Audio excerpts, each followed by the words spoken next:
It's the Opie and Anthony Show. Opie and Anthony. Radio shock jock. Opie and Anthony. What? Get a mic on him. What did you try to do? Yeah, you... No, let her go. Let her go. Where's the door? Let her go. She's screaming. I'm not supposed to be doing this.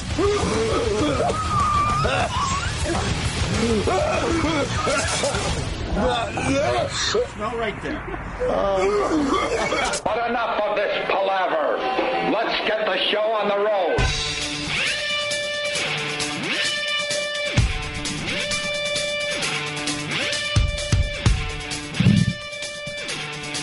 Of course Anthony's not here for Martin Luther King Day. Of course. He's honoring Dr. King by taking the Right. holiday. Stunt Brain called me. He said, Anthony's sick. I'm like, of course he's sick. He doesn't want to deal with this nonsense today. Of course he's sick. But we got a lot of people coming in. It's me and Jimmy to start. I walked in, I forgot we have Patrice coming in. I thought he was here at 6, and I always walk in as the music started. It was so weird. It was just open. Just sitting here like the old days. Weird. It was surreal. There's days I just sit here and wonder who I'm doing the radio show with. Today it's old Jimmy Norton, Patrice O'Neill, and Robert Kelly will be here a little later on. So, and you got to be tired, man. I am, yes. But I'm not that bad, actually. I mean, Yeah. I'm used to going on a couple hours, so I'll be fine. 3 huge shows at the Borgata down there in Atlantic City. It was great, yeah. You had one last night. Yeah. And that must have been crazy with the Eagles losing, though. It was, I would think there'd be a bunch of animals in the crowd that just want to kill somebody. we were worried. That is Eagle territory, my friend. I think a lot of people who were at the Eagles fans who lost, I think, didn't come. I think a lot of them were bummed out. And just said, screw this, I'm going home. I'm going home. Because there was a tremendous amount of jerseys running around the hotel. Right. But who wants to party after your team gets knocked out of the NFC Championship? That's a rough one. Yeah. That's a rough one. I have no interest in the Eagles whatsoever. I said it last week. People said, the Philly crew. I don't care about the Eagles. I think I like this Cardinals team. I think the Cardinals go all the way, right? They look really good. So it's Cardinals, Steelers in the Super Bowl. That's two who gives a crap teams, to be honest with you. Yeah. So Real ratings grabber. I know. Cardinals. I was just reading about the Cardinals. The last time they were in the Super Bowl, it was 1948. And I mentioned this because they were called the Chicago Cardinals. That's right. I didn't know that. Yep. And I like to know a little bit about sports. They used to be called the Chicago Cardinals. Yes, sir. So their Cardinals name is based on something out of Chicago? Because that's what they usually do with these sports teams. The and then Illinois State Bird is the Cardinal.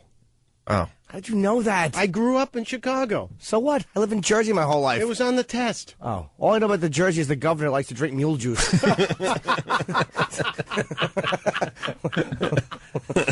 Very, very good. I'm kind of bummed I didn't go to Atlantic City to check out the shows, but I wanted a lazy weekend. Yeah. You know.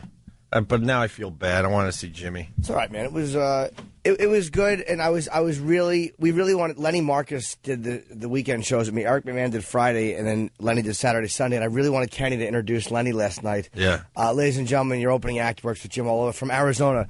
Please welcome Lenny Marcus. But I didn't have the guts to do it because I was afraid that it would just that they would boo him. I was. You know afraid what? that- F Lenny. No, F no. him. And then F Jim. You know they wouldn't. Give We me a- like Lenny a lot, but F him. That would have been a great gag.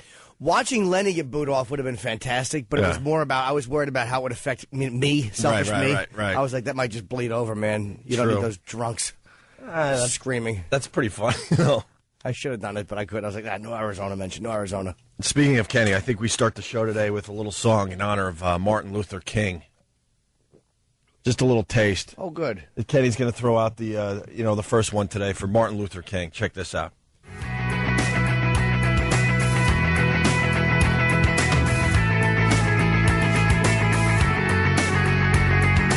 One man come in the name of love.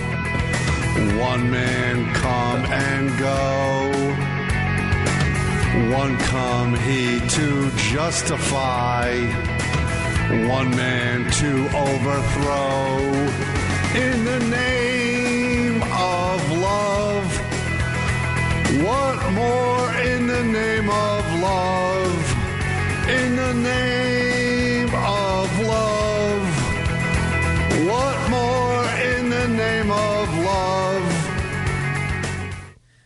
That's all we're going to give you today. Oof. Actually, he should sing the whole song, though. But I think Kenny's a little tired. Kenny picks me up. He looks like a freaking zombie. And I know you guys had a rough weekend. Atlantic City, coming home late last night. Yeah. I heard you guys got back around 2:30, only a mere few hours ago. Yeah, it was after 2. And I got a really nice place right next to Jimmy, who has a really nice place.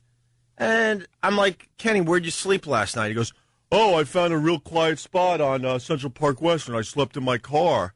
I'm like, you're an idiot. What is wrong with you? He told me.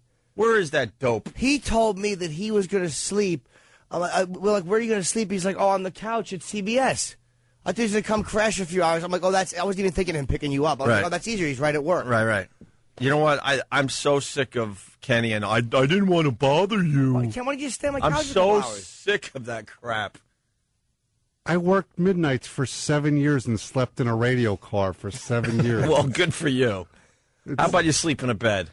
It was like a nice 2-hour thing. I reclined my seat. You could have got hypothermia. No. They could have found you frozen in your car this morning, which, trust me, would have been hilarious for truck everybody. was running with the heat on. Oh, that's good. That's good. Yes, there's no way to die doing that. Right. No, you cracked the window. I know what I'm doing. You cracked the window a little bit, which is, Yeah. You told me you were coming here. I was going to come here, but it's just easier to just pull over. No, he lies to everybody because he doesn't want to be a bother. He knew the whole time he wasn't coming here. You shouldn't have done that. I wasn't thinking of you picking Ope up. I thought this is great. You wake up, you're at work. That was stupid. Right.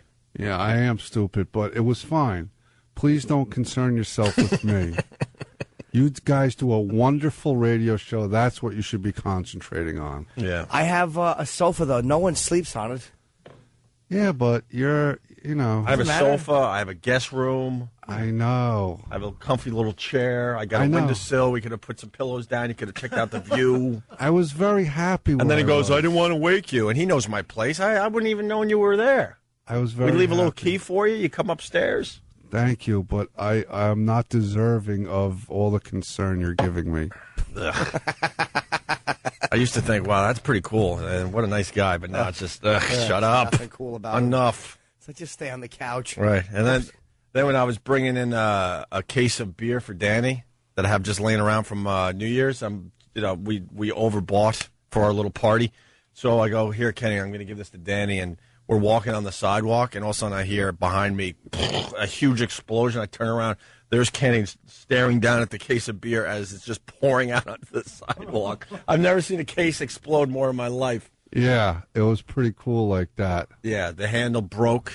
Next thing you know, he's like lifting up the case, and it's just pouring beer, throwing it into the garbage pail. Yeah, the cardboard handle broke, which caused me to fumble it. So now poor Danny is out a case of beer because No, of your I'm going to clumsiness? replace it because... Come on. Because of my inadequacies, I will make good for it. Danny will get inebriated because of me and Opie. You are so tired. You are so tired. I know. He almost fell asleep last night behind the wheel. Of course. It's the first time he ever let someone take the wheel. Yeah. No, Lenny. I made him. I made him once, too, Yeah. when I pretty much looked over and saw his head all the way back and he was snoring. I'm like, Kenny, trust me, you have to pull over. We're coming back from Boston, but it happened last night. I didn't even know he was that tired. I was in the back seat, and I heard Lenny go, man, you look tired. And Kenny goes, you want to drive, Lenny? That fast. He pulls over in 30 seconds. I'm like, I've been asking you for 5 years if you're tired, but I can't drive the truck? Thank Kenny- God someone noticed. Because Kenny would never go, guys, I'm a bit tired, and I know I'm, quote, the help, but I think I might crash, so one of you guys have to drive. He would never say that. No. Oh. He's the notorious Len. What is that? I don't know. That's what he calls Lenny. Oh, really? Notorious Len. That's wonderful. Because of the movie that came out this weekend with all the shootings and stabbings. Well, yeah, there was a lot of problems with the Notorious movie. How many people were stabbed? Notorious. 4 stabbed, 1 shot is the running total on that. Wait, 4 men were stabbed at a New York nightclub advertising an after party. Yeah. It was only like at one club. Yeah. There was a shooting in another city. And there was a shooting in another city, so that's not bad. No. Could have been worse. Why don't they do that for movies like Bride Wars or something? Or Mall Cop. With the Pink Panther. How great of you if Steve Martin got stabbed. Yeah, well. Like one of Clouseau's relatives. Or Peter Sellers, if I would have It's all right. There's no Clouseau. Everyone's tired. I'm It's really not tired. here. But we got a big show today for everybody. Yeah, but you and Jimmy look bubbly. We are bubbly. Why don't you go lay down on the couch for a little while? I got work to do. What do you got to do? I got to attend to you guys. I don't shrug my responsibilities. Are you talking about your from Friday night? Oh, I was hammered. Oh my God! Kenny calls me on. No, I called you on Saturday because I want to see how everything was going down there, and we were debating, if we were going to go down or not. And I got Kenny on the phone around 9:30 in the morning, which is extremely early, especially for casino time, right? Yeah. Most people don't go to bed until 4 or 5 if you're in a casino. Kenny was still drunk, and I'm like, Kenny, what the F? Because Kenny doesn't drink. I don't know if people know that, but for the most part, you stop drinking when you start having kids, right? Yeah.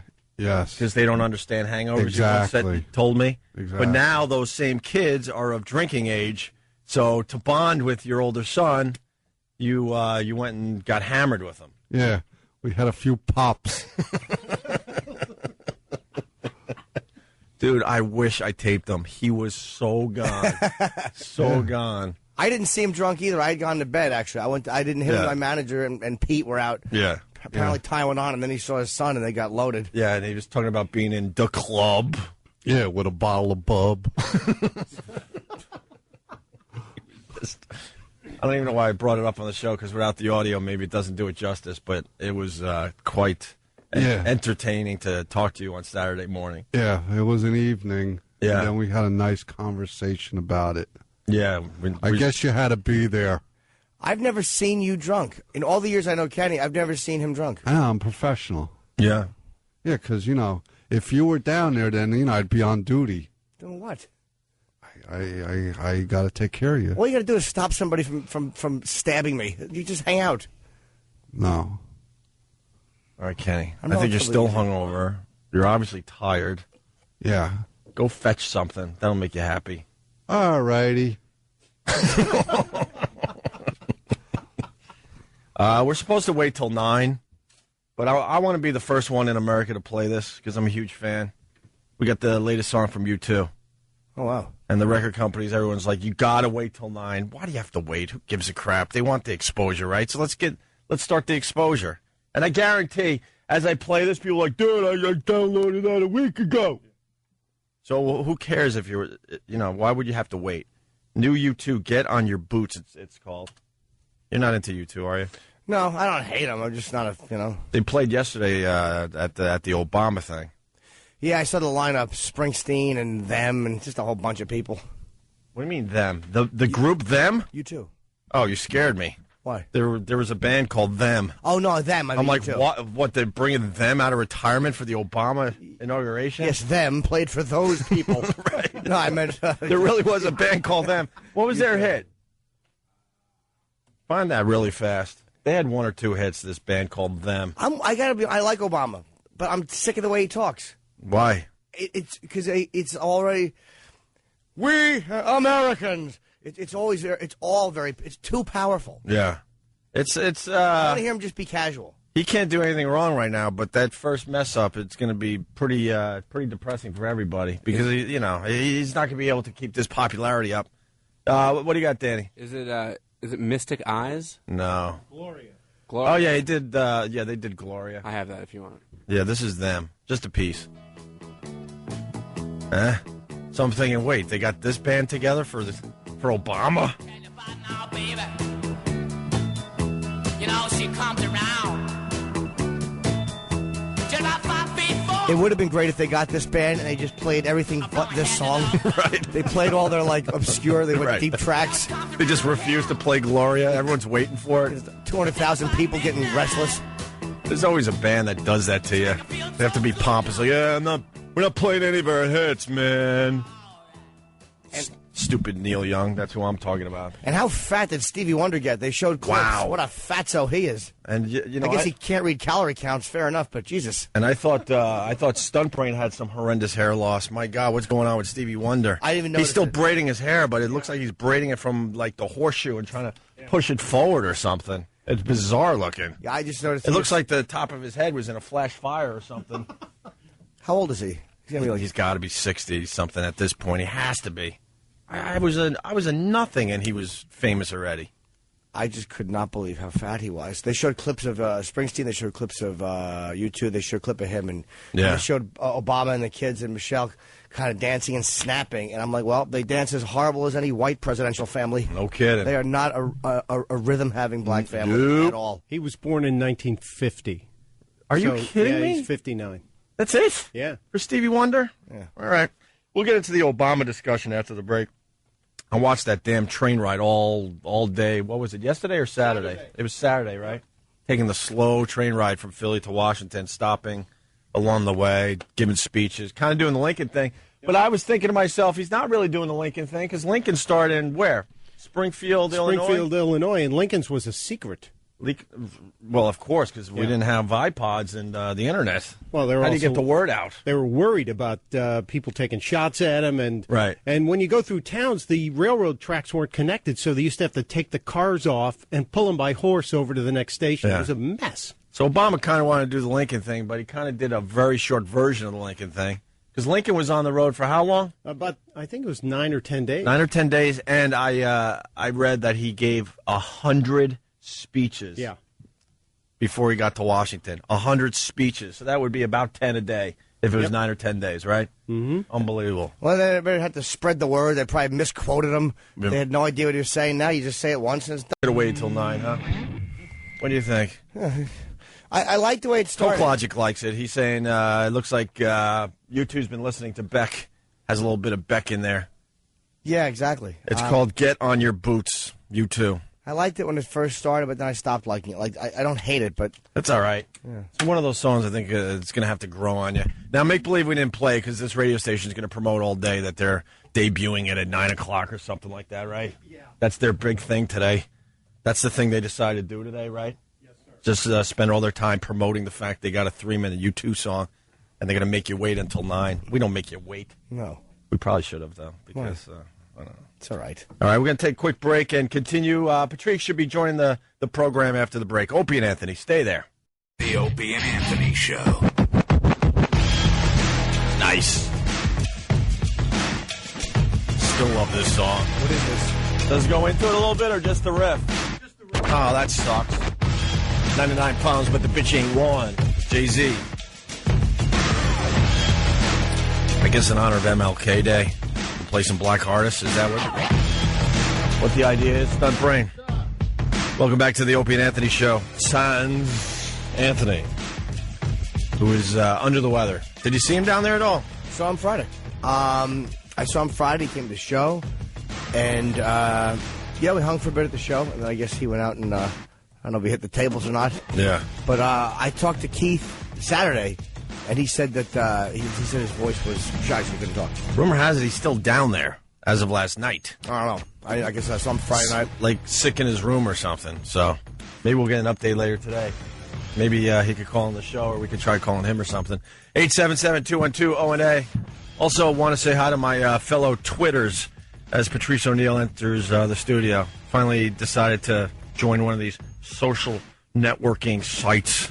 Have you checked out Twitter yet? I never heard of it. Twitter's all right. It's a very basic social networking site. Very basic.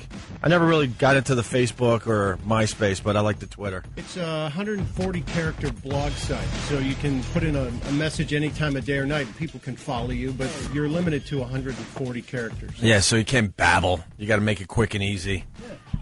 You know, with just dumb little updates, and your followers get your updates. But 140 characters, how many words is that? That's very small. It's a mere paragraph, my friend.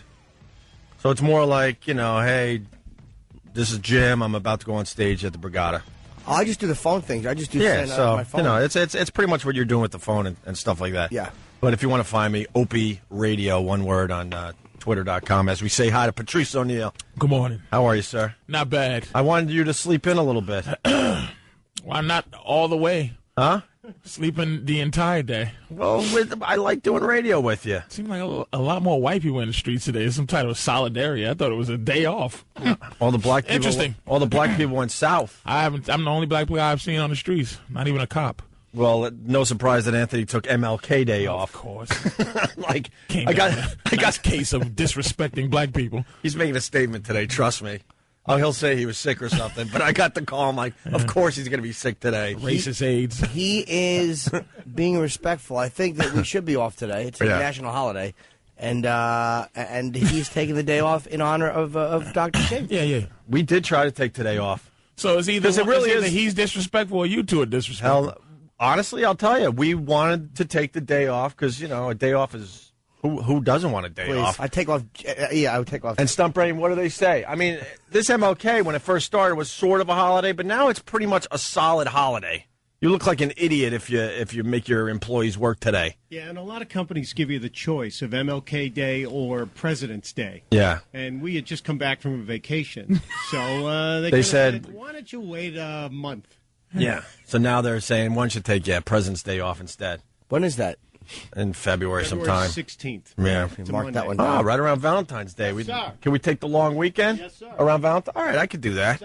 So I just want to say I wanted to acknowledge the MLK thing today. All right, on behalf of all black people, thank you.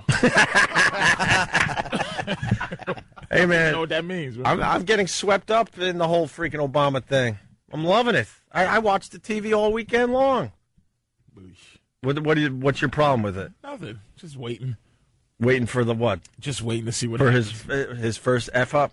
No, I'm that's what I guess I am. I'm so cynical. I'm on the first line of defense team. I'm not even rooting for him. I'm just doing all my planning for when white people do things they're supposed to do. I wonder if he understands that it's never going to be better than it is right now for him. Like, he can't do no wrong for the most part, but that first time he messes up, he's going to go, oh, wow, and then he'll watch that popularity, dip a bit. But right now, they freaking love this guy, without a doubt. More stimulus. How come bailing out a car company is like democracy and bailing out people is communism? Socialism. I don't know. Why is that? That's a very good question. Why is bailing out? I mean, you should see the people in line to get money. Like, not even just car companies, like bagel companies and people, just anybody going out of business. Well, recently, a couple people from the porn industry. Larry Flint and the Girls Gone Wild dude, was it? And I will say porn is not... Bo Bice here. What? Ugh. That's not... Who's this guy? One of our very old interns. We're desperate for interns. One of our interns is 38. Yeah. That guy can't be... How old are you? 29, 28? 28, so... he's one of the younger interns we have. What's going on here? I haven't been here for a couple of weeks or months or whatever it is. Look, here he is. You miss Carol O'Connor. I thought this guy... He's 38. I thought he was... I thought that was the guy that did the machine. I just glanced at him. I thought, for a second, and it's not. Oh, really? Are people mistaking you for Tim? No, Streets has. Oh, really? He could probably do a better song parody than he does. So unbelievable. Well, good morning, sir. Thank you, sir. I'm glad you got all ready to talk, but no one really cares. Yeah, he bolted right in. It could be the worst shirt in North America. So, a little round man just trying to get a break. He's married. He quit his job to get into radio at the worst time to get into radio. Yeah, like the whole business is collapsing. The radio websites have just lists of people that are out of work, just begging to be hired by anybody, 30-year veterans. And this guy decided, this is a perfect time to try to make something of myself in radio. He has diabetes to look forward to. Just 5'2". 5'5". 267 pounds 220 pounds of pure hell. You're 5'5", 220? 5'6". 5'6". That means you're 5'5". Who are you kidding? 5'4". My wife tells me every day how fat I am. So Yo, who? It's not my wife. Oh, okay. Yeah. Sully! Sully! Oh, that creepy pilot. I read about him all weekend long, and man, it's getting more and more impressive what he accomplished last week. I would have crashed right into the GWB. Well, we're not pilots. I wouldn't have done well. I would have crashed, taken off. I'm not a pilot. I'm just thinking. I would have just drove straight into something. No, it's like, you know how we talk about, like, Anthony has the guns and stuff, and you and I both agree that we can't be gun owners because Yeah. we would do something irresponsible, like Sure. we'd shoot our foot or our leg or something, just kind of trying to clean the damn thing. I was thinking, all right, if I had the skills to be a pilot, now I'm in that situation. I would be panic guy, That's right why into the I just- GWB. Old men are the only people I want to see fly my planes. Like, it's just, he's been in he's been shot down 3 times. He's been, he's gone through something where he had to land in the jungle and do all kind of crazy stuff. And this guy, I mean, that's why I go, where do you learn how to fly if you're under 60?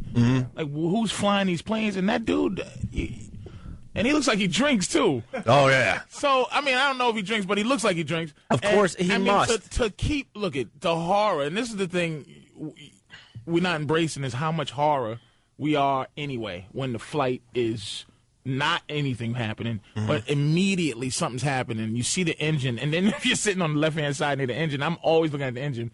I see a giant goose just fly in, Oh, my and you know something's wrong. They said they could smell the birds burning. They smelled the flesh of the birds in the cockpit. Sully's saying, yeah, we knew right away we hit a flock of something, and that you could smell them burning. Just holding someone's hand next to you that you don't like, but you start praying because you're all going to die in the same. And this guy pulls you. You see the river coming, and then you open your eyes and you're not dead. But how can you say anything but something special about this old man? He was so on top of it. The transcripts came out Saturday or Sunday. He announces what happened, lost both engines.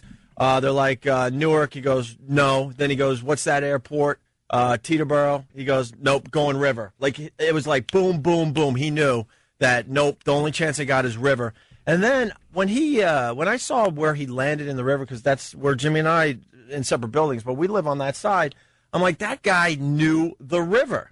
Because if he landed it anywhere north of where he did, people would have died of hypothermia. Because it only takes a mere 4 or 5 minutes in the water. You're dead. I was talking to my brother last night. So he died 4 or 5 minutes in that water. He landed in a warmer spot? No, I'll tell you where he landed. He landed where the ferries go back and forth all day long. Right, so the okay. guy goes, I know where the ferry traffic is, and that will give me an even better chance of saving some of these people. What if he killed some...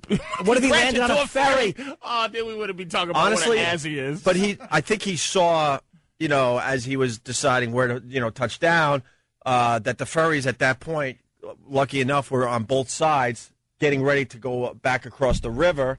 He probably would have landed a little shorter, is what I'm saying, if he saw the ferries were actually in the water still. He had it figured out. Can you imagine being on that plane and living, dude? It's like, come on, man. He was 10 feet from Newark Airport. What's wrong? He probably wanted in Jersey. Why did they say he didn't do it, though? He was probably wanted in Jersey on some sexual assault charges, and he wanted to get off in Newark. Dude, he lost everything so quick. That thing was he would have probably hit where you live in the way. Yeah, he could have hit you. God bless that dude. He could have hit you. People are happy about that dude. Did you see the interviews? He didn't exactly save a bunch of scientists. No, no kidding. Well, the flight was going from where to North Carolina? LaGuardia to North Carolina. I mean, no disrespect, but if any flight's gonna go, if any plane full of people were expendable. Oh man, it wasn't going to Washington or somewhere smart. Yeah, it was going to North Carolina. These were not Yale students flying to Connecticut. Right. But it was a real plane too. That's the thing I always ask. Is like, because I refuse to get on the Buddy Hollies, even though they all go down. Yeah. I just won't get on the Buddy Hollies. If I got to take a Buddy Holly, I take a cab first. With the propeller. Oh yeah. That always makes me nervous when all of a sudden you think that was a real plane going to North Carolina, man. You think you're on a real plane and you look out and go, oh, propellers. Great. I had enough of Sully Monday morning quarterbacking, though. I kind of suspected there was ferry traffic, and we knew that geese would be flying, so we took, shut up, Sully, you didn't know. You got this lucky. guy? Yeah. No, Sully, Monday morning? Yeah. Oh, I knew there was ferry traffic. No, you didn't. Jim, you don't think so? He landed an airplane. He's a bum. Exactly. He landed? Not only did he land the plane. He crashed into the water and got lucky. Sully's a bum. He landed the plane. Besides that, no one dies when the air temperature is 20, not counting the wind chill, which made it a little worse. And then the water temperature, some said 40, but they're saying it was closer to 32, This is 33. the first time I think I've ever heard of a plane crash where people lived. And do you know, who told me this? A friend of mine, he was in some armed forces. He said, do you know why do people tuck their heads in between their legs when that whole thing? So they can recover your body.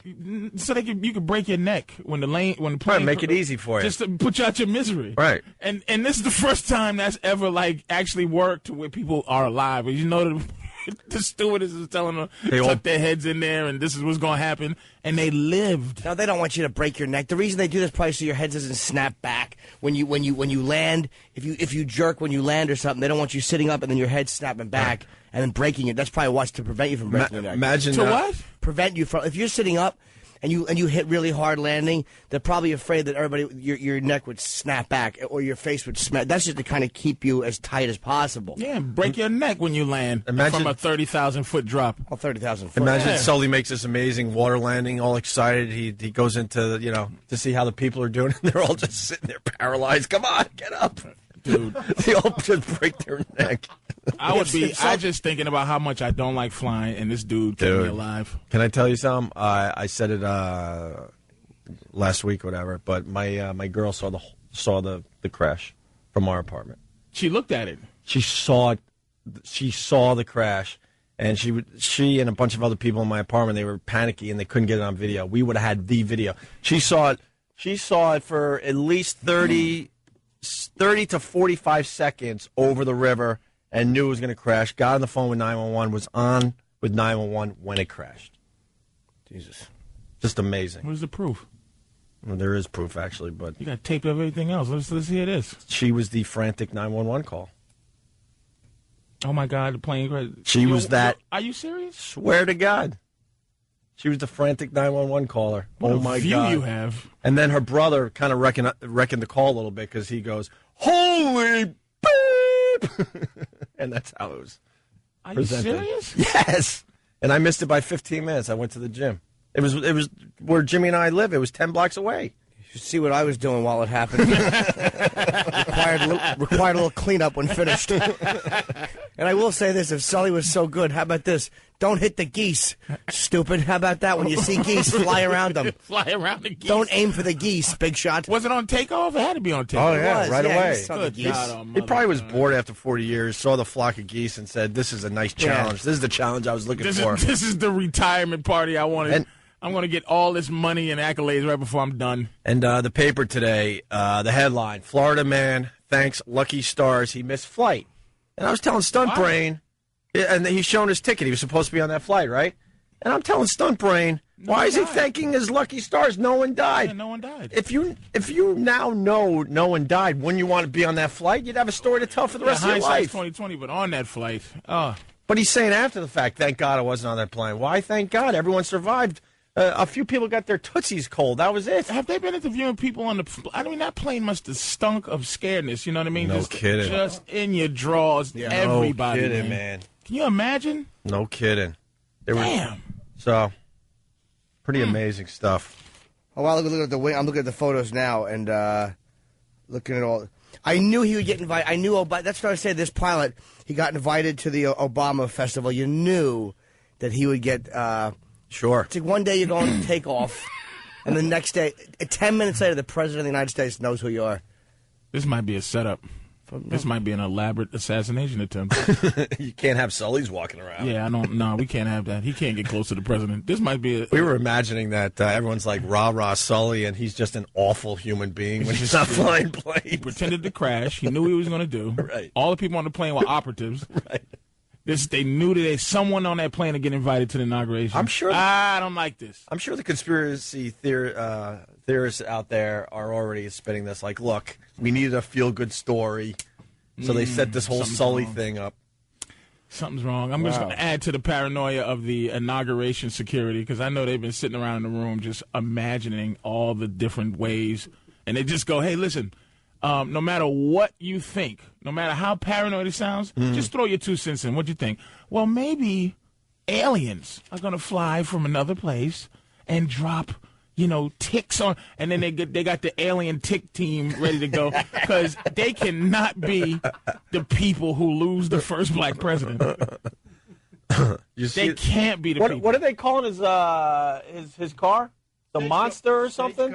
No. There's a nickname for his limo. Oh. It is like it goes right with what Patrice is saying. They can't be iron windows. There's 5 inches of steel. Yeah, could you get the details on his car? A turret. And they have a nickname for it already. It's called the Monster or something like that. the pretty hardcore name. Protect the N-word President Mobile. His car? Yeah. Yeah. It's we'll have the details of or the specs of his car. And it better be. I hope he doesn't just do this whole, I hope he's just wise enough to know that he's the first black president. I just hope he knows. Yeah. How heavy is the car? I mean, compared to Cadillac? You know, we'll have all the details after the break because it's pretty impressive. They've never had one of these like this before. Patrice O'Neill helping us out today. As we go to break, we're going to check out the FU line. Thanks for calling the Opie and Anthony FU line. Here's the latest batch of FUs. You have 9 new voice messages. First voice message. Yeah, I'd like to give a big you to my. I'm tired of laying in bed and have my stomach rumbling and bumbling. Then I go sit on the push for 20 minutes and nothing comes out. You. Next message. Yeah, this FU goes out to Bernie Madoff. I hope you rot in prison, you lousy.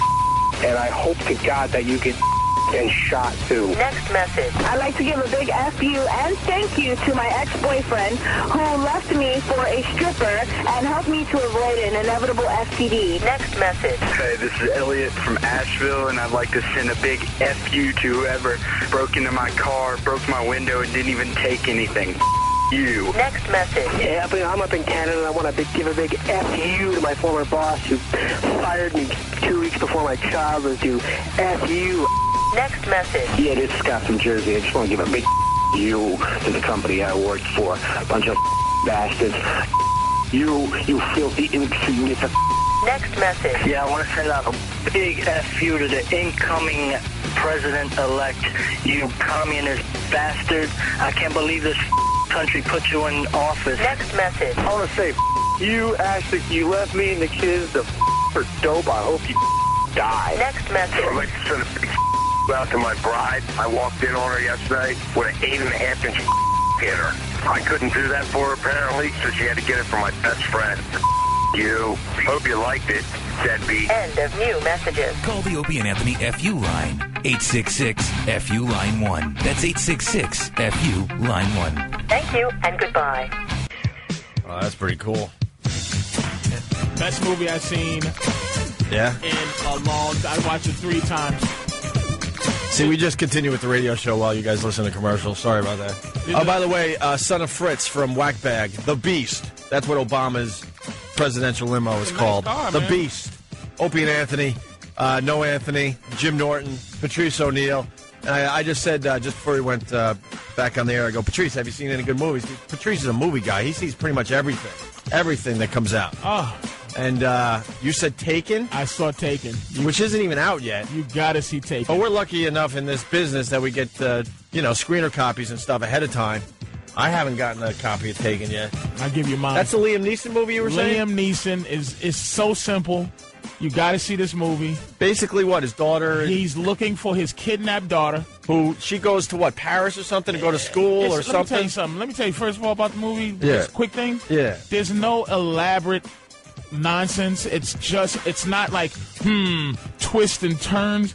His daughter goes on a trip, and she gets kidnapped. And it's not like, he's an ex-spy. Right. He just retired. He's poor. He's a trained killer, basically. He's divorced his wife. Yeah. His wife is married to some better guy now, and he's just kind of relaxing. His daughter gets kidnapped in an apartment, her and a friend, and it's not an elaborate thing you got to follow. It's just a dude who's looking for his kidnapped daughter. Some Albanian prostitution ring. Just some badass. That's it. That's all it is. And he is. And movies like this, which I love, are like Game of Death or video game movies where there's levels. Like you find, sort of bad guy, then you find badder guy, then you find it's like that, and he just keeps finding who he needs to find. It just keeps going up up his daughter, and it's up the ladder. It's not. It's just about him finding his daughter. It is a bad movie, and I mean good. As far as previews go, the preview for that movie, dude, wow! I got to see this one. It's one of the best movies like that. Only movie that comes close is Payback with Mel Gibson. Yeah. Just the way it is, it's just relentless. There's a scene in Taken that's so good that even if the movie was bad, it would have put the movie as good. Okay. If it's I understand, it right. is just a great movie. I don't even know if Liam Neeson acts because he kind of lives around us, and I see him every once in a while, and you don't want to say hi to the guy. He is that guy when he's just walking the streets. Well, him and some of these guys, I don't think they're real actors. I think they're just like being themselves in these Alec movies. Baldwin is too. Alec Baldwin, you just see him catching a cab by himself. Yeah. No fear. Yeah. What up, buddy? Yeah. Hey, I love that guy. I love Alec Baldwin. I love that 30 Rock. He's that dude, like in the streets, and Liam is that. But Liam is like some crazy Mick or something, man. He don't play games. Right, he doesn't mess around. Yeah, man. Whatsoever, I should say. I saw Step Brothers finally.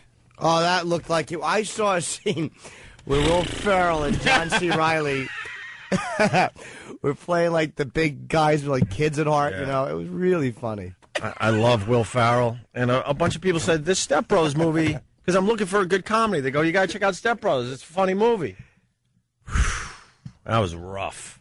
Some of the scenes were kind of funny, but the parents playing into the fact that they're 40-year-olds acting like 12-year-olds took me out of the movie. I'm like, oh my God, stop already. It's crap. I know it's a movie and you're supposed to kind of just go with it, but it was like at one point the father's giving a 40-year-old a spanking because he misbehaved. I'm like, I didn't see that part. oh my God! There you go. It was rough, man. Was it Will Ferrell and John C. Reilly though? 'Cause, like, which one was getting this? Come on, which one? You know, I don't know because like they were interchangeable after a while because they were the same guy. That's how they related to each other. Those two are nuts. Oh, it was rough. There was a few good scenes, but I don't know. There are some movies where you just won't. You just go, I'm not going to see this. Were you the one that turned me on to the Adam Sandler movie the last time you were in here? Zohan? Zohan made me laugh. I freaking like that stupid movie. Zohan, and because Zohan made on me your recommendation, I checked that one out, and I was like, wow, Patrice was right. He you know, because I went in, and I'm kind of already going like halfway like Adam Sandler. I haven't been an Adam Sandler fan in a while. You turned me on to this movie. I go home, I watch him. I go, right on, Patrice. I wanted to see Sin City and forgot it came out on Christmas. You know that movie made $6 million, man? Or something, not even 10. It didn't do well. It didn't. Yeah, there was a bomb at the box office. Not Sin City. The Spirit. Sorry. What is The Spirit? Oh. Wow. Who's in it? You didn't even hear about it? No. Sam Jackson plays the villain. It's one of those awful Sam Jackson movies. Those those movies that everybody does a comic book, like 300. What do they call those things when they do an adaptation of a comic book that looks kind of a Frank Miller? It's like a Frank Miller. Okay. That you didn't even hear? Oh, nope. That's what I meant. Not Sin City. I take that back. The Spirit. But you know, like The Wrestler, I just can't even bring myself to want to see it. The Benjamin Bratt or whatever the thing is. No. The Wrestler, let's slow down a little bit. The Wrestler, I really enjoy. I know it's probably good. I mean, you got to understand that. You go, but you got to understand it's a low-budget indie type film. You're not getting the big Hollywood. Mickey Rourke back, and I'm glad. I don't. When people say this is his big comeback movie, I'm like, really? What roles is he going to get? When John Travolta came back, you could fit him into a bunch of different, roles. This guy, what is he going to play? He's going to play a bunch of bunch of bums, a bunch of people that got stung by bees. Yeah, muscular trait. It was creepy. There's plenty of evil roles like that, man. He's been messing up his face for 10, 15 years, so he was perfect for The Wrestler. If he wins an Oscar, let me tell you what Oscar does for you. Fantastic. It keeps you in the game for 10 years. 10 years, easy. And you talk about Sam Jackson. It kept. The other day, I was sitting with my girl, and I realized, I said, oh, my God. And I didn't want to say it because I love Sam Jackson. Yeah. I go, Sam hasn't done a good movie since Pulp Fiction. Come on. That's crazy. Since There's got to be one him in there. or John Travolta. There's got to be one in there for Sam Jackson. Pulp Fiction. All right, we're going to... Danny, look that up. There's got to be one. He was great in Pulp Fiction. Dude, I couldn't watch the movie without him being in it. If Sam Jackson was not in Pulp Fiction, I only watch the movie when Sam Jackson's in the movie. Although walking scene was great. Christopher Walken had a great scene. The watch scene? Yeah, it was good. Yeah. But, what else has Sam Jackson done? He was great in that. I'm looking with Danny right now. Come on. Black Snake Moan was... That was terrible. Snakes on a... That Black Snake Moan stunk. No, I know. It was a corny racial message. Well, he was in Star Wars, of course. That's who? Revenge of the Sith. Jungle Fever, I think, was the best role he ever did. That's my favorite thing. You know what? Sam Jackson did. Patrice is not that far off as I'm we telling as you, we look at it just hasn't been The Man with that stupid Eugene Levy. dude. Yeah. Just. But So- but let's be honest though. He was Unbreakable. I liked Unbreakable. Could have been better, but I liked him in that.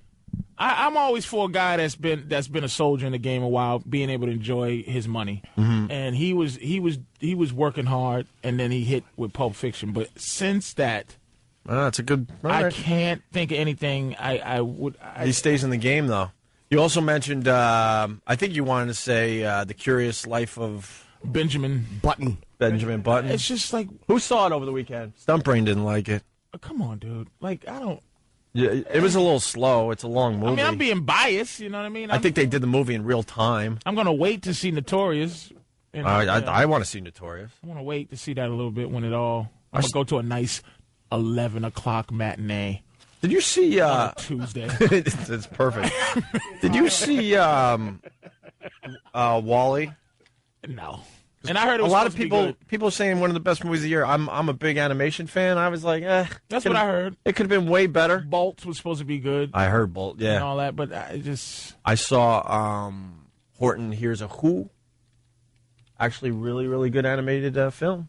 Are you serious? Jim Carrey, the voice of the elephant. I hate animation. I never enjoy it. I enjoy animation. Are you serious? Yeah, I liked it. I thought I wasn't going to like it, but I liked it. Yeah. I wish Horton I did. Hears a Who. Well, I watched on JetX. What's JetX? JetX. All these kid stations that pop up showed a old Fantastic Four cartoon marathon. Nice. Fantastic little X-Men. You're not into that stuff, huh? I used to love comic books. Then I stopped. Oh, wait a minute. I tell you what movie I popped out. I was trying to think of what movie made me want to have a conversation with Sam Jackson. Mm-hmm. I just watched Jumper. Oh, I heard that was a piece of crap. Where he dyed his hair just completely like white. I wouldn't even know. And that kid who I'm going to vote as one of the worst actors since Christopher Lambert. Who? I forgot his name. I know The kid who single-handedly destroyed George Lucas's reputation. Right. Who made me go, George Lucas. What the hell's his name? Not McGregor. His name is Hayden Christensen. Right. I'm telling you, and I hope, look, I'm giving up on the idea that I'm going to be, like, in these movies with these people. Yeah. That kid is devoid. It has to be something where somebody was attracted to him. That he is not as stratospheric in his badness as Keanu Reeves and Christopher Lambert. Two of the most unforgivably bad actors. I'm serious, man. Keanu Reeves, I watched that When the Earth Stood Still. Mm-hmm. Oh my God. Dude, I could not believe Arnold Schwarzenegger, the Terminator, had more emotional range. Yes, than Keanu Reeves in this movie. I just could not believe how bad it was. Keanu Reeves was good in Bill and Ted's Excellent Adventure because he was supposed to just be that boob, and he was good in Devil's Advocate. Aside from that, everything he's done is terrible. Man, terrible. I can't understand how... Was he really good in Devil's Advocate? I liked him. I mean, that movie. I liked him in that. That movie one was. cry he did for his girl. That was still good though. I mean, that movie. The movie was good. The movie was amazing. I don't think you could do no wrong if you have any part in that movie, right? The movie was. He doesn't carry the movie. The movie carries him. If that makes sense. I think it's one of those movies. I've never been impressed by his stuff. Matrix, loved the movies, but wasn't impressed with him. Impressed? He is apt. I'm telling you. I know. Why would you? Let me tell you one of the worst acted scenes I've ever seen. It was in Speed. I'll never forget it. Oh God! I wasn't even a movie guy when I saw Speed, and I watched it. And the girl's driving. What's her name? Sandra Bullock. Sandra Bullock. We're gonna now have to find the scene if we can, guys. She hits what she thinks is a baby, right? And she's going nuts and trying to drive this bus at 50 during rush hour traffic. So that's one of the she hits what she thinks is a baby, and he sees it's just a homeless woman pushing a thing full of cans. Yeah. And he just goes, "It's okay, it's just cons, it's cons." He said it like I'm that? telling you, I don't remember. It's cons. Yeah, it's cons. We got to find that. It's shockingly bad.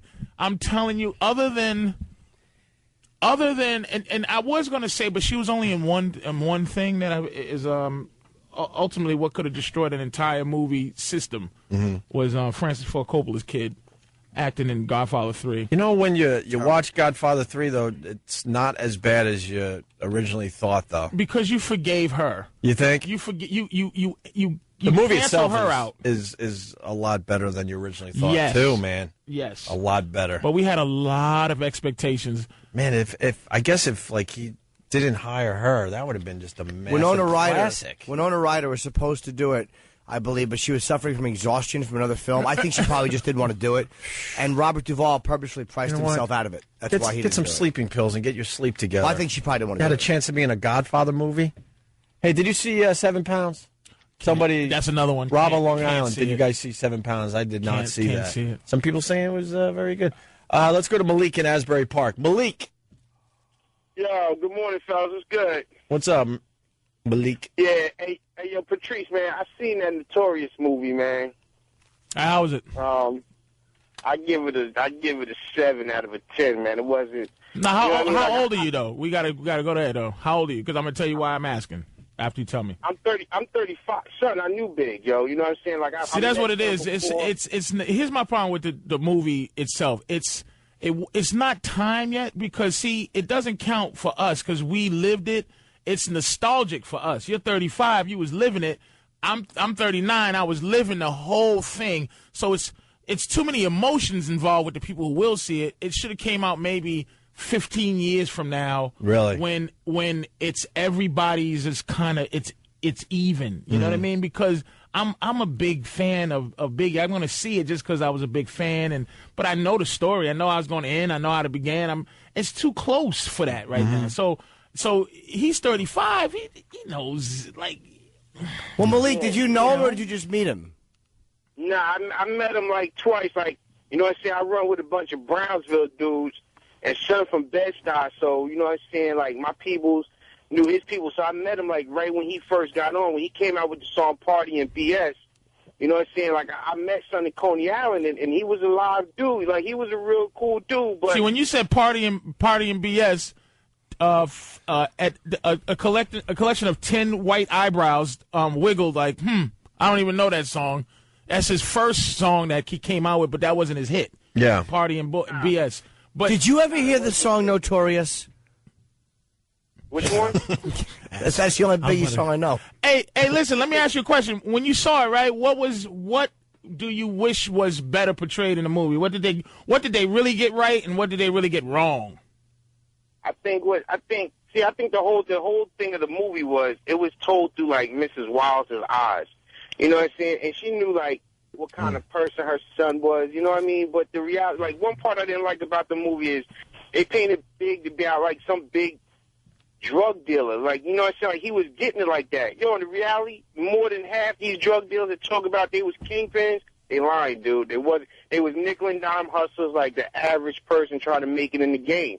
He wasn't making money like that. You know what I'm saying? And if he was, why enter the rap game? It wasn't that serious. Well, you gotta pump up the story no matter what. That's what Hollywood does. You take a little truth and really, huh?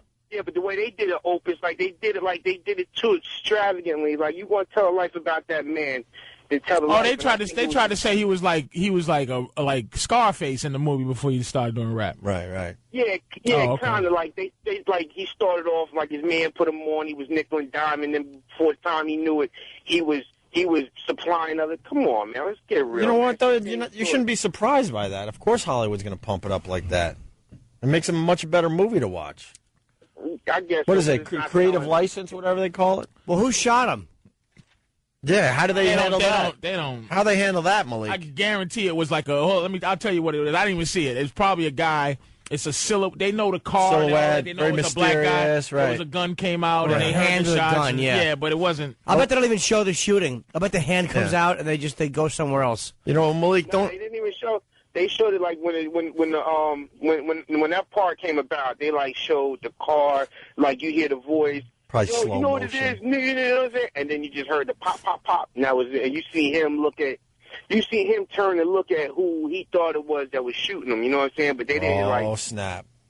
Give me a little glimpse. Give you an indication of who kind of like perpetuated it. You know what I'm saying? Y'all know where that go, the West Coast thing. They kind of give you like an idea of kind of who perpetuated. But then again, this is Miss Wallace's story that was told from how she seen it. Now I'm pretty sure if you had like C's or D-Rock or Gutter or any of them tell a story, it'd be a whole lot more grimier and a whole lot more different. You know what I'm saying? Did the kid who played Biggie do a good job? Yeah, Gravy did his thing, son. Yeah, Gravy did his thing, and he looks like him. That's for sure. Scary. Yeah, the chick that played Faith. Oh man, she was scary of how on point she was, man. Okay. Oh man. All right, listen. Like they didn't really get into the story about even Little Kim neither. You know what I'm saying? Like, and she played a big role. Right. They just like went over, but I give it a 7, 6, 7 out of a 10. Yeah, I'm gonna go see that next Tuesday about 9 in the morning. You know, that's a perfect time. Give me a call. I'll go with you. You did your thing, too, at the Borgata, man. You were funny as hell, man. Oh, man. I got to admit, Jim, I wasn't a big fan of your comedy. I'm more of a Patrice dude, but, yo, you turned me on, man. You was mad funny. Oh, that's Thank you. Right. All this time you haven't liked me on the radio? Nah, you funny on the radio. It's just that when I see you do your stand-up, it's like, it take me a while. I got to smoke a couple. I got to put a couple in me. You turn him around. I mean? He's well, a fan now. Why did you come up and say hello? Yeah. I had to get out of town real quick, man. You know what I'm saying? I'm going through this little gun charge right now, so you know what I mean? So I had to make moves real quick. All right, well, I didn't have 5 cops there searching people. You could have just went up and said hi. How cool is that, Jimmy? You got gangbangers that are fans of yours now. He just you know. And you hear who he's from and who he hangs out with. He can't even let people know that he's like a big fan of yours now. Yeah, that's dangerous. That wouldn't for be him. cool. Believe me, nobody else he knew would have been there. Yeah, but I'm saying people, you know, he's risking himself calling into the show saying hello. Nah, it ain't even like that, P. I put people onto the hood to Owen all the time. You know what I'm saying? They look at me like, yo, you crazy, kid. You know what I mean? Well, but Patrice, no, you're not crazy because Patrice said it a while ago. He goes, black people want to like this radio show. They want to listen and they want to like it, but it's just but they're in hiding. Yeah, it's a lot of they can't admit it. Hidden black fans. They can't admit it. I think I understand. It's underground black fans of the show, and it ain't just crazy, dude. It's people that go, oh man, it's funny, but they go, yeah, King. Yeah, you know. I'm always shocked if like a black cab driver, because a lot of cab drivers listen to us, and if a black cabbie goes, hey man, I listen to this show, I'm always like, really? I know. Is it an accident?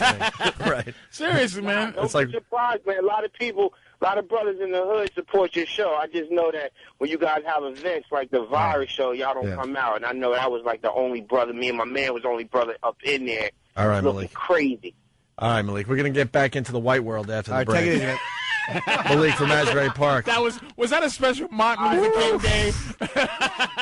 Yo, Patrice, hold us down. Patrice, hold us down. I'm trying. They're making it hard. No, we're not at all. It's very easy today. I'm putting up a black fist right now for Asbury. I have to. Yo. Oh, don't do that to me. Oh, he got you. Oh, he got you. No, there come you on, go. Malik. There Come you on, go. Malik. Good one, Malik. You know how bad Good I one, Malik. You know how bad I want to be loved? Come on, Malik. Why do that to me? And let me tell you something. I got to always be in tune, and I'm like, Malik's on the phone. I'm like, all right now it's all right. And then I'm like, dipping too far into the black culture here. There is, I guarantee on this screen right here that you look at, there are about 50 emails going, if that had been a white guy, you would have hung up on him. Nah, I like Malik a lot. 12 minutes ago. Nah, I like listening to him. He's a regular. He calls us all. Yeah, Malik's calling all the time. I like his little angle on things. So, Patrice and O'Neill in studio. Jim Norton, of course. No Anthony. We continue in just a bit. Talk a little football, and then we got the specs on Obama's presidential limousine. You think Anthony's home with a replica of a balcony and he just put a couple of different cutout boards and it's down in his basement? He was pushing for James Earl Ray's birthday as a holiday.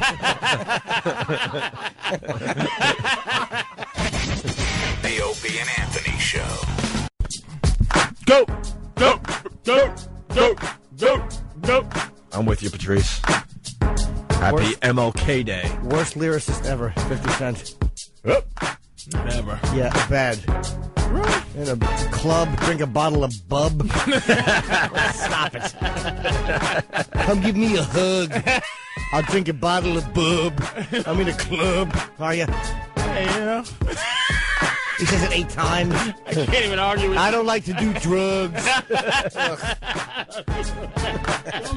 I can't even argue. Why the mispronunciation in some of these songs, Patrice? I'm trying to understand that. What is that all about? I'm anti. Like there was that song. It's a bit old now where he goes in the air.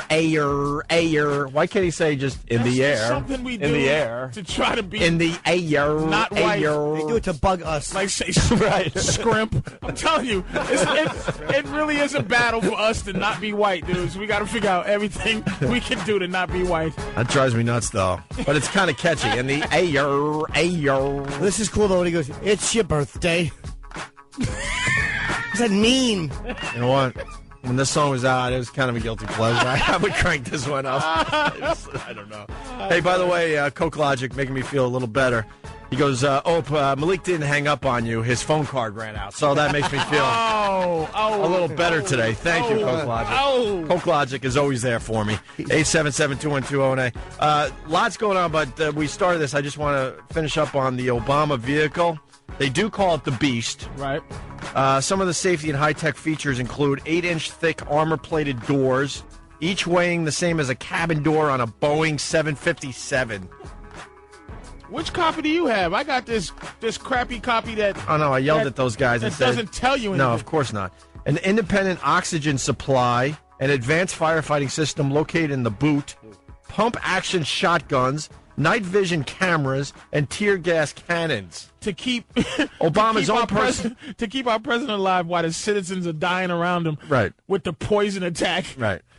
It gets better. Obama's own personal storage of blood, Kevlar reinforced tires that are puncture and shred resistant, and special steel wheels that could drive without the tire attached. Norton, was you talking about it? Or was it this show talking about the all the stuff they have to do, like when the president travels, he has to go to the bathroom, and he can't go to the bathroom like in the public toilets or the hotels or something. Someone has to collect his Get out of here. Yeah, somebody has to collect it. I gotta find that out. So that they don't devise any kind of his body weaknesses and study him and all that to devise something that they can make to be harmful. His waste has to be collected. Yeah. I wonder who gets that job.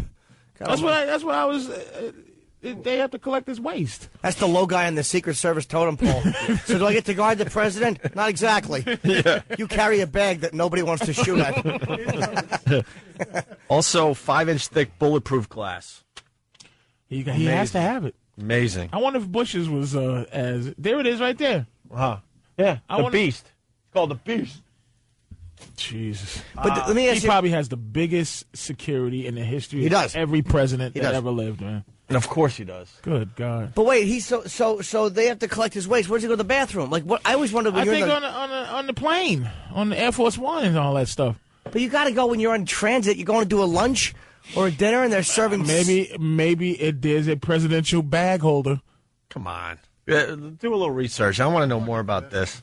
It'd be great if, like, the Secret Service guy has to kind of be like maybe he has a bag. He has a bag that he has to stay because he had to turn in his BlackBerry. But I guess now he's saying he doesn't want to do it. Right? He said, "Look, so we're going to get some really cool emails that are going to be available to the public when he's just doing lovey-dovey stuff with his wife and kids, dude. Because anything he types, is public record, right? Maybe he has like presidential bags that he has to in any toilet he has to go."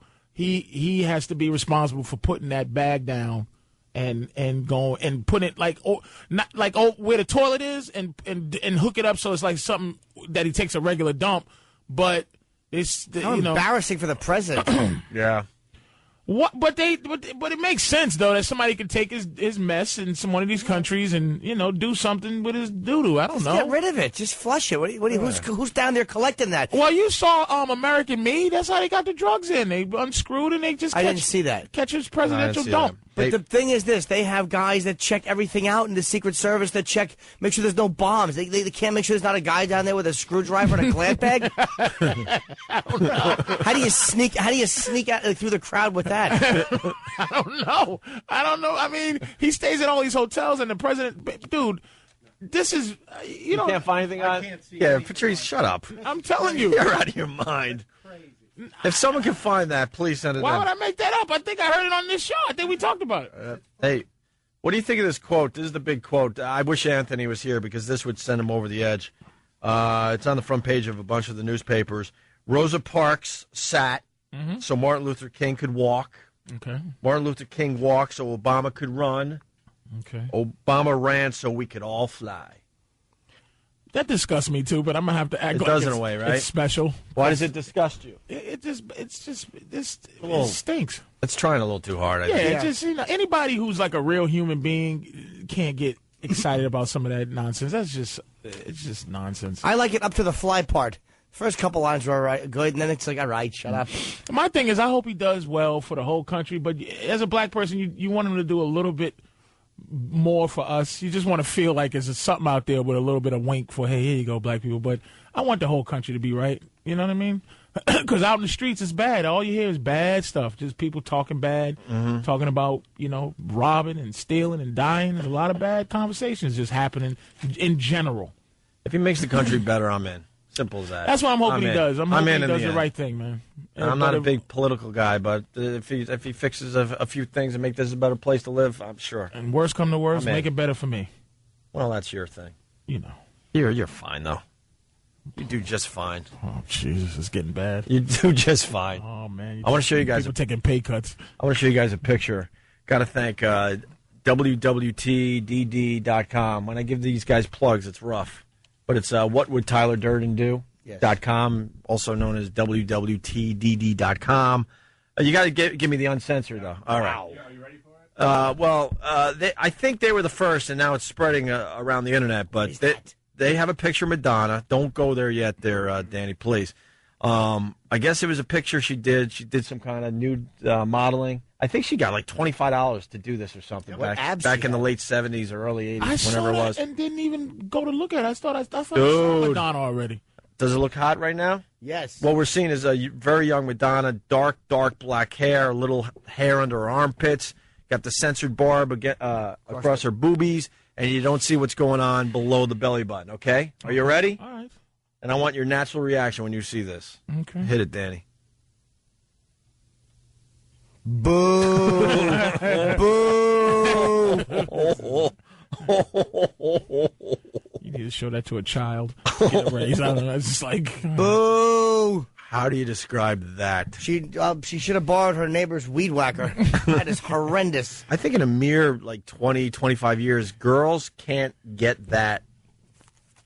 See, we can't really go too far with this without getting Alex bumped out. Rodriguez is looking at an old version of that right now. Yeah. You know what's there is you can't see her, because there's so much going on down there. Oh, it's 70s, Jack. I mean, it is like not even a hint of like trimming up the size or nothing. I mean, it almost blends into the leg hair. She has hair under her arms, and yes, you can see the laugh. Her legs are spread, but you can see like part of her calf. She has a hairy leg calf. Yeah. Or a calf. But let's be honest, there's something completely filthy and nice about that. Not leg hair. Nope. No, underarm hair I can deal with a little bit. It's specifically Madonna. That's awful. Being that despicable, like even as a young mess. I can understand and her desperation, and she made it. That's what's great about Madonna. You could just see how desperate she was to be famous. Yep. And she is a role model for any girl who just desperately wants fame. Danny, how much you get for that picture? Is it true? $25? $25 for that. $25 in 1979. Now she's like a $100 millionaire or something like that. 79.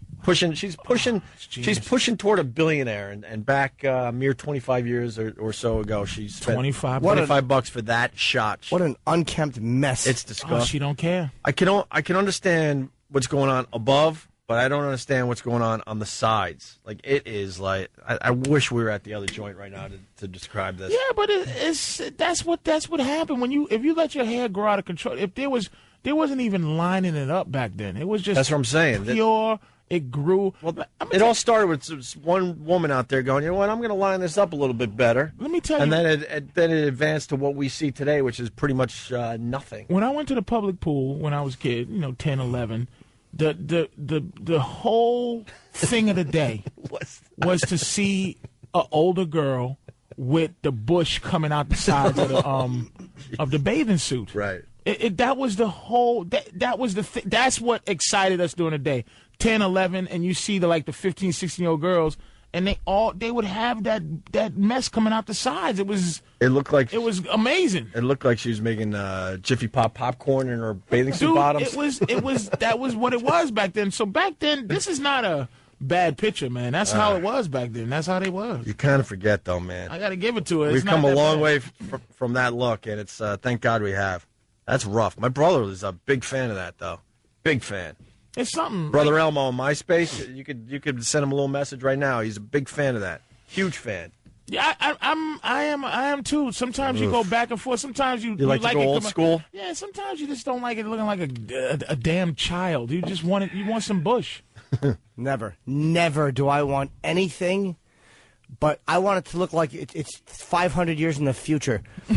Just completely like glass. Like glass. I really do. If I touch, I want my hand to slip off. It's just not. The only way I could deal with it is if it has personality without it. Yes. If you got those ones that don't have personality, that must be Photoshop right there. Well, now Danny's finding some fine pictures. That's a mess, but I take that too. That's horrible. Yeah. That's really a mess. All right, let's. That ain't sexy. You know, unfortunately, we have to go back to the Obama thing because people are finding facts. Bob in Jersey, go ahead. Yeah, the reason they collect their number 1 and number 2 is because every piece of that gets analyzed, and that way they find out. Yeah, that way they find out if there's any health problems with the president before it gets out of control. Thank you, sir. They've done that for about the past 15 years. That's why all these presidents, you'll hear they go in for an undisclosed physical. That's why.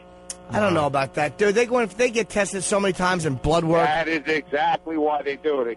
That came right from the Secret Service. There you go. They do that for that reason. Apologize to me, Opie. Not yet. What do you do to you? Apologize to me. He's not even playing around. I need a backup. I need one more call. It sounded like he had one of those Secret Service phones, so you couldn't even trace this call. Yeah, you hear that? You hear that humming in the back? This guy's he works for the CIA. Who does that for a living? And how do you go through? Like with a comb? He's or only something? president for 8 years. They act like they gotta keep him alive for 40 years. You're assuming he's going to get the okay, extra worst, 4, huh? Okay, worst. He's got 4 or 8 years. How healthy does he have to be? Make sure a bullet doesn't hit him or doesn't fall down a flight of steps. He'll be okay. Because people are trying. First of all, people are trying to kill our president any way they can in these crazy countries. You know, they want to make sure he's not being slowly poisoned. That's what I'm saying. You got to keep it. But do you think there's a lot less countries that want to try killing him now? No. I think there's more people in the world that like this guy than like Bush. When they find out he's just going to be another American president after that, that whole thing, I agree with. They're going to try to kill him even more because they're going to go, he tricked us. But the other thing is, a lot of these countries are acting a little funny because they see how this country treats black people. So they're just acting funny, going to war without permission. Mm-hmm. They wouldn't have did that if Bush was in there. He's like, like a substitute teacher right now. What do you got, Stump Brain? They don't have to collect all this stuff because there are toilets that will analyze everything you do. We're talking on the road, Stunt Brain. We're talking these other countries when he takes a dump. He has a special toilet that analyzes everything? Buy it. There's I ain't buying no toilet. I'd love to have one. I ain't buying no damn toilet. What's wrong with you? It'll tell you how your blood sugar is. It'll check everything. It's not us checking him. It's these other places that are trying to create things to kill presidents. No. Especially the black president, because I'm sure he has diabetes and sickle cell and high blood pressure. So they're going to try to get him. By the way, when Israel attacked Gaza, yeah, Bush is still president. But they did it. They did it. S. No one really is doing anything. S. They know Bush is gone. They did their last little throw a shoe at him just one last time. Yeah. And take this on your way out. Take a shoe. You idiots. And all they did was make some guy who made those ugly shoes rich because he had to. There's like 400,000 of those shoes being made right now. Yeah. But they wouldn't have did that. They wouldn't have just went to war. They doing the rest of the world is acting funny now. He's got to come in and slap somebody around, man. Let him know he's the HNIC up in there, man. Let's go to Fontaine. Fontaine, you got more on this Obama waste thing? Yeah, hey, boys. Patrice, another black listener. Whoa, wait. Hold on. I've been taking your phone calls for a long time. Had no clue you were black. Solidarity, Martin Luther King Day. I'm here. Just let it happen. To talk to the man. Let it happen. All right, let's get They're some more coming black out, man. callers They're on the coming show out, today. Jack. Who is this caller? Fontaine calls all the time. I had no idea. That you were a name? brother. You didn't know black? I know. Fontaine? That's like Leroy, the white guy. What's this Fontaine? What's the matter with you? Disconnected? How could he not be black? I don't think I've ever met a Fontaine before. I don't know. Fontaine. I thought he was like French Canadian or That's something. an old pimp name from an old movie. Fontaine. All right, Fontaine. What do you got on Yeah, that's a very black name. Damn, I'm I was waiting for out of touch ass. I was waiting for a frunkus on that last guy's call. I think people make up stuff just to get on the air. Yeah, I don't believe that. The team that guards the president is called the Eagle team, and there are 3 folks on the Eagle team that have a dissipator.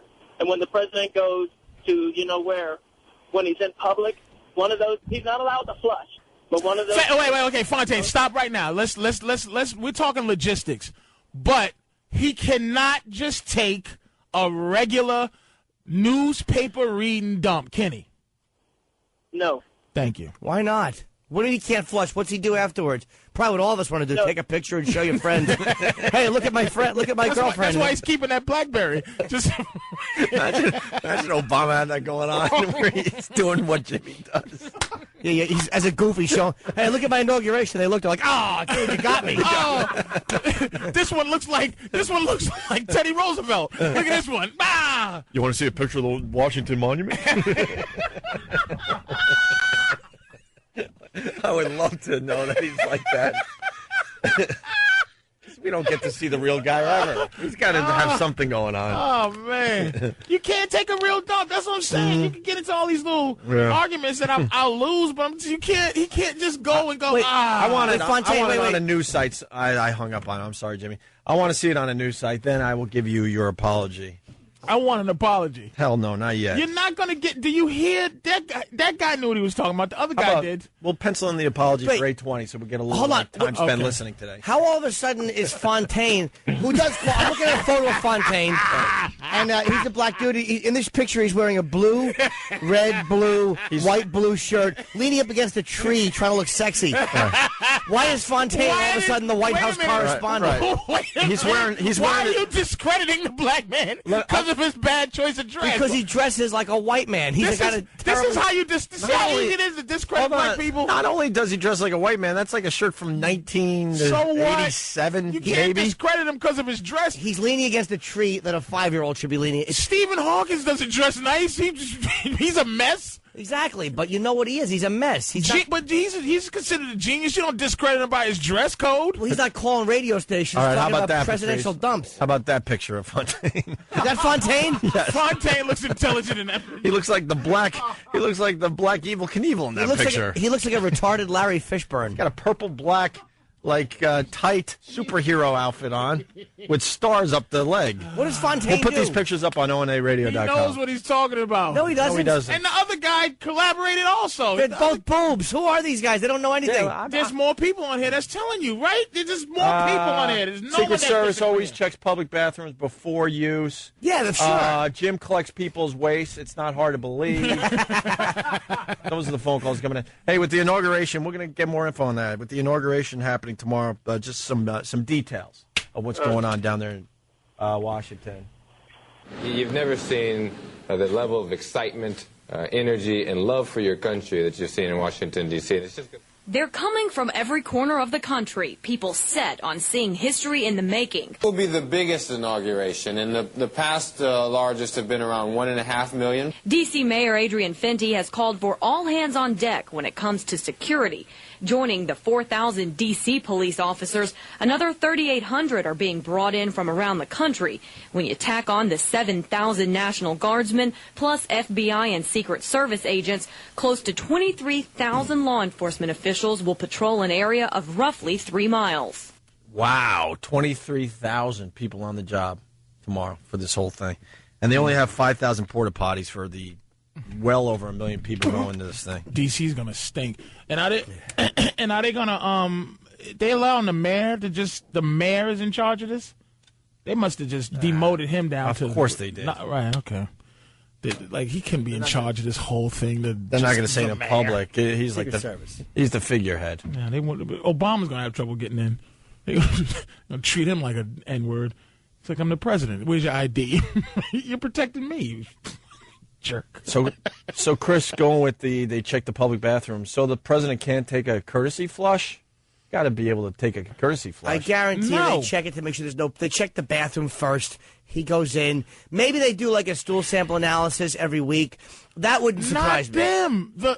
Wherever he is, what they're trying to do to see what his weaknesses are. They could. But what weaknesses could he have? Diabetes? What could he have? Like they realize that they analyze a urine sample or something, and they realize what? Right. That that he's a person. I like to think. What is it called? The football? That's actually Obama's waste. They're just carrying it around for analysis. It has nothing to do with nuclear weapon codes. I might be in trouble. Scott Martin from Japan, of all places. Uh-oh. He's a smarty pants. All right. Presidential poop classified from Huffington Post. Say sorry to Patrice. We'll get the Huffington Post article, and then we'll go for an apology. Apologize now. Hell Why no. you got to wait? Hell no. Just say sorry, Patrice. You Hell no. You knew what you was talking about. Hell no. I want it. They collected so people don't have his DNA. I kind of want one from Norton a little bit because you didn't quite say you didn't believe me. You reserved judgment, but I want one from you too. I want to apologize because I don't care what the Huffington Post says.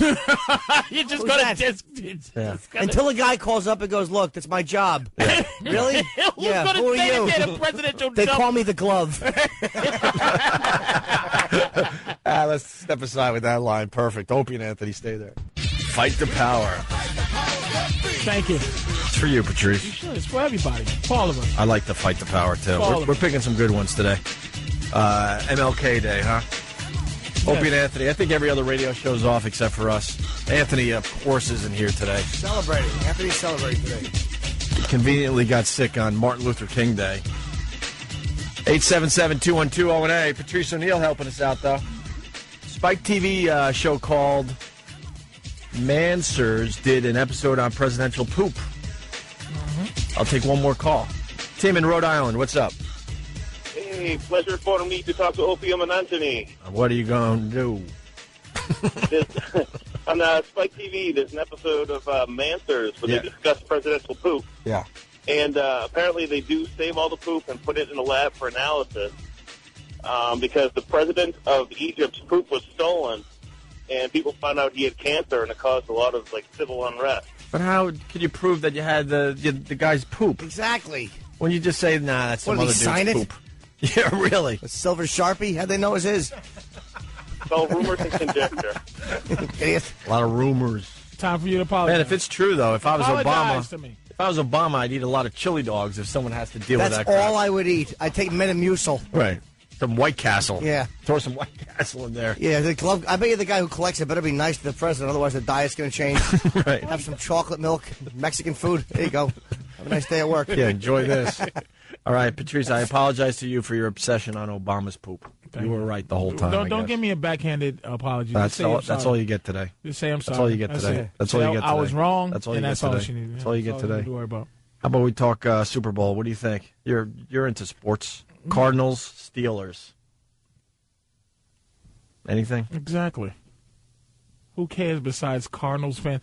Besides those crazy Cardinals fans. They're insane. Who have more fans. The Dallas Cowboys have more fans that go to their home games than their fans. Yeah. They're fly-by-night fans who are now going to deal with, I guess the fact that Philly didn't win, Philly fans and Pittsburgh fans in the same building, that would have been huge. Ugly thing. That would have been a great been. Super Bowl. Oh, my God. Those people, Pittsburgh. But it's going to be those Pittsburgh fans raping Arizona fans in the stands. They're so polite, those St. Louis sports fans. Very white, very polite. Well, Arizona. I mean, Arizona. Well, yeah. What am I saying? Well, Never mind. Arizona's taken. They've sucked for so long. I mean, what kind of fans do you want them to have? They haven't won since what, 1940? 1948. When they how were great could the fans Chicago be? Cardinals. They're all going to be there. They got some money. It's some money over there in Arizona. How many games are you going to go to when you know your team is never going to win? That's why there's probably more Dallas fans. I'm rooting, innately I'm rooting for Arizona because they haven't won anything. And then Kurt Warner.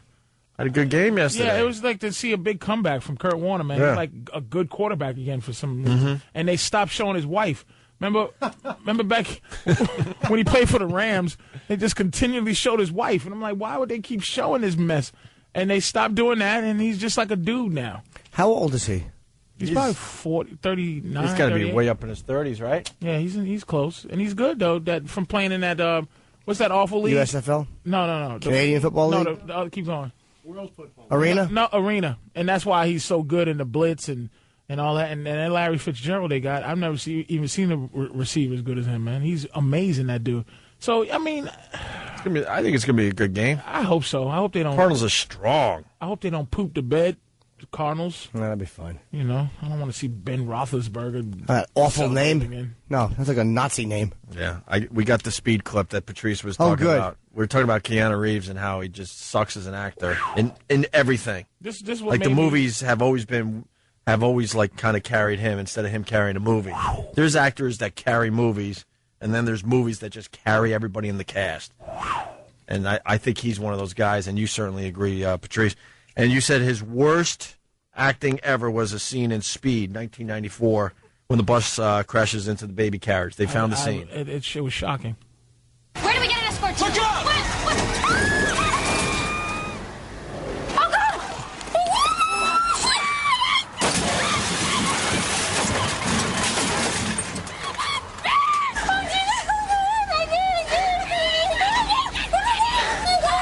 God! Cans! Cans! Oh, my God! There was no baby. It was full of cans. Are you sure? Yes. You sure? Yes. Oh, my God! I forget. Cans. You nailed it. Cans.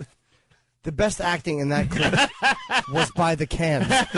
They sounded like they were clanking and scattering. They were very good. I just couldn't. It shocks me how bad that is. Why, when you look back at these blockbusters, you see horrendous acting?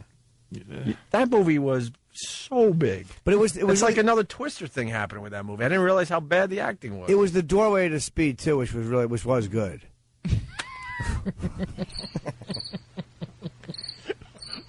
With Patrick, who's in that one? Patrick.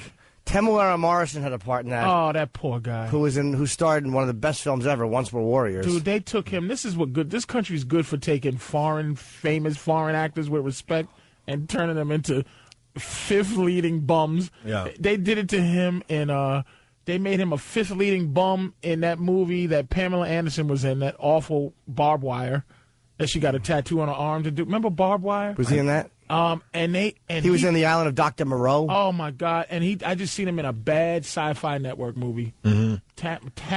What was his name? I think it's Temuera Morrison. He's a huge star in New Zealand. Dude, you never seen Once Were Warriors? No. It's great. You got to see that movie. I'll put it on my list. He was like the Marlon Brando of somewhere over there. Yeah. In New Zealand, yeah. Yeah, they did the same thing to Chow Yun-Fat. You notice how he wasn't going out like that. Chow Yun-Fat, he saw what they did to him, putting him with Mira Sorvino. He just went back to China. Good. And stayed respectable. And said, hell no? Yeah, he did that. He did 2 movies. One with Scott, whoever it was, the karate movie, and one with Mira Sorvino. And he just went back home. Did he do Replacement Killers? Is that Chow Yun-Fat? That was Mira Sorvino. Okay. But you know what? Chow Yun-Fat doesn't speak the best English. He's lucky they gave him anything over here. Temuera Morrison speaks perfect English. Chow Yun-Fat speaks Chinese. What are we going to do with him? Well, we're doing something. We're doing something with that squeaky voice Jackie Chan. Yeah, but Jackie Chan speaks a lot better English than Chow Yun-Fat, I think. No. Well, he's charming. He smiles. He kind of has a Pete Rose haircut. We like Jackie Chan. I don't know. Chow Yun-Fat did violent, vicious films. He's a serious dude. Oh, yeah. That's what they should keep him in, but they just always bump you down to bum. Just bump you down to they bumped him down to Mira Sorvino's partner. Hey, Kurt Warner's 37. And Patrice, Cardinals sell out every game. They have real fans. No, a lot of those fans are Dallas in. fans. Listen to how many cheers you get for the other team. I sound like my aunt the way I just phrased that, but you know what I mean. There's a lot of. Did you see how many people cheer when Philly scored? Yes, absolutely. Dude, they don't. Dude. People want to defend Keanu Reeves. He was good in Point Break. Oh, with Patrick Swayze, that stunk. Come on, man. I haven't seen like that movie. Saying somebody was good in Red Dawn. Like it's just one of those movies. It's been too long. I don't remember his acting in that anymore. I just can't believe how bad he is. Dave in Boston, how are you, Dave? Not too bad. What's up, guys? Welcome aboard, Dave. How the Celtics doing? They started falling apart a little bit on you guys, huh? You know, I couldn't care less. Oh, you're one of those. But- we went over Yeah, this. pretty much. We went Pretty over. much. Patrice brought it to the table. It's like Boston finally has a really good team, but the racists up there, they just don't want to follow the all black. They need a white basketball team. They need a white hero in Boston. Right. I need a hero, and he has to be white. I'm falling out for a hero. Sports fans up there in a quandary. They're like, this team is like one of the best all ever, black. but it's all black, and they're like, They come from. remember that break we did? They admitted it too. They came out of the woodwork. One black hero is Bill Russell, and that was just. They just need one white dude. They can at least go look. Yep, none. You see Larry Bird recently? What's he looking like? They did some commercial with like some of the old legends. I forgot the commercial. And Larry Bird looks horrendous. He looked like that in '89. He looks horrendous. Like, who would have thought that Magic Johnson, because I believe Magic's in the same commercial, would look way better than Larry Bird in the year 2009. Being that Magic should be looking like like Kareem Abdul-Jabbar. The best or line something. ever said at a roast. I forget who it was. It was Samore. Samore, who said to Flavor Flav, "You look like Magic Johnson should look." Oh, right.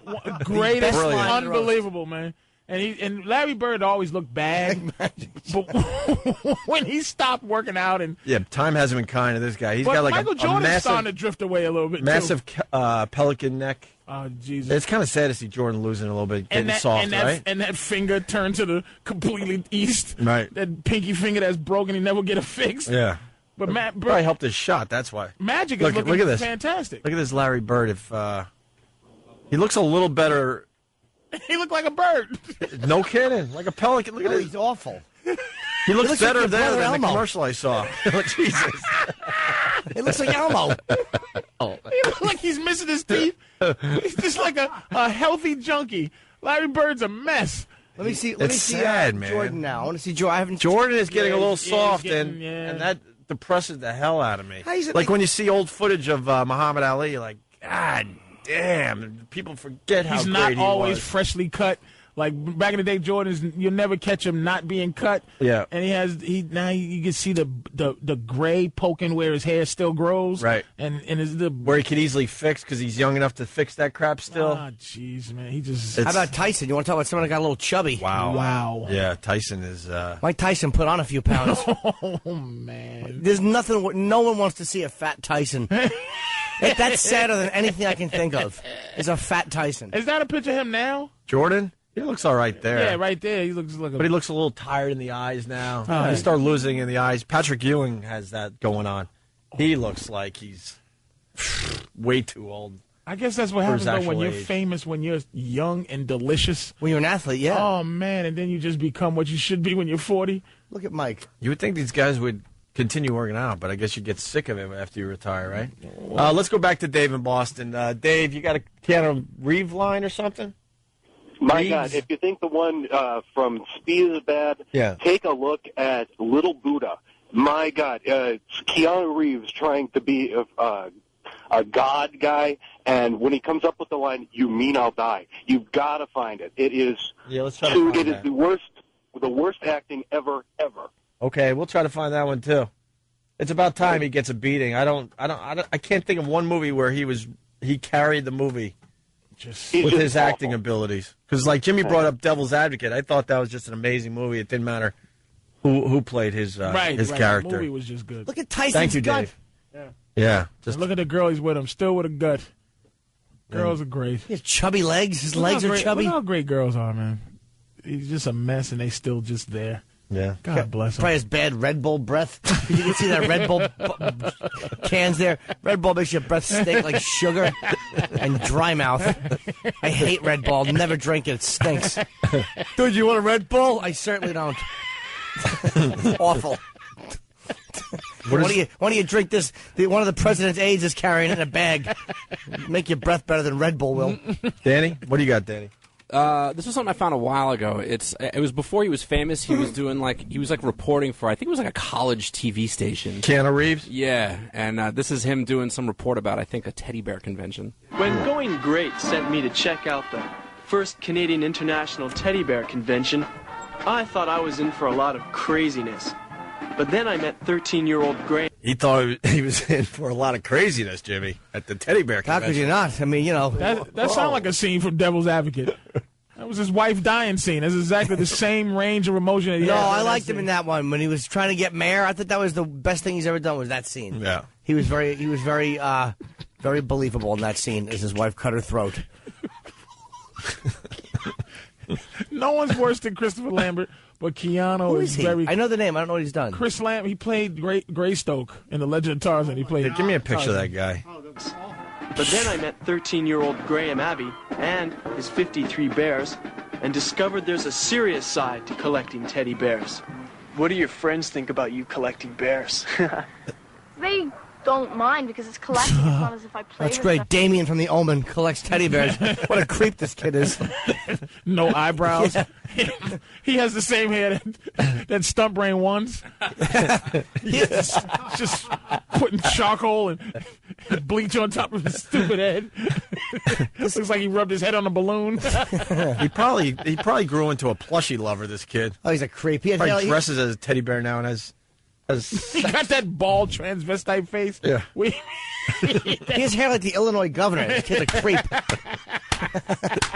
It's collecting. It's not as if I play with them, and they know I'm not the kind of kid who would really play with them. Look at this fairy, so soft and cute. Oh, let's see. He's cute. Oh, she's so cute. Look at that. Oh, back down.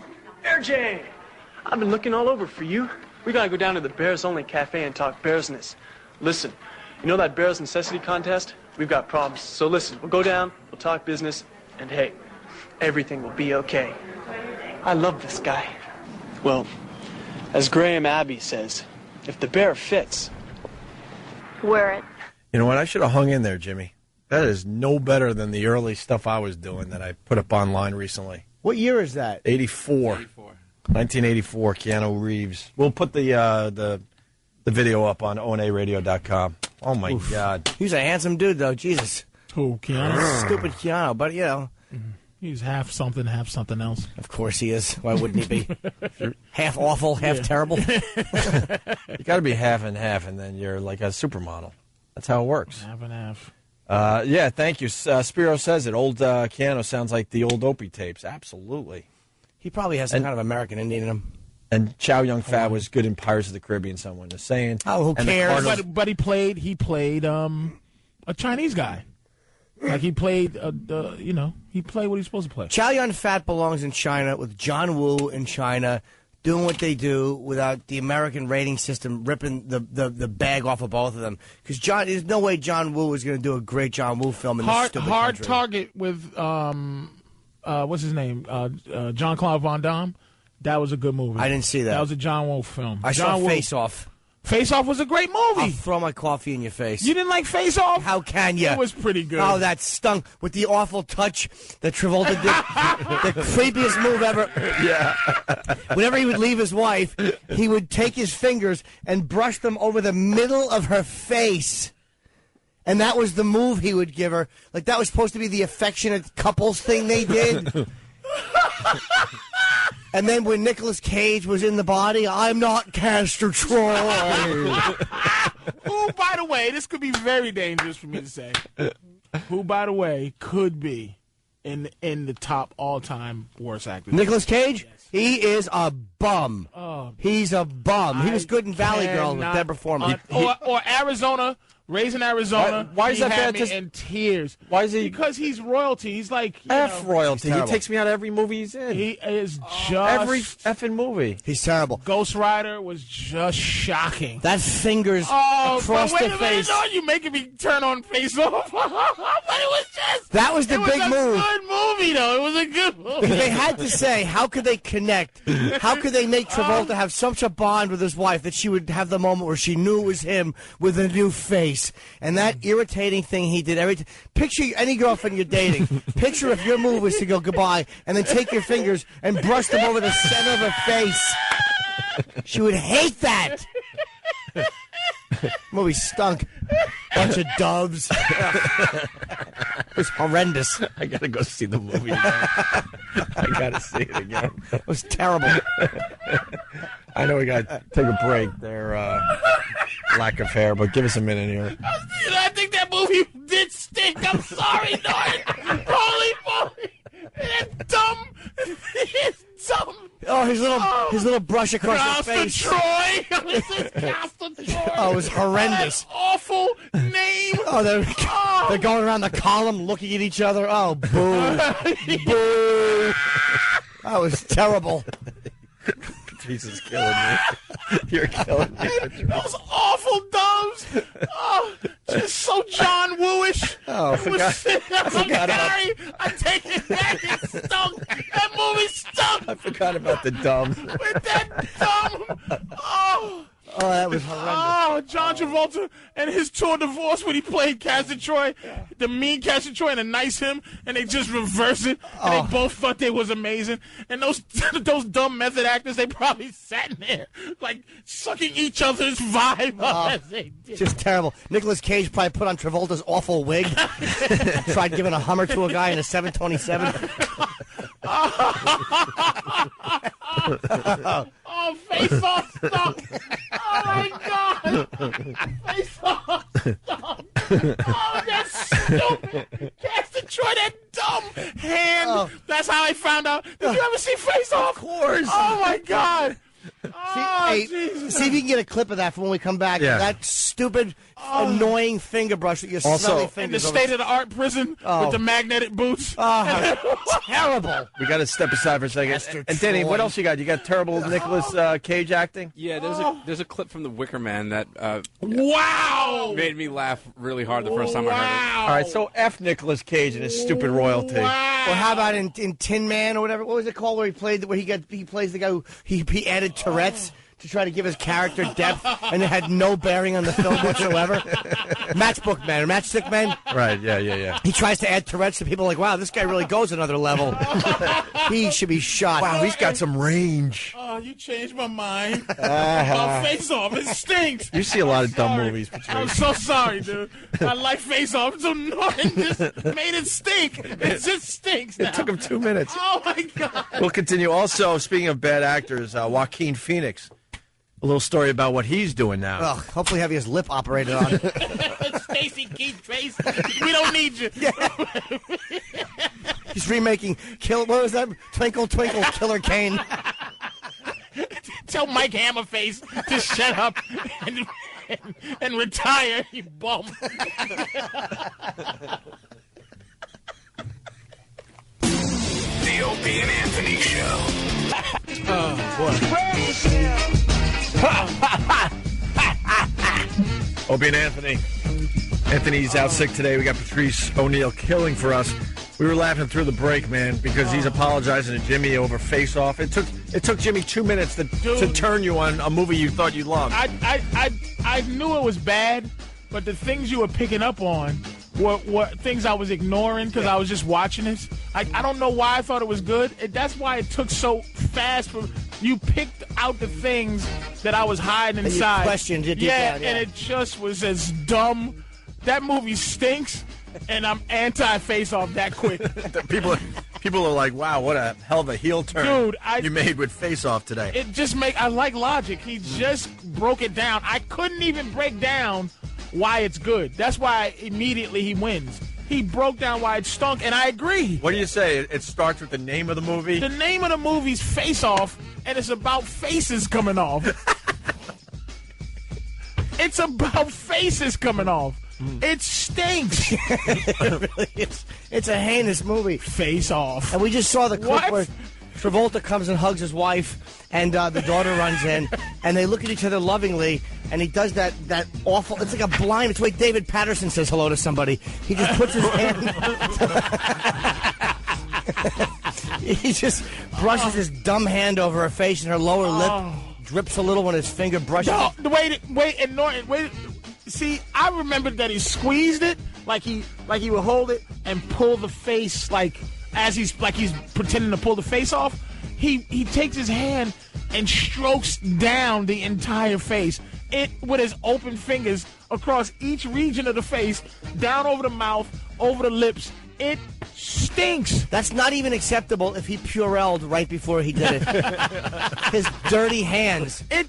I can't believe, Norton, I have no comeback for how bad that movie is. Well, I'm right with you. And let's stay with Nicolas Cage. Danny found something that's really funny. Danny, you guys been making fun of Face Off for a while, you and Travis? Yeah, me too. Every dude. Since we've all known each other as a group, we've been just bragging on that. Especially the part where Travolta is talking to his crew. He's the Nicolas Cage character now, but he's talking to his crew. He's talking about what happened. He goes, they took his face, and then he makes this gesture like he's taking the face off, like Patrice had mentioned, off, and like this big dramatic pause. They took his face off.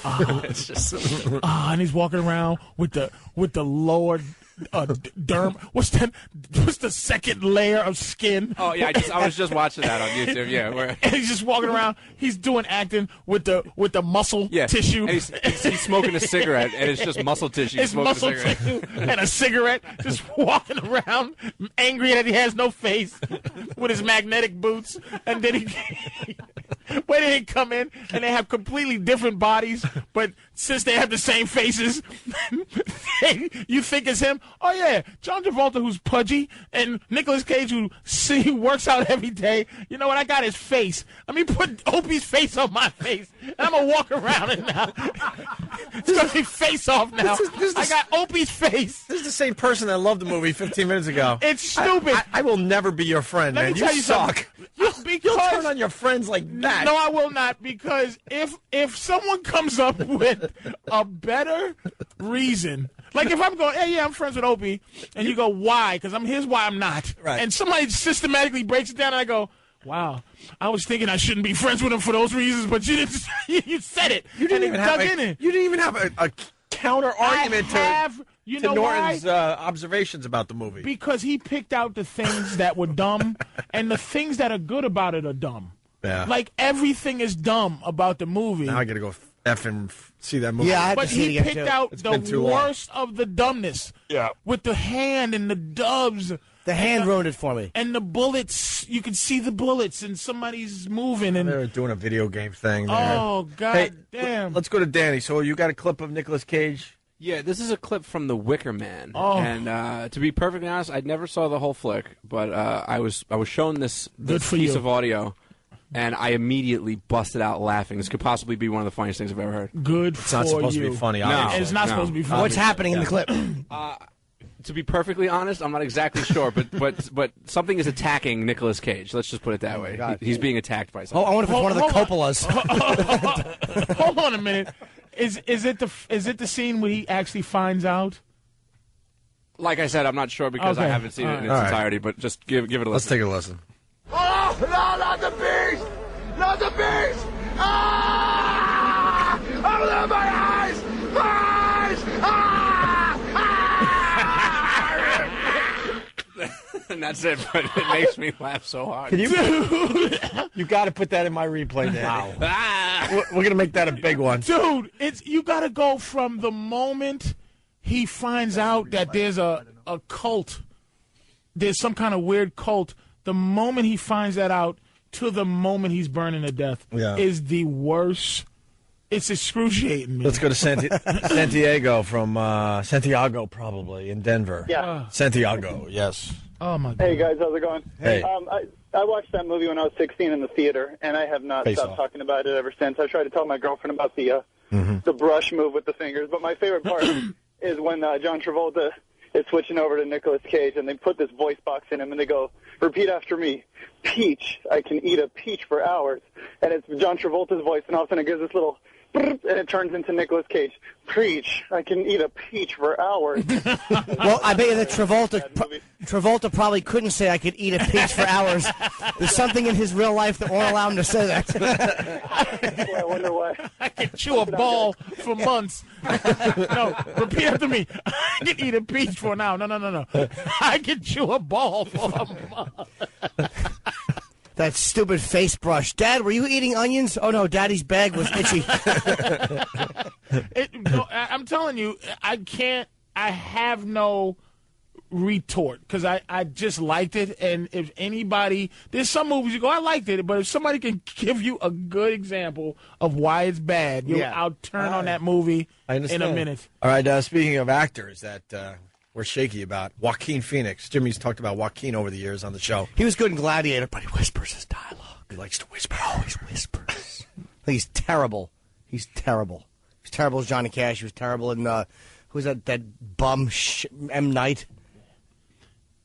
Yeah, what was the name? I'm trying to The think of Village. whisper. The Village, The right. Village, yeah, he whispered through the entire movie. The Home. Why would you do that? Yeah.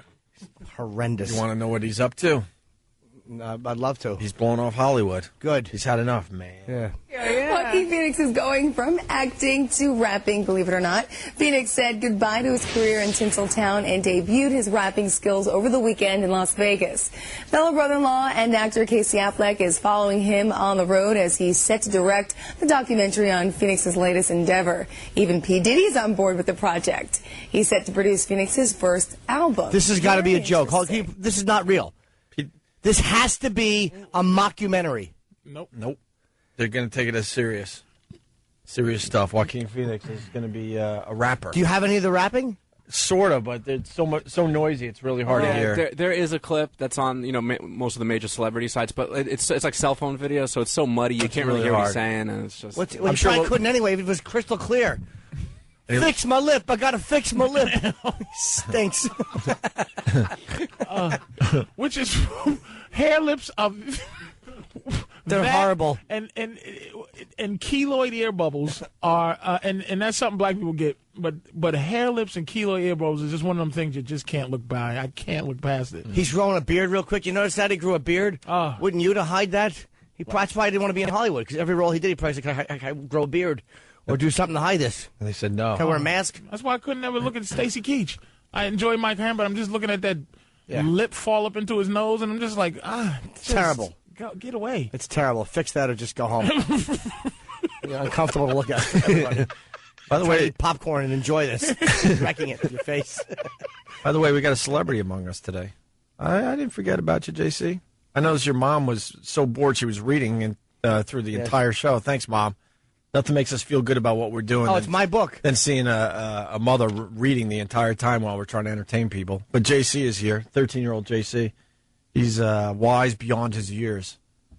You having a good time? You want to come in for a minute? Hang with the big boys? Wait, that's Joaquin Phoenix. It looks like Zach Galifianakis. That doesn't look like Joaquin Phoenix. Yeah, he looks like he's in the Beard Wars Looks that like Ron and Tippy Fez Tom. are doing. Yeah, a younger Tippy Tom, With right? less talent for acting. Yeah, that's a compliment there, guys. Thanks. I gotta- Tom.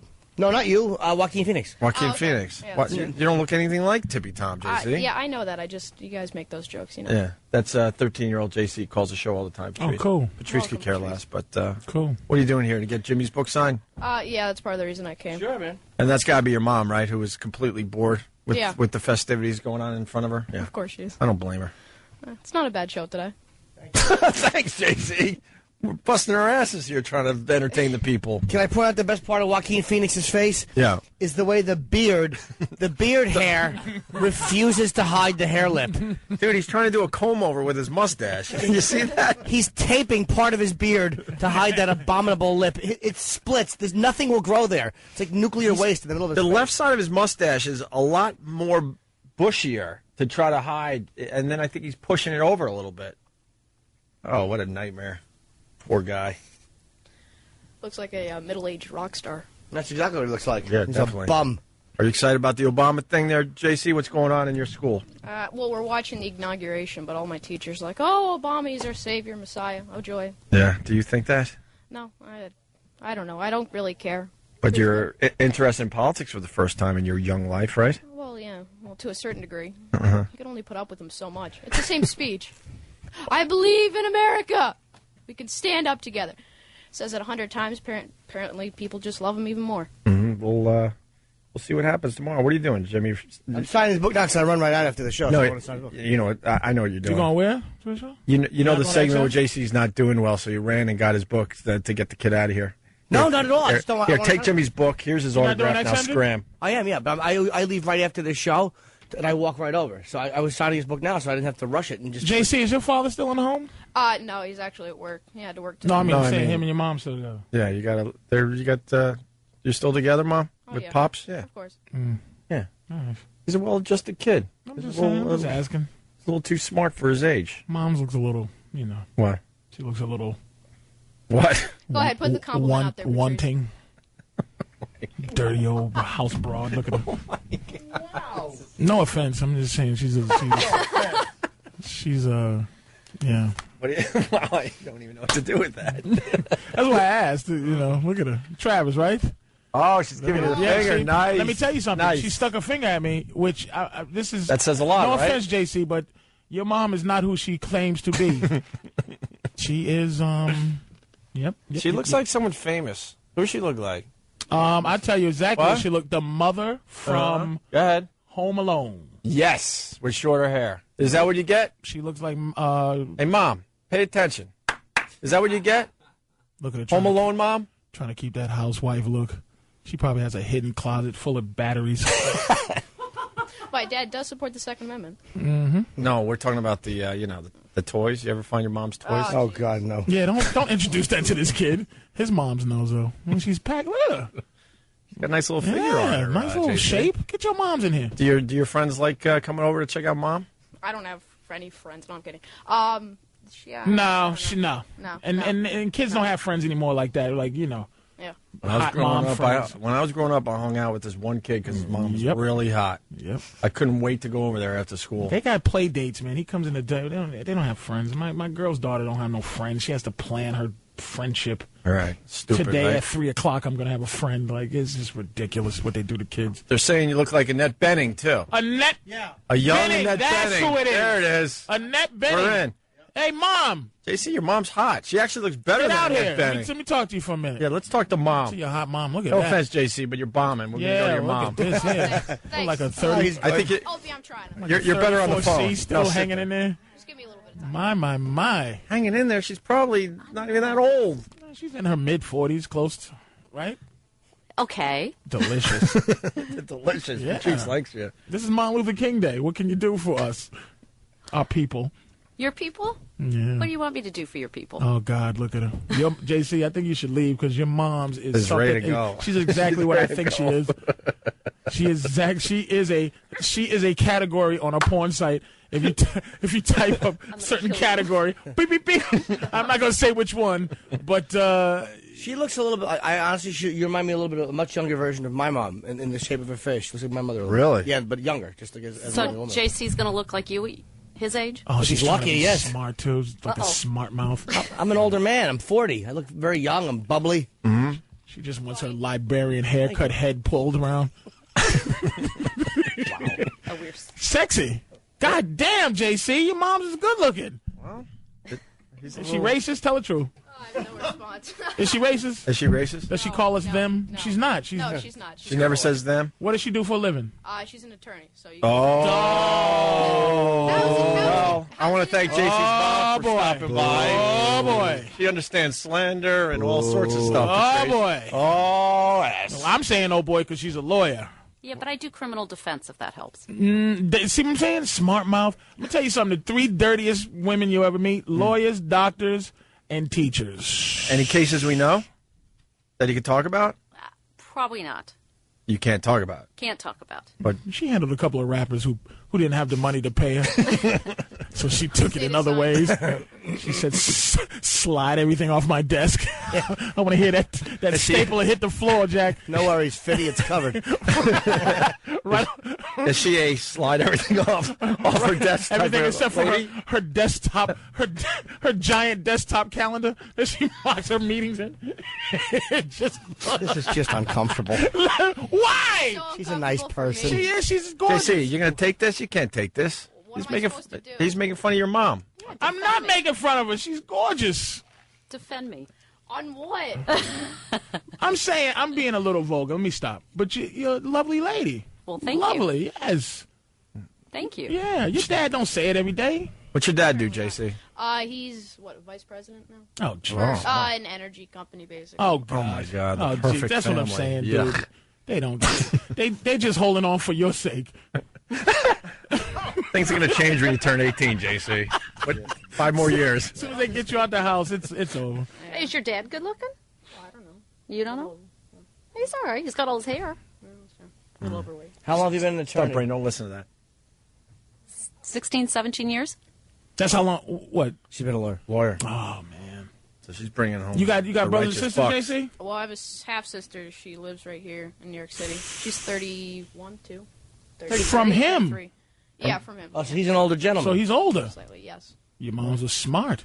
How long they been together? How long you guys been together? 20, 19, 17. 17 years. Oh, so he caught you young.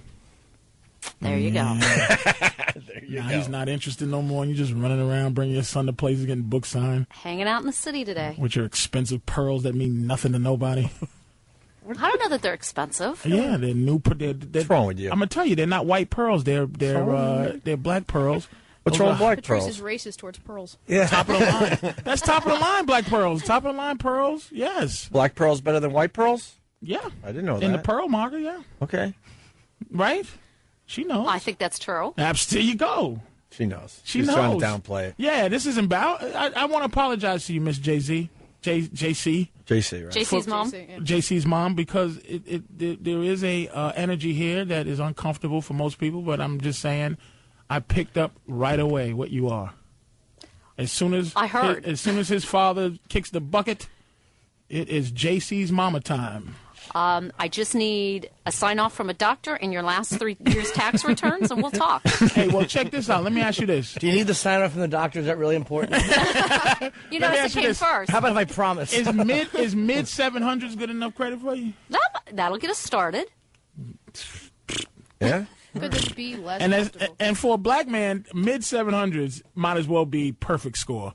Okay. That's a good All right. grading on a curve. That's rocking for a black man. Because you get an extra 70 just because you're white. So if you if you're a white guy, you're born with 70 points on your credit score. So if you have a 720, it's already a 790 just because you're white. Well, you married for loved ones, then you marry for the money. Oh, see, JC, you know, you shouldn't be listening to what your mama She's really smart. is. Oh, she is, and she teaches you very well.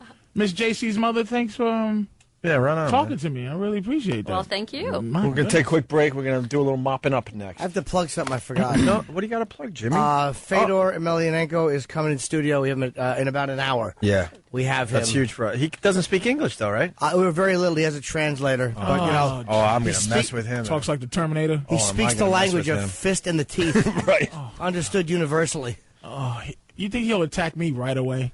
Like just because that's his. He'll that's just his look instinct? at you. Well, I think he's probably. I mean, in MMA, I think he's the best fighter in Everyone's the world. talking about him. You're also going to Miami Wednesday? I'm doing one show Wednesday night at the Lincoln. I think Figure Theater. It's at the Miami Festival. Right. Wednesday night, I'm doing one quick show and then flying back ashamed and dejected Thursday morning. And Patrice, what do you got going on? Anything? Fort Lauderdale, Florida, this week. All right, cool. I'm at the Improv. Oh, let's hang out. What happened? You guys are close. Aren't you coming back? When you coming Oh, back? yeah, he's coming back now. We'll wrap up next. Stay there. Opie and Anthony. Hang on at the airport. Opie and Anthony Show. Heading over to XM Satellite Radio. Or what is it? Sirius XM, I guess? Yep, Sirius XM. They should keep XM and drop Sirius because it looks better on the radio. No kidding. XM, FM, AM. It's like three things. No kidding, but I think we're going to lose the XM. It's ridiculous. A bad move. All right, we're wrapping up. You know, we started the show with Kenny singing. We should kind of like play this one more time before we get out of here to really bother people. Kenny singing Pride by U2. Just a little bit. And stick around for Fedor because I'm trying to get Patrice's face punched in. That'd be That's my awesome. goal. Also, look for me on Twitter.com. Decided to do some of that social networking finally in the year 2009. Found one I liked. I never liked the MySpace, never liked the Facebook, but I like the Twitter. It's easy. It's quick. I'm Opie Radio, one word on there. I hate on Facebook how they, like, every time somebody comments on me or writes on my wall or recommends me, Yeah. I get an email. It's so stupid. So-and-so has sent you a little umbrella nudge. Shut up. So-and-so's invited you to a fake snowball fight. A bunch of douches. I like to feel like I'm in touch, but what's a fake snowball fight, Jimmy? Exactly. I wouldn't know. Really? Deny. Oh, you said no, thank you? No, I would never accept. I accept friends and, something like that. You know what? As far as Twitter goes, I'm all about followers, not following. See, look at me talking a little tech with the people out there. Twitter.com, I'm Opie Radio. One word. And what was it? The umbrella nudge? What's that about? I don't know. It's just all these, you know what I'm talking about. What are some of the things they have, Sam? They're just terrible. They have, you can invite someone to a food fight or a tickle fight. All right, let's go with the tickle fight. So you invite someone to a tickle fight, then what happens? Well, then you click accept. Do you actually, have physical contact? No. No, never. No. Then how do you do a tickle Exactly. fight? the computer decides who wins. Oh, I didn't know it that far because I never did anything but hit deny. How about this? Yeah. Jim Norton invites you to a beheading. That'd be great. Well, but then you could see who has won the most tickle fights from all your friends. Yeah.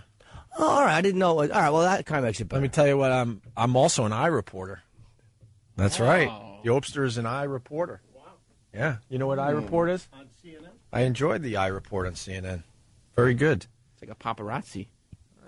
You see news, you send them some news, and then all of a sudden you get credit and you get some hits. Citizen journalist.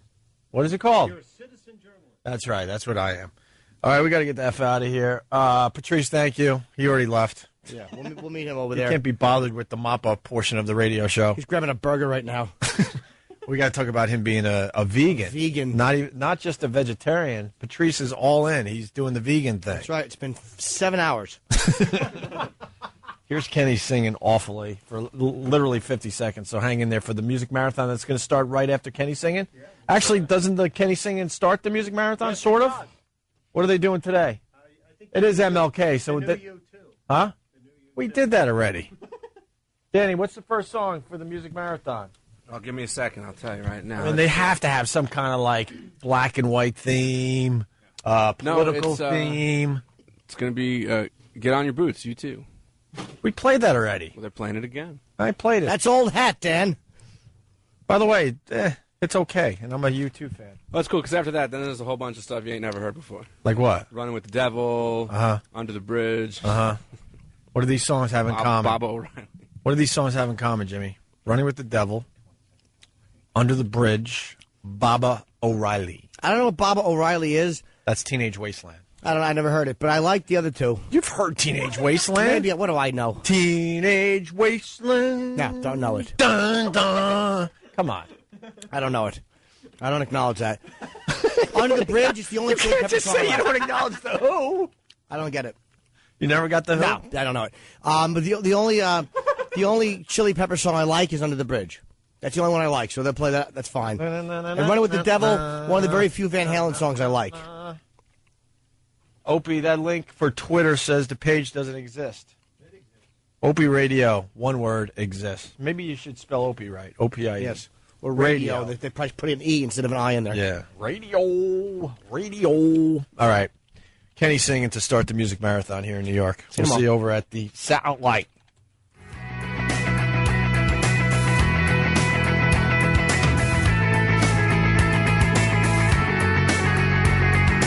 One man come in the name of love. One man come and go. One come he to justify. One man to overthrow. In the name of love. What more in the name of love? In the name of love. What more in the name of love? XM202 Sirius 197. The Virus. The Opie and Anthony Show will return live and uncensored in moments. Do the bed. For now, listen to some worse stuff. Ladies and gentlemen, you're about to hear the awkward transition as we bring on the bit. Bill, what's the problem? Well, I wanted to get the email address of the general manager. Are you like the idiot that just wrote that email that we just read? Yeah. Well, see, there's no talking to people like you.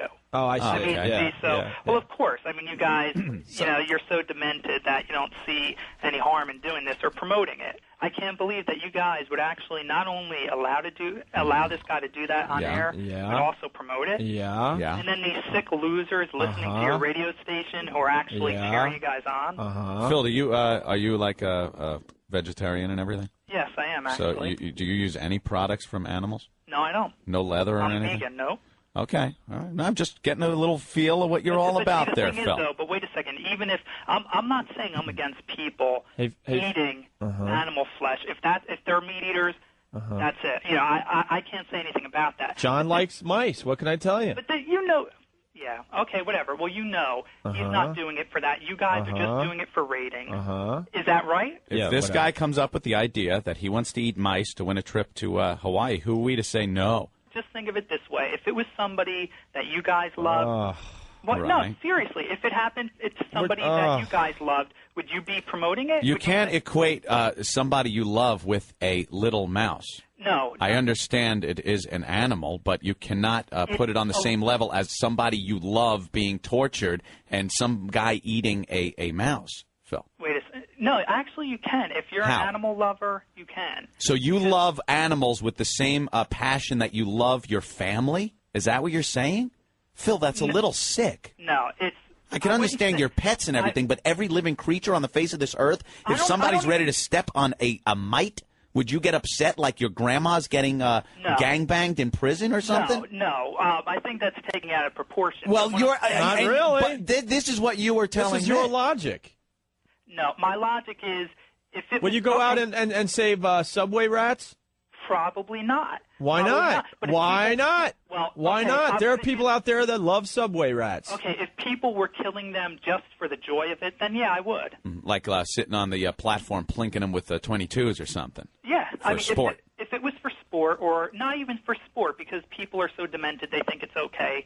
But if they were doing it just out of cruelty because they want to see another living thing die, then then I do think that this guy did get some nutritional value out of the mice. Whether that's what he was going for in the first place, he did consume them. Okay, but did he kill them first? Does the boa constrictor kill them? Does the boa constrictor have any other way to survive? Actually, they do. They kind of squish them first with their little body and then but the swallow boa them whole. constrictor needs to eat those things to live.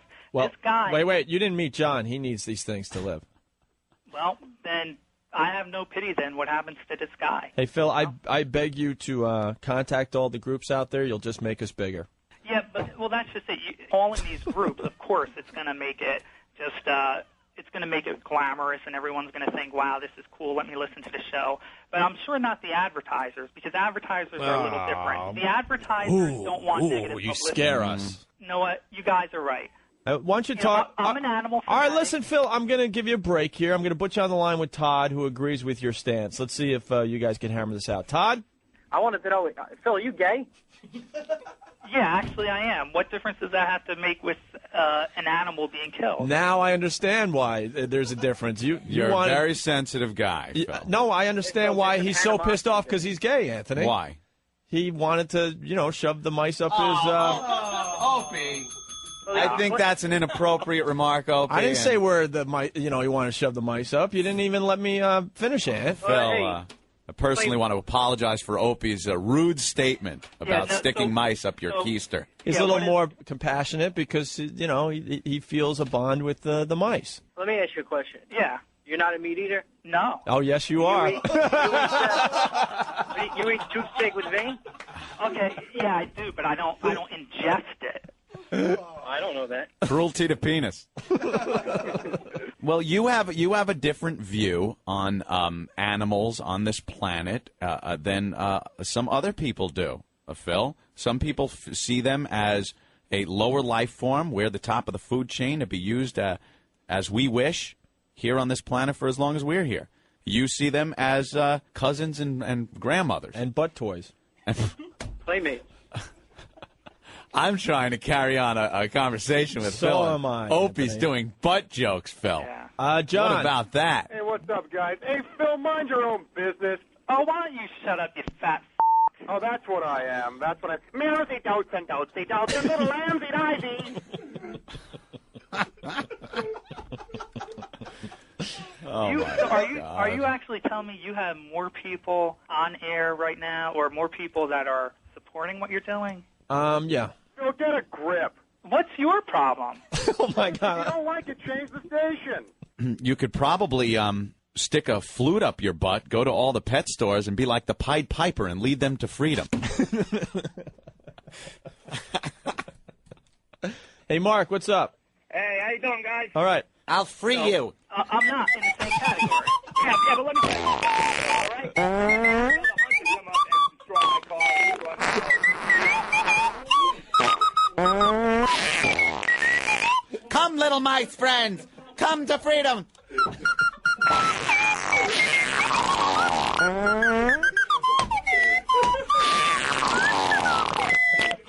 I am the Pied Piper. Mice, follow me. Follow me, mice. I'm the Pied Piper.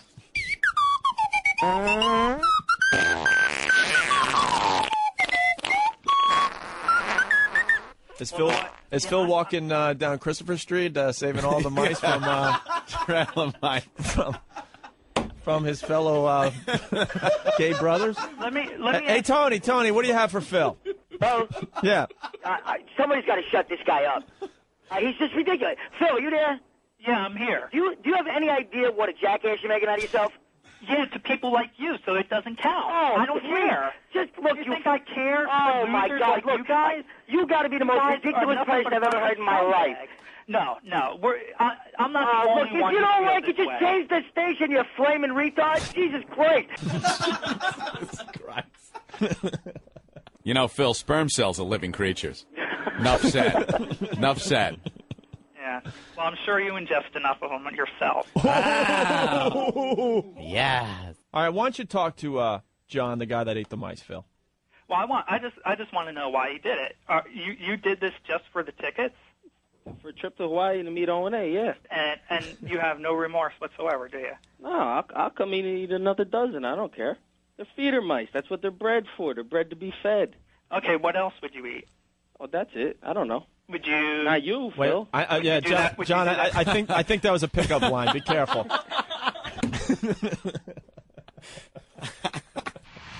Opie and Anthony return live and uncensored in moments. What? I'm going to throw a little hissy fit. The Virus, XM202, Sirius 197. Man wakes up during his own autopsy. This is an amazing story. We had it the other day, and we never got to it. This didn't happen at the Mayo Clinic. Huh? They're making it sound like... I hate when I go to, like, Drudge Report or something, and I click on a story going, oh, my God, that sounds horrible. Man wakes up during his own autopsy. Yeah. And I find out it was in Peru or somewhere. Then you realize, oh, okay, that makes total sense because they don't really know. They put a mirror to his mouth and see if it steams up. Do something stupid. They throw sugar on him, and if demons don't rise up, he's dead. Even better. Dummies. In Venezuela, a man Venezuela, sorry. dead in a car crash. Same thing. Wakes up. Yeah. Shut up. So my geography is way off today. In Venezuela, a man declared dead in a car crash wakes up, but get this, during his own autopsy. According to the newspaper El Universal, medical examiners began the procedure on Carlos Camejo. By the way, she didn't need to say, get this. We would have picked up the odd part as you said. Yeah, hey, get this. Hold on to your hats, kids. You know, and he woke up during an autopsy. Well, what's the weird part? Yeah, what? Get this. Oh. Well, we know Get something this. crazy's about to happen. Get ready, because here it comes. Right. Examiners began the procedure on Carlos Camejo, but they stopped when he began bleeding. The man says that he woke up in excruciating pain. His wife arrived at the hospital and was shocked to find him walking around. Wow. Can't make this up, folks. No one thought you did, stupid. No one thought you made it up. Can't make this up, folks. But we just did. Joke's on you. I like turtles. I know, Yeah, I know. turtles, great. Stop with the turtles. Little box turtle. The guy's laying there for his autopsy, right? Yeah. And they don't want to get too graphic, I guess, on the news, but basically they start slicing into his face. Why the face? I thought they did the classic Y cut first.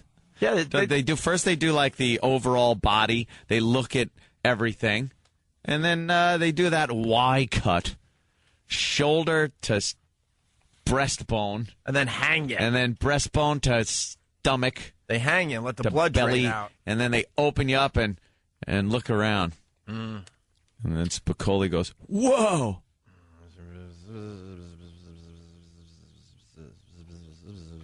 You're about to see the body in its pristine state. Yeah. I love that movie. Imagine wake up and you're being cut and you say, what are you doing? And they say, oh, we were doing an autopsy on you. Yeah. Oh. See, we thought you were dead. Don't they have a test in that stupid country they do? Venezuela. How about pinching your nose for at least 2 minutes? See if the guy goes, The guy alive. The guy woke up because the pain was unbearable as they're slicing into his face. Well, whatever caused him to be dead, wasn't it some kind of accident?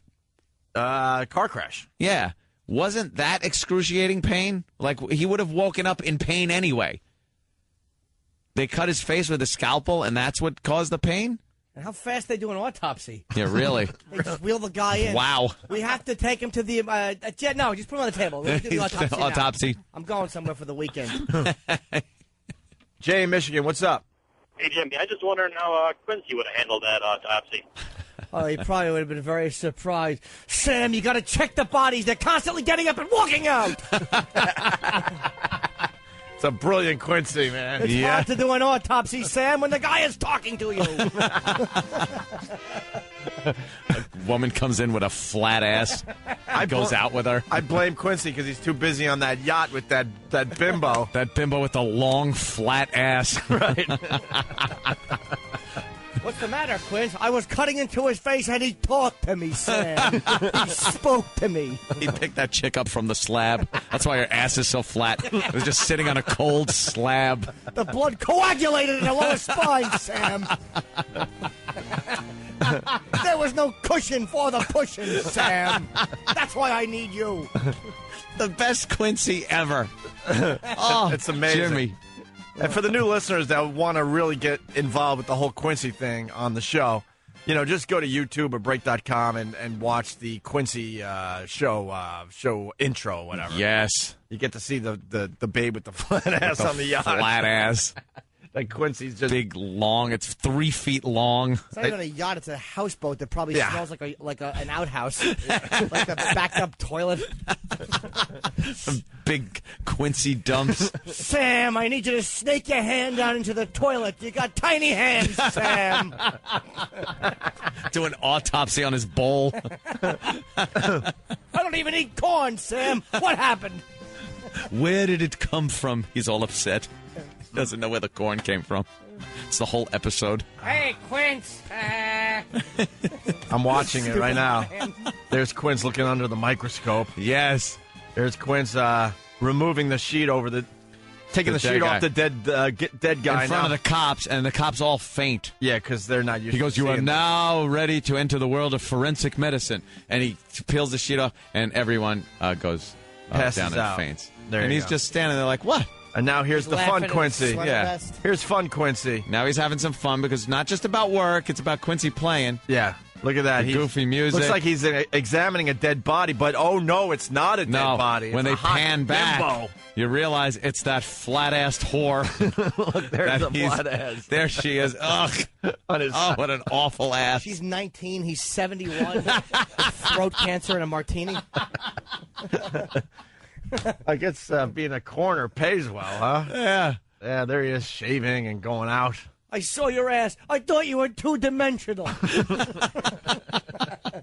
She has an ass like a hologram. She just stinks.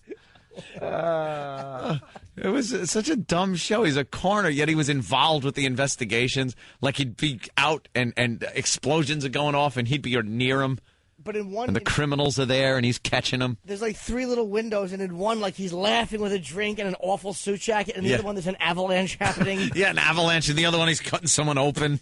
No, that's a car going off a cliff. Yeah, car's going off a cliff. It's always adventure with Quincy. Because one car's going off a cliff. Yeah, let's see. Upper right. Yeah. He's laughing with a drink. In one, he's upper left car going down, and the right. Now he's looking at an X-ray, and now flat ass. He's pinching her fat arm. How can you have all this fat on your arm and not on your ass? That's what he's looking at. If he can operate and move her arm flap to her ass. To her ass. Her ass is terrible. Like Sam's face. Just pop Quincy ME into your search engine for your video. Love the Quincy. It's the Opie and Anthony Show. I'm in radio because I don't like radio, Jimmy. Oh, I'm sorry. Oh. I love radio. It's the Opie and Anthony Show. Hey, getting ready for the live portion of the satellite radio show. But first, we got to talk about AshleyMadison.com. Are you unhappily married but can't afford to get a divorce? Anyone in the room? Anyone? Okay.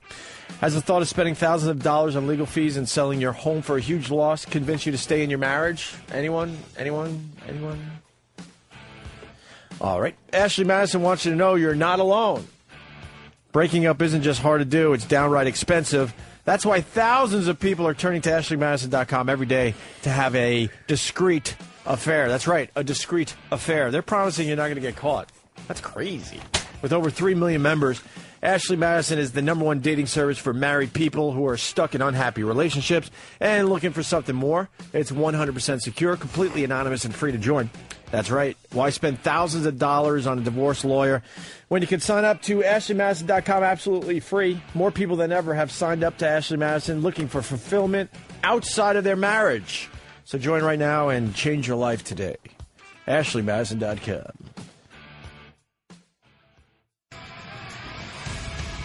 All right. We got a nice crew over here.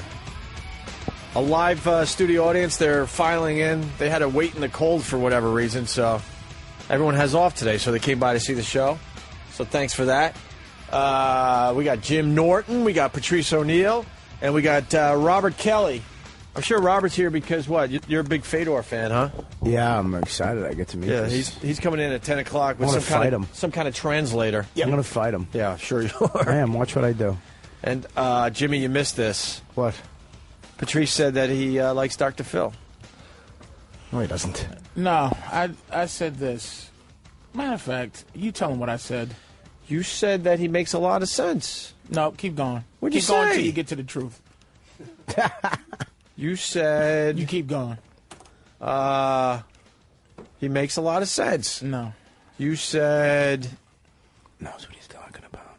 Knows what he's talking about. Yeah. So that means makes a lot of sense. But that doesn't mean that Asshole. he doesn't stink. It just that he knows what he knows his shit. Is basically what I'm saying. He knows how to give the right answers. I mean, he's not a dumb guy. His But approach, he should die. His approach is whack, which I agree with. But I'm just saying I watched the show where he was like trying to help some people, some camp or whatever. But he just knows how to. He knows how to Hannibal Lecter somebody, and but I'm not a fan of his. But he knows how to do what he does. He knows how to what? Hannibal Lecter guy? Yeah, get in your head. You have something you want to attack, but it's just nothing there. No, I was just trying to understand what you're saying. Jesus Christ, what the hell? How you I'm just doing? looking at it What's up, because you friend? repeated Hannibal Lecter a guy. Because you knew what that meant. Are you doing that to me right now? Multiple MIGs. Exactly. Multiple MIGs a guy. I would love to be able to talk to a motherfucker and have him just die while I'm talking to him. It'd be nice. Believe me, many of us have wanted to while you were talking to us. That's what you get for flicking cum in her face, buddy. Yeah, exactly. He threw it right. What aim Miggs had. He must have been a ball player. Jimmy, your Facebook discussion at the end of the show was very funny. I think I want to continue with that a little bit. Makes me sick. The fakes. What was it? The tickle fights. So-and-so has invited you to a snowball fight. I got someone sent me Flair, and Flair? It's Flair. Like, when you go to Fridays, they have all the little buttons. So it's called Flair. I got some Flair today, and someone bought me someone bought me for $50,000. What? I got bought. The internet sucks. It's just corny. It's a fucking scam. So it makes me sick. I don't want to be on it no more. You do the Facebook? I do Facebook, yeah. Now I do because it's on the iPhone. It's real easy. It's better than MySpace. Fucking people. Yeah, but I got to listen to somebody's CD dropping every week on MySpace. What's an umbrella nudge? Whatever it was, I made that up. It was like that was the kindest. What are the nudges they give you with the little invitations? So and so right on your wall. I have a wall. So and so wrote on my wall. Want to read each other's walls? Fucking pathetic.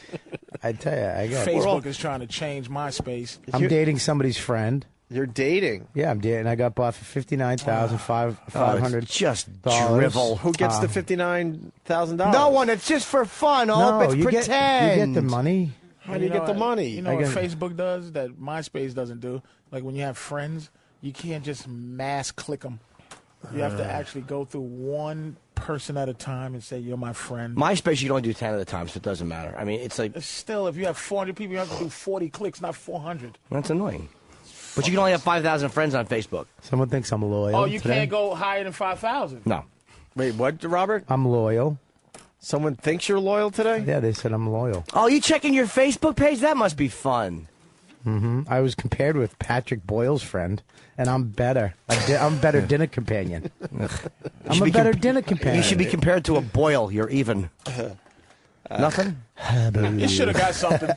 Yeah. I think we're just all too tired. I'm not that Oh tired. yeah, don't fucking put us in Yeah, this what shit. the fuck, dude? Exactly. We've been killing today. We've been having a whole bunch of fun, and then you sulk Fucking in with your Facebook. Misery loves company, Yeah, motherfucker. really, man. What the Yeah. fuck, Bobby? We're all tired. Go fuck yourself. Yeah. We're having a fine show. Yeah, Like, we've been You're tired. Opie was with me for like 5.2 seconds. As soon as everybody turned, no. Opie was like, "Yeah, Bob, fuck Jesus, you." that was worse than the face-off thing.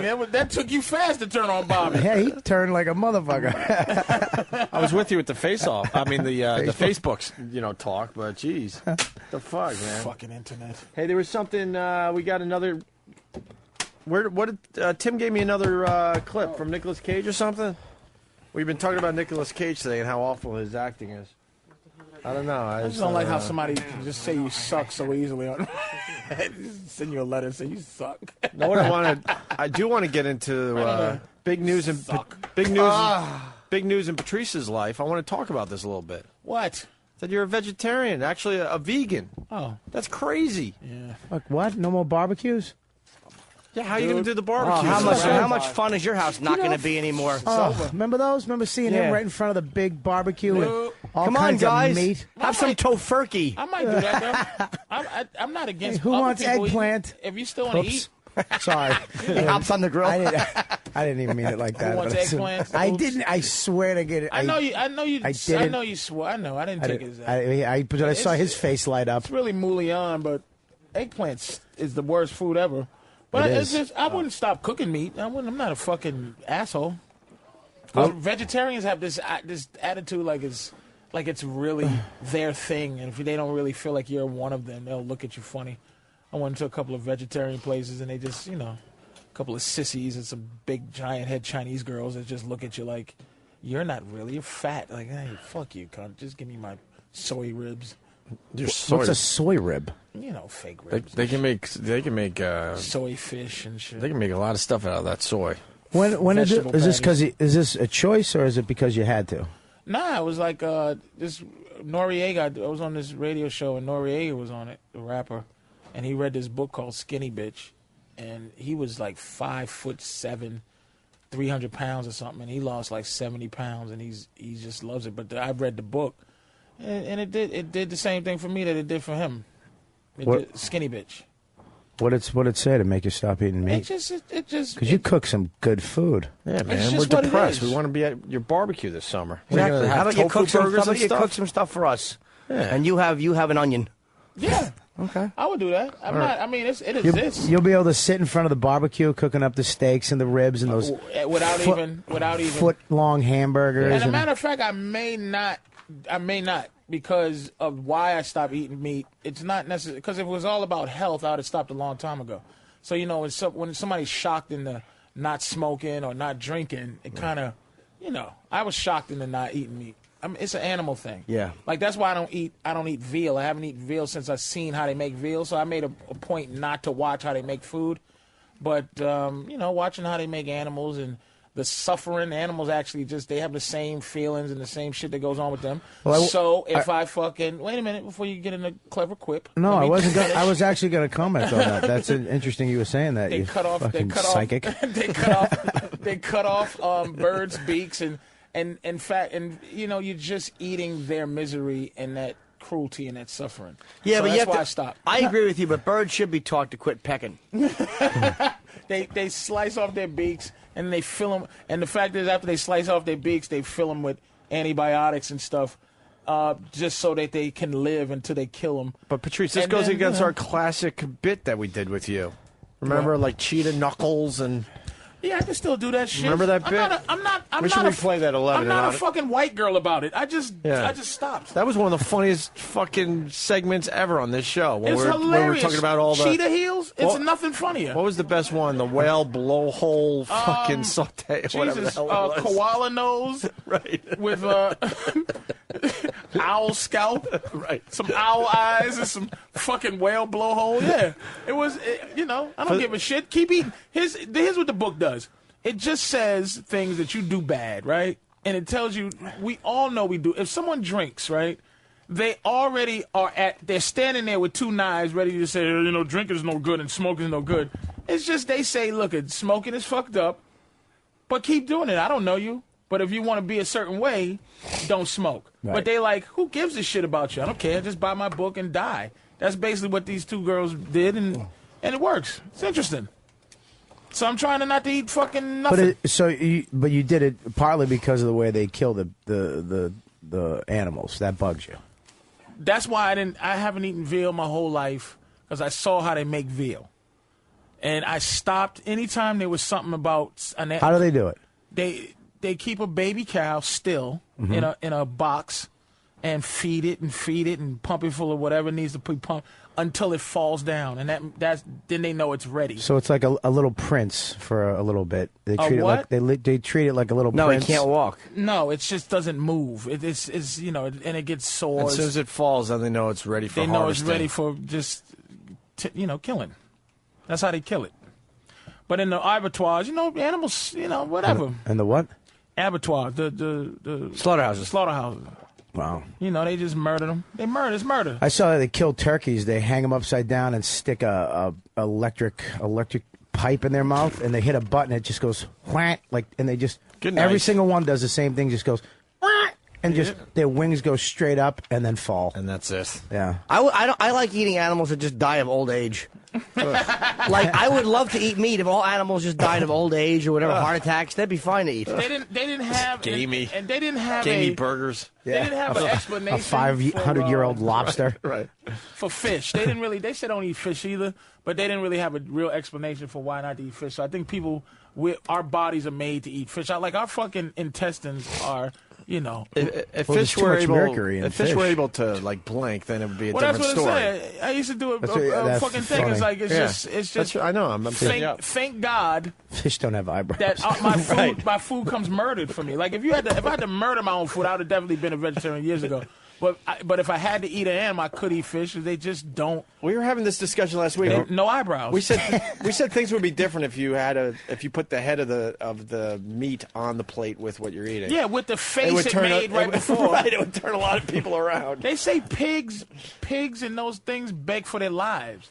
Like they know that their friend got killed and they snuggle up to the killers like puppies to say, "Don't kill me, please." Like because they know their boy just got fucked over, for my sandwich. And also when something dies, it rots. We're eating dying. It's just death. Meat is death. But I know that already. I knew that before I'm talking this shit. But it just... Yeah, but how good is a pork loin? It's fucking delicious. God. Why does shit... I had some pea soup just now. That's exactly what it tastes. Piss. Right. It tastes like shit. Yes. I can't wait. Throw it up against the wall. Remember that? Fucking Remember those shit. steaks you made this summer? The big ones at the end. You held them. Fucking I don't play. You filled up all the women on bread and salad. Yep. And the Steak, guys I saved the... Patrice is the best barbecue ever. Nice. He saves all the good shit for like Min-meat. 3 hours into the barbecue. Everybody's full, drunk, and then he knows the fatzos. He'd be like, all right, I'm Man-meat, gonna throw the baby. steaks on. I can't wait to replay this segment in about 6 months when Patrice is back to eating meat. But the only thing keeping me not is what I'm saying about the thing. If it's about health, won't happen. But I tell you what, my shits are much better. Yeah. Boy, oh But boy. they're not like just like mooey, like eggplant, like grass. Mooey. What's a mooey shit? It's like, like when I have like a steak, my shit comes out as nice, rounded log. And, when you have like just salad for a couple what my days, shit just is like when I comes fucking out of my eat ass meat? like a. Bobby, the it's type like of shit where old glue. you know it's cleaning off the walls on the way Yeah, out. it just comes out. It still has like. Nah, man, my shit is it's despicable. Yeah. It fucking sticks to the side of the toilet. It's just. Does your ass? Jesus. But does it smell like And really it bad? stays in there, beef and all. It stays in your intestines. That's why everybody's putting fire hoses in their asshole to clean out That their is true. fucking colon. I actually had the lady when she was doing my colonic. She was like, "Do you eat meat?" And I'm like, "Yeah." She goes, "You don't chew it, do you? You just eat like you don't You chew." had I- unchewed meat in your Dude, colon. I had the machine went like this, dug dug dug, and she went, "Wow, wow!" I swear to God. She had to restart the shit cleaning machine. Yeah, but you went to you went to a questionable place. That's another great. It was a chick's apartment. She's not questionable. That's another great segment we did. There was a. What'd she do? while Hook it ago. up to a fucking sink? Dude, there was a window in the room. I could see like an old lady cooking pasta. Yeah, dude, it was. in And her where was apartment. the shit going? The That shit- sounded clean. The shit, I don't know, into a bucket. Probably I don't know. funneling into bottled water. Jesus. And you get colonics too, right? Hell no. I tried it. I did try it once. I got the new it was colonic. too fucking. But you don't eat red meat. I tried it once a while ago because I was having a little something happen. Yeah, but they have a it new. was just too creepy. They have a new one. And I where went to a legitimate place, and it was nah. They have a new one where you do it yourself. You just go into a room. A self-colonic? Yeah, you lie in this and you bed. just get on a tippy-toe squat? It's like a chair lying down, and you have to stick the thing in your butt yourself, the little hose. But I actually pushed it in way too far. It just went right, and I unplugged it from the machine. Look at I had to wait for the lady to come back in and like scoot my ass backwards, and she had to plug it back into the machine because I just kept jamming it up my asshole. Hilarious. You fucking It was the wrong hose. She said 1 inch. I put it up like 6 inches. Mr. Kelly, this is the fire hose. Why do one when you could have 6? You just prolapse your asshole. I have no asshole muscle. It just fucking just went right up. Just the inside of your asshole was outside. And you just fucking. That's what I'm saying. But this one was cool because you lie down in this bed with your feet up, kind of up to your knees bent, and once it gets going, it just shoots water up, and then you just shit. You shit the bed, but it's shaped so the shit goes right into this canal, and then you can watch it through this big I've tube. done it, yeah. And you can see a fucking sea urchin, an Pieces of octopus, feta cheese. your mother's face just coming by. It was awful. A couple more things on the pigs before they go away, and then we'll get back to this. Lance in New York. Lance. Yeah, I just wanted to say, what's going on, guys? Hi. I want to say to Patrice, not all slaughterhouses that they write about in these books are as bad as what they seem. Like, so can you tell me? Give me an example of a wonderful slaughterhouse. I don't know names of slaughterhouses, Patrice. No, not names. There, smart face. Fucking give me a wonderful way to kill my food.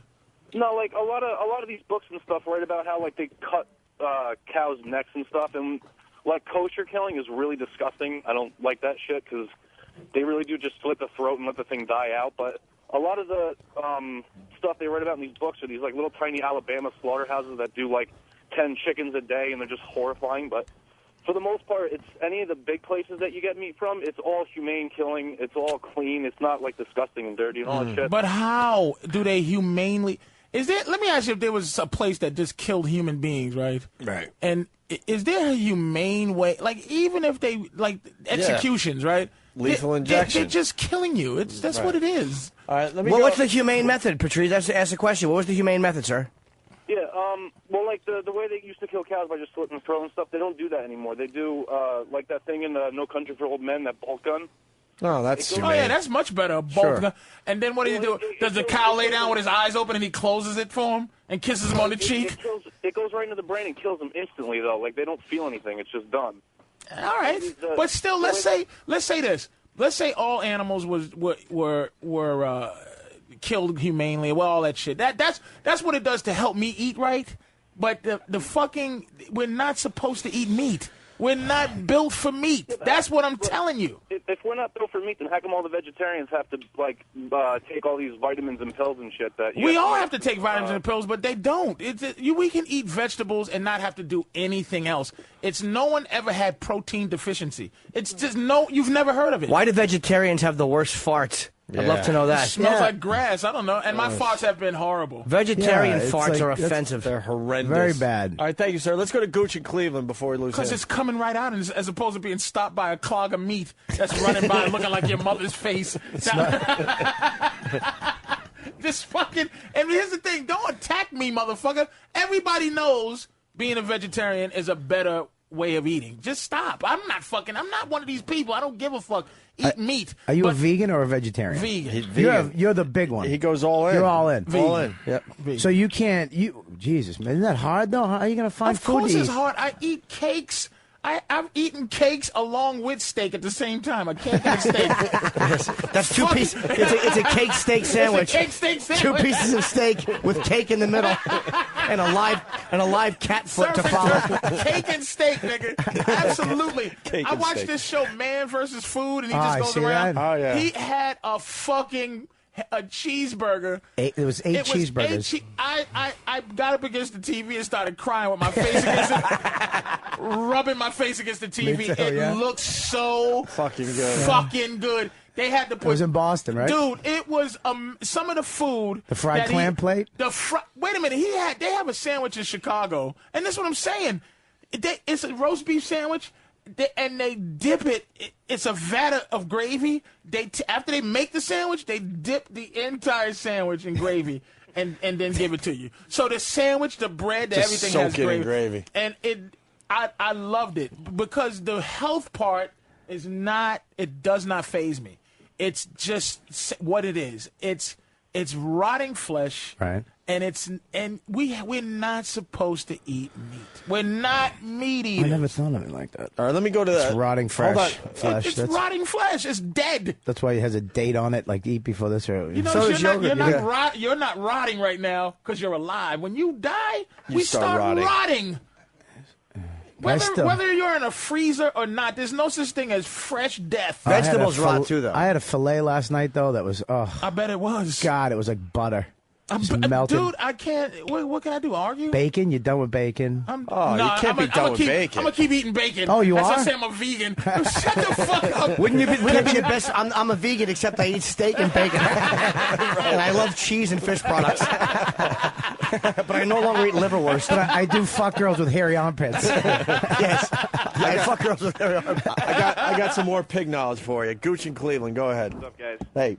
My cousin works at a slaughterhouse and was telling me that sometimes when the pigs are all lined up to be slaughtered, that some of them just drop dead of heart attack. That's kind of funny. And that's what we're eating. It's kind of funny if you saw that.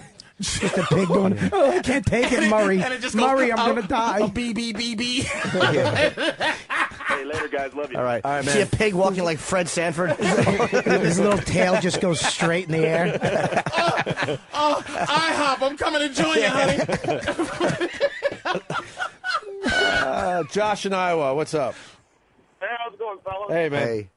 Hey, Patrice, who told you that when you kill a pig that another one will come up and start nuzzling you, like trying to be your buddy so you don't kill it?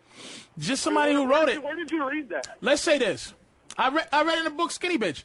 But that book is full of crap. Them pigs, when you kill a pig. But listen. Hold on. Let him get his thought out. Go ahead. Okay. Josh, go. Yeah, when you kill a pig, his buddies, they'll just come up and eat the damn thing. I mean, they don't come up and start nuzzling you like your best friend. But let's say, do I believe you because you're passionate, first of all? But second of all, pigs are bad to eat. So whatever it is to stop me from eating pig, whatever I need, I'm gonna take that. So I'm gonna take that book as advice to help me stop eating pigs. Are we gonna have to call you by another name soon? Like Cassius something, and we're gonna change that to like. I'm not like X. that, dude. I'm not like. Look how healthy you are, Bob. You stopped what you was doing, and you look good. Thanks. You look better. Yeah. I look good. I look good. You look better. No matter what you can lose, you're never gonna get a chin. What I'm saying is this. Don't. I'm sorry. Don't attack me because it's what I found to help me stop. Because it's like someone arguing why cigarette smoking is good. It's like somebody who smokes cigarettes going, dude, it relaxes me. It's like it's causing you cancer. Just shut the fuck up and smoke. But don't try to make me an asshole because I'm saying it's no good. So you're done with the Brazilian restaurant on 49th Street. No more. Oh, you're how done. good is that place? Really? No more platform. Come on. God. No more platform. With the meat paddle, Bobby? I used to go in there though with Patrice, and he was like the governor of Meat Town. They love me in there. They would high five him, bring him everything. I'll be the governor of whatever shitty vegetarian restaurants down around in now. The West Village. With some fucking asshole Vietnamese bitch looking at me strange, and I ordered my fake fish and my steamed broccoli surprise. Ugh. Smelly sucks. NYU student. Broccoli sucks. I would rather eat fucking just 2 socks. Fucking broccoli stinks. I like broccoli. Oh, I know. Jack Osborne, young version. What? Young. Leave him alone. He's just doing the best he can. Yeah, it was Jack. What is it? What is it? Before he Shoulders got take his a life vacation? together. Did your shoulders get the day off for Martin Luther King Day? Yeah. Jesus fucking Christ. That is a high school shooter if I ever seen one. If he can find a trench coat that fits him. He's gonna murder everybody. Is that a boy? Yes. Huh? Last time I checked it. Oh, Wow. snap. He got you, Bobby. Did he? Yeah. You do. No, not really. He has a little feminine face. You know what? I like him though. I can already tell he has a great personality, and he has to. Thank you, sir. I feel the same way. He has a small dog on his head. Leave him alone. He's a good boy. What is the name of that dog with the fucking... Thank you. Someone help me out. Raggedy Ann doll? No, the dog that has the fucking brown hair that's just ridiculous. We'll find a picture. This poor kid. It'll be a great visual for everyone that came to see the show today. Where's fucking little Jew Right? dude? Fedor's here? Well, I'm saying just David. Yeah, we're He's getting gone? ready for Fedor. He's not here today. What? Oh, he's not here today. Who, Little Dave- Jew dude. I David? thought he was gone David. for a second. No, David's still around. David's a good boy. that Brazilian place, though. Dude, It's the best with the restaurant on paddle. the planet Earth. My favorite restaurant My in New York brother City. went green the entire time he was there. Never turned it to red. I have to turn it to red because they just keep bringing it. And my fear when I'm there is that I turn it to red, and that's when they'll bring the baby back ribs out or that whole pig. Red means I've stop, been there obviously, so and they just many keep times. bringing meat products until you turn that I palate to can't- red so you can take a I've break. been there so many times that Fucking I love that know place. exactly how to eat in there. Like I know what to do. Lamb chop. I know that I want my lamb chops. Yeah, lamb chops. Wait, you Skirt eat a steak. steak. You can't just go. Ooh, that. I was getting 2 sausages, and they come out with sausage. I know what they come out with. Sausage and chicken. Sausage and chicken at the same time. Boom, right off the bat. It's a nice chicken leg and 2 sausages, Yeah. and good sausages too. Then they come out with the filet wrapped in bacon. Bacon fillet. Then they come out with a giant beef rib on a table. God. Then they come out with a. They never come out with ham unless you ask. I guess ham is. You got to ask for ham, and then they slowly bring out the baby backs because that goes fast. Well, right? it goes on a rolling table. Anything when I see a table on wheels, I know something. And a good's whole coming pig out. with an apple in his mouth type Can of I, shit. Oh, God. Can I tell you something? I want to eat a pig. Patrice, how you're talking, you're going to be a meat eater again by fucking Saturday. Yeah. You just I don't gotta have go. it in It's your like head. it's like, you don't have it in your head to keep this up. But here's what it is. You If hear I- yourself talking about if the meat I- products at this place? He's not only going to eat veal, you- he's going to fuck it. Right. I have not. It's going to teach you a lesson before he eats it. When It's I a new look way at of killing veal, it. when I look at veal, I go, this looks like it probably would be a good. But the way I don't eat it, I haven't eaten it. You ever have that? Since I was 11 when I first saw how You ever they do have, it. and I'm not a fan, what is it, pate, whatever? Yeah. And how they have to, like, enlarge the liver of the Yeah. goose to get the good pate? It's so good though. Well, you on see a how cracker. gooses treat us, fucking U.S. Yeah, no Airways. shit. Fuck geese. Fuck them and their pate. The two of them, they were the suicide bombers. Yeah. Motherfucker. I gotta Absolutely. pee. I mean, I'm just saying, dude. I will never argue luck with to you. anybody who wants to eat meat. I hear what you're I'm saying not about. gonna I argue with had to kill a duck once, and it Why? fucked me up. Why the fuck did you have to kill a I worked on a duck? farm when I was on a juvie hall. They made me work on this farm, and we had to take care of animals, and we had to take care of goats and sheep. And this duck got fucked up, and the guy was like, "You got to chop its head off." Yeah. And the kid was like, "I'll do it," and he didn't. He went to do it, and he pussied out at the last second and just sliced its neck. And then when I can't do it, I can't, and ran away. So I had to take the axe and lop And it don't off. forget, we eat animals, dude. We don't give a fuck about. We don't eat dogs and monkeys, and a lot of fucking places eat dogs. Yeah. They eat animals that we consider cute and charming. But imagine Well, we them eat it- fuckers that fucking chop up our pets. But we eat animals though that like we can reproduce in a year. I mean, like Japan, they'll fucking eat whale meat. A fucking whale can't just have a baby and then it takes like a fucking 100 Which is- years to have a fucking kid, and they Which is just kill why it. we don't drink squirrel milk is because cow milk, right? It's just easy to come by. Yeah. Squirrels are so small. You'd have to fucking you'd have to wring one out for a month to have cereal. You can have a little espresso. Punch it in his asshole for months Exactly. just to get some good cereal. You have to get some lion cum, something else to fucking make your cereal edible. Man, it's all fucking funky shit, dude. Yeah. It's funky shit. All right, listen, I appreciate Noriega, by the way, for that. We got to clear the field because Fedor might be coming in any second here. What do we got going on, Jimmy? The MMA event, it's called Affliction, right? Entertainment returns with Affliction M1 Global Day of Reckoning, live on pay-per-view, and that's why Fedor's here It's to this promote Saturday, this. yep. 9 p.m. Eastern, 6 p.m. Pacific, explosive six-fight MMA pay-per-view event will be headlined by Russian sensation Fedor Emelianenko. There you go. You got it, actually. And he's going to have a translator today? He has to. I think he That's speaks fucking English, cool, but very man. little. Let's fuck with him. And can we have a moment of silence for Bob May, please? Yeah, we're going to do a little Bob May after the break. As he attempts to defend his world alliance of mixed martial arts. Believe it or not, this is a live read. I don't know. Against Andre the Pitbull thank you. Arlovsky? Yes. Blockbuster pay-per-view also features MMA All-Star. I don't know Josh Barnett. I don't like the fact that that's the first name you said, though. Like, you leave the Russian ones to me. Hell fucking Like, I'll fucking struggle for them. Josh Barnett's been in the. He's been. Pete Smith. Yeah, he was a champion in the UFC. He's a badass motherfucker too. Babyface. Yeah, See, he's been around for a long time. I'm more of a newbie, so I don't know the. He used to fight in Pride. Big time Barnett. Pride guy. What's his name? What's his name? Josh Barnett. You know him, blonde guy. Yeah. a He's taking badass on motherfucker. Gilbert Ivel. Yeah, he's actually. You know him? He actually punched out a ref. Gilbert did? Yeah, he knocked out a ref. The ref was I think the other guy's trainer or something, and was kind of fucking around with, Right. he kept making him get back up and stuff when he had him on the ground, Right, so right. he just punched him in the face. Nice, okay. And he got kicked out. Other fighters featured on the card include Matt the Law Lindland. Badass motherfucker. You know all these guys, Bobby? Yeah, Bobby knows a lot about the UFC and Holy MMA shit. in general. He's a badass I thought I was motherfucker. good because I know about 10 of these guys right now. Yeah. How about Renato Babalu Sabral? He actually got kicked out of the UFC for holding in a choke after the guy tapped out. That's why he was great in the UFC. He got knocked out by Chuck Liddell, but he's a good jiu-jitsu Brazilian guy. But he got kicked out of the UFC for holding in a choke a little All right, too I'm long. going to keep going with this. Chris Horodecki. He actually he's actually the Hammer, the Polish Hammer from Chicago, Which means he's a screwdriver. Ivan. That was fucking quick. God, they call him the Polish Hammer. That was Ivan Putski's handle. Yeah, he's old school WWF this kid, shit. He looks like he's probably 14. Really? And he was fighting like men, knocking him out. But the IFL, the guy held his arm behind it was stuck under his back, and the guy just kept punching him in the face and knocked him out. But he's a badass motherfucker too. And it's gonna be a good fight. Lauzon or Lauzon? I have no idea. Oh, you bum. No, I do. You like this card though? That's A lot of good great, fights, great card, dude. It doesn't matter who it was. You could have anybody else as long as Fedor's on it. People want wanna to see it. Fedor's. Yeah. You'll never get to. He fights in Japan. He doesn't usually fight here. And Anderson Silva and Fedor is the only fight people want to see. No, And it'll Fedor never or Brock happen. Lesnar people want to see, or Fedor or Frank Mir.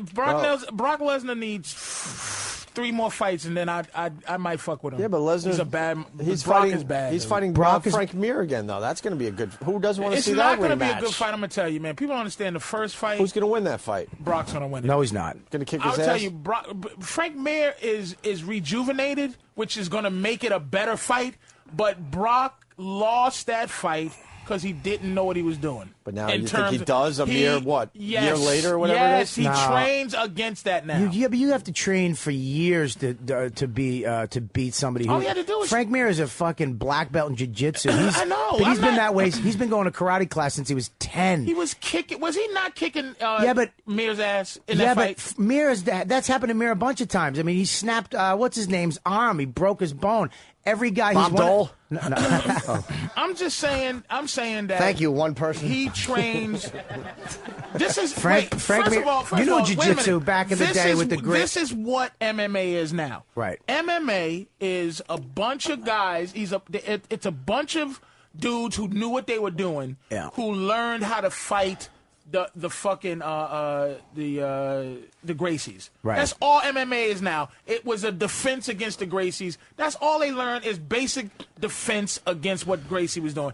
All fucking Brock has to do is learn basic defense against getting his ankle twisted. Yeah, he but- just has to recognize Yeah, but that that's what's going to happen. Yeah, that's but it. but dude, there's so many ways you can tap Wait, a can we guy say? out. Good question. We have to break real quick. Yeah. But that was some good discussion. Yeah, we All got to right. get ready for Fedor. So we're obviously talking about Affliction M1 Global Day of Reckoning live on pay-per-view Saturday, January 24th, this Saturday at 9 p.m. and 6 p.m. Pacific. Contact your pay-per-view provider to order, hopefully, Fedor when we get back. Every knee must bend, every head must bow, every tongue must confess, thou art the greatest of all time. Ella, A. Yeah, we suck. Opie and Anthony, y'all. XM202, Sirius 197. Hey, Bobby, help me out with another one here. Another live read. Yeah. They're selling the shit out of this show. There's a new website for porn. Guess what it's called? Suckit.com. No, it's porn.com. Oh, that's How bad is the economy? Jesus, get my thoughts together. That porn.com needs to advertise. I mean, come on, what's going on? You would think the only porn site that doesn't need to advertise is porn.com. Right, porn.com. Wouldn't that be the first place you would go if you were thinking about looking at something? Yeah, either that or shemails.com. Well, Bobby, I mean, I'm sorry.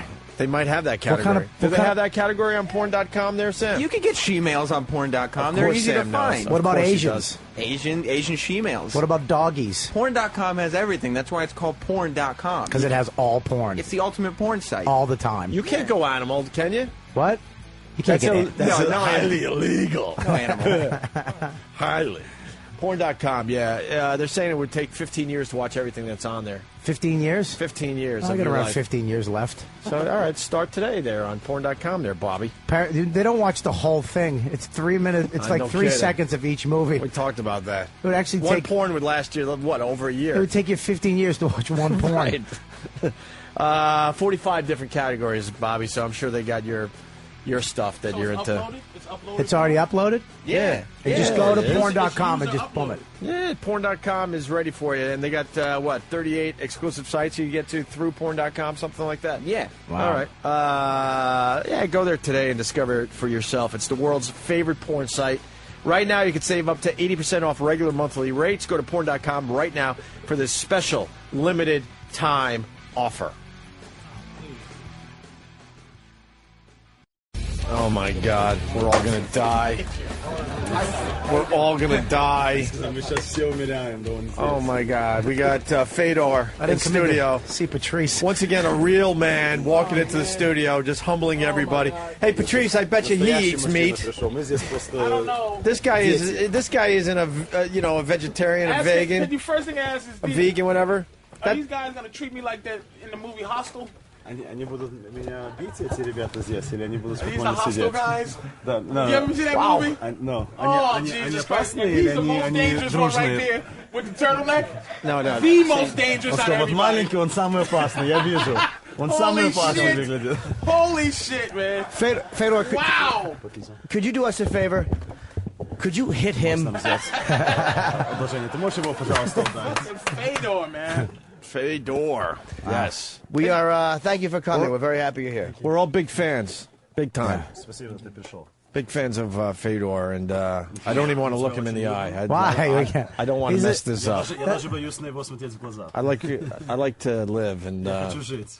How is he the most dangerous guy in the world? This How? is amazing. Look at him. You want him to- I'm saying, dude, this dude is the most dangerous man on the planet Earth. So how are you saying how? How? He looks like a nice man. He looks like a nice guy. He is a nice guy. He can just mush your face with his fist. It looks like if I bumped into him, if I didn't know he was Fedor, and I bumped into him in the streets, I would go, "Hey, dude, watch your fucking self." Like I would think I would say that. Oh my God! I hope this guy's translating correctly. Yeah, dude, I hope. Tell you now, you saying that right? Are you with me? Don't fuck it up. I'm not. Don't fuck shit up. It's Slowly. with respect, man. Does he get sarcasm? Because I know, Patrice, you know the Dutch don't get sarcasm. Yeah. Oh, he's Could you Dutch translate guy? sarcasm? Russians get sarcasm, great would it right? be? Russians get Yeah, sarcasm. Dutch How people great don't would get it that be? shit at all. How great would it be if Fedor just broke Patrice's Oh jaw? shit! As he's saying, Просто поломал ему лицо. as he's going, yeah, this fat nigga said he could take you. What? Now we got Fedor laughing. Tap out. We got a smile on his face now. Patrice, chill, man. Holy crap. What? No. Он сказал, слушай, успокойся, он тебя убьет. Let me shut the fuck up. He looks. Я закрою рот. Even Bobby was right there. We were talking about the stare down before. Yeah. And Fedor just looks like a friendlier guy. Yeah, like he doesn't look like he's trying to intimidate you. No, he looks like a really nice guy. He could be the Russian Santa Claus. Не, он может быть как Дед Мороз русский. I made him laugh. Thank God. Yeah. Thank God he got that. So, question. Now, this is my real question. Настоящий вопрос. I know he's fighting Arlovsky, but in his opinion, right? And I know he don't care about anybody because he fought that giant Chinese dude in boxing. Korean. Who was the Korean guy? Korean guy. Кореец дрался с ним. Who is he the most? If he had to take himself out the mix, Who is the baddest dude out there? The best fighter? Besides не себя, кроме тебя, кто самый сильный боец в мире, кроме тебя? Я бы выделил, наверное, несколько бойцов. I could probably consider a couple fighters that are besides me. Как ты? Наверное, первая десятка. Андрей Орловский, Тим Сильвия, Фрэнк Мир. Frank Mir. Yeah, Frank Mir, Andrei Arlovsky, Tim Sylvia. Those are guys in the top 5, top 10. Is Rocky IV his favorite Rocky? Randy Couture. Какой твой самый любимый Rocky? Rocky 4? Was that a happy ending or a sad ending for you? Тебе нравится Rocky кино? Я смотрел, но мне не особо. Yeah, no, I've seen the Rocky movies, but I'm not that huge of a fan. Okay. How about Мне нравится иногда он с Расселом Кроу. I like the movie Knockdown with Russell Crowe. Oh, all right. I'm not sure what the English title was, but it was a movie with Russell. Oh, probably the fighter, the fighter movie, the boxer movie with yeah. That was we called it Cinderella Man. Cinderella Man. We gave it a little. You Russians gave it a cool name. We gave it a gay name. Русские называли хорошее имя. Мы называли Cinderella. Cinderella мужчина. How about you didn't mention Brock Lesnar? Is Brock Lesnar, do you think, just getting too much press and too much attention? Ты думаешь, что Брок Леснер слишком много прессы получает, но он не заслужил? Нет, ни в коем случае. Я хотел назвать Брока Леснара, но не успел. No, you don't. Not at all. I actually wanted to list Brock Lesnar on that list, but you guys cut me off. Who cut you off? I certainly didn't mean to. Wasn't me. Кто не успел? Кто тебе не дал успеть? Sir. Hey, so would you rather? Did you really want to fight Randy Couture? Do you want to fight? Do you want to fight? I'm a little scared, Jimmy. Okay. Он неправильно говорит слово. Он сказал, я боюсь сейчас. If you punched his neck, do you think you could fix it?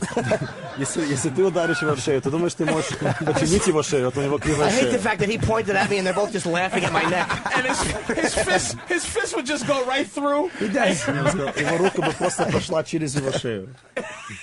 Norton to become the shape of his fist. Norton looks like a Fedor clone that didn't make it. Он выглядит как Федор клоун, но не получилось. Что-то не получилось.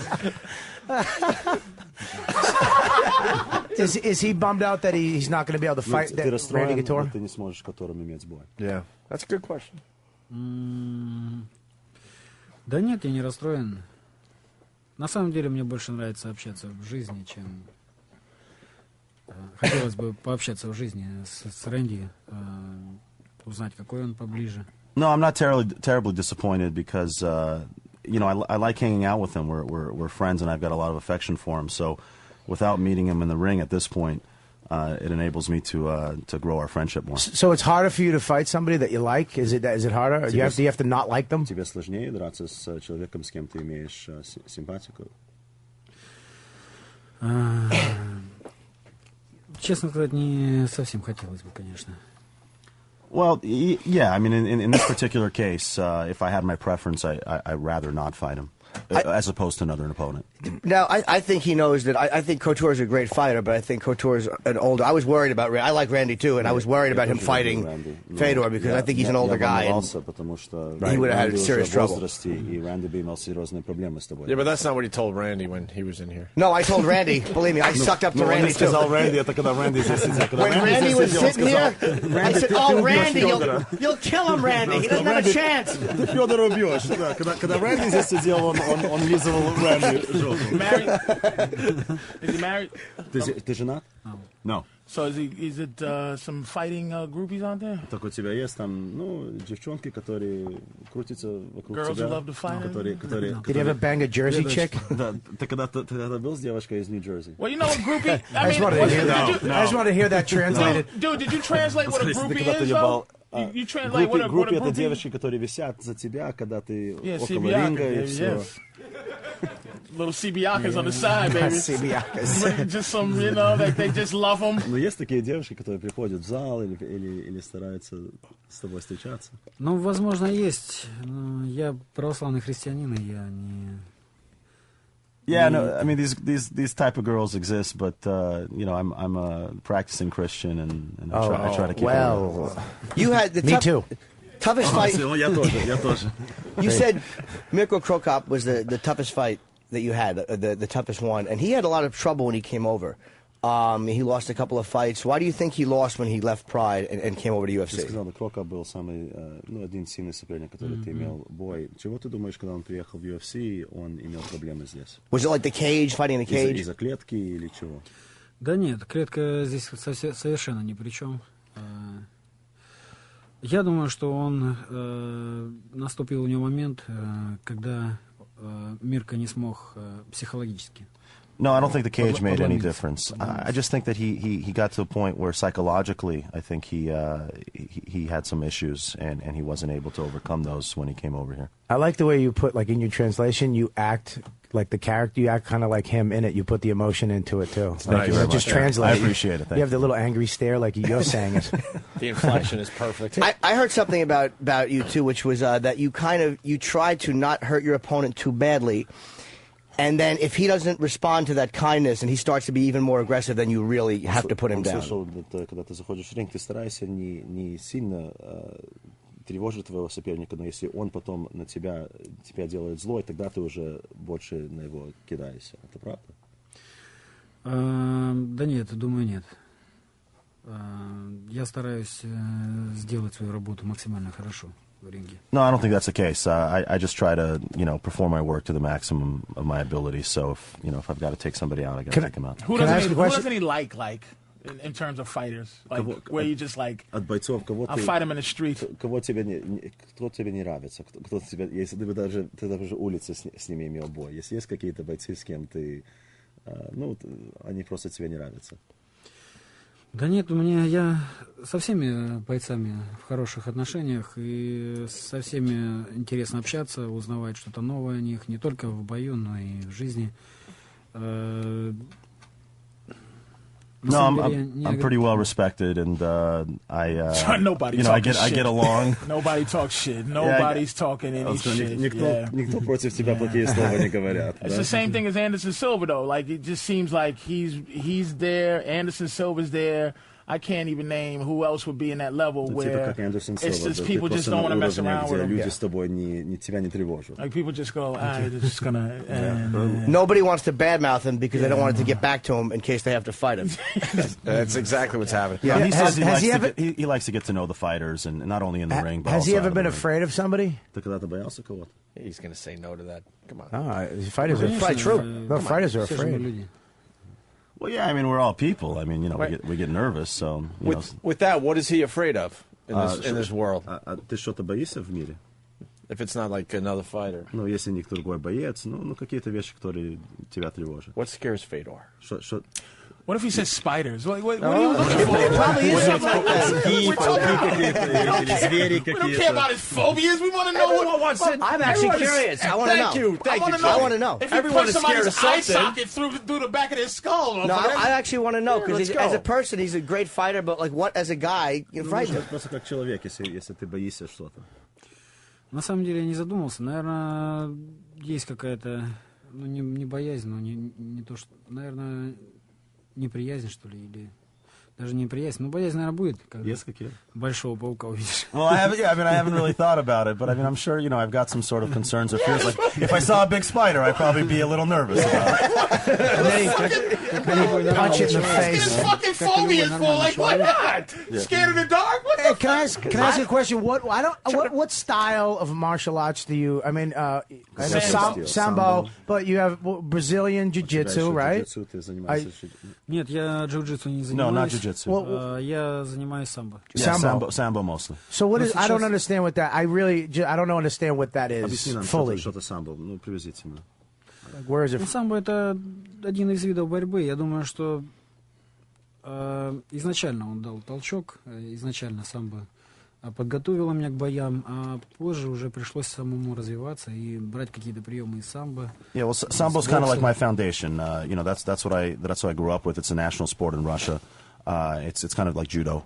And it prepares you very well for mixed martial arts. But once I started practicing mixed martial arts, then I picked up different disciplines: boxing, Muay Thai. То есть полностью полагаться на какую-то одну дисциплину здесь. It's you can't in this day and age in MMA you can't depend on one discipline of martial arts. That's so you've got to become well rounded. That's what I was going to ask. Like where I most love watching martial arts was back with when the Gracies, movies like Bloodsport and stuff, where it's like, what does he think about? Okay, let's have a tournament where it's like, okay, Sambo versus Kung Fu, you know? Самбо против кунг-фу, против другие дисциплины, если бы был такой турнир.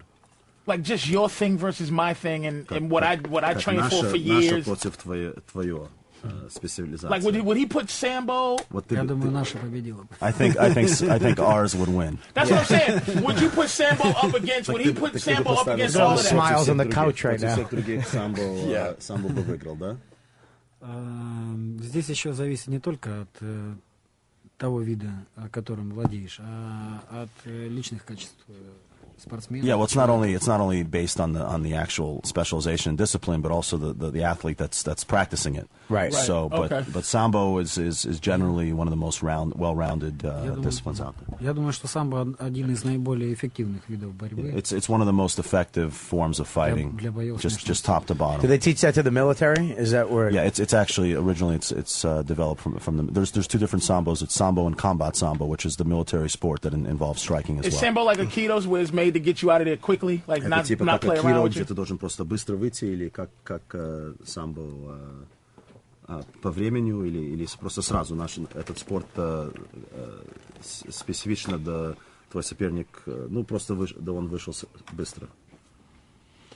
Нет, на самом деле, конечно, все направлено на то, чтобы закончить бой как можно быстрее. Yeah, it's everything's designed to basically finish a fight as early as possible. Бой может и затянуться, то есть если два спортсмена одинакового уровня. But if there's two athletes that are of equal levels, then it could take a while. I think, as far as I'm concerned, you're undefeated. The one fight, the one loss that Fedor took was 17 seconds into a fight. It was an elbow to his forehead, which the doctor stopped the fight. And you actually should have won because the elbow was illegal. Are you bitter about that loss? Ты как-то расстроен вот этот один раз, когда он тебя ударил с локотом, и, конечно, ты должен был выиграть этот бой, но просто не видели локоть. Ты как-то расстроен от факта, когда у тебя поражение одно на твоих историях? Нет, совершенно нет. Сейчас я совершенно не расстроен, и что Бог не делает, все к лучшему. No, I mean today it really doesn't make a difference. I mean, whatever, it's God's will, and unfortunately that it turned out as a technical loss, but it doesn't really bother me. На тот момент, когда я получил рассечение, было, конечно, немножко неприятно, потому что я выбывал из турнира. Yeah, I mean, at that point, it was really upsetting because it was actually part of a tournament. So I was eliminated from that tournament because of that, technical situation. So he avenged that loss eventually at the same time. And he also, what's the hardest hit he's taken? I'm going to guess the Kevin Randleman drop on the neck. Is there any hit he's taken that's been harder than that? Какой самый сильный удар, который ты когда-то пропускал? Он думает, из-за Kevin Randleman, когда он тебя на шею уронил.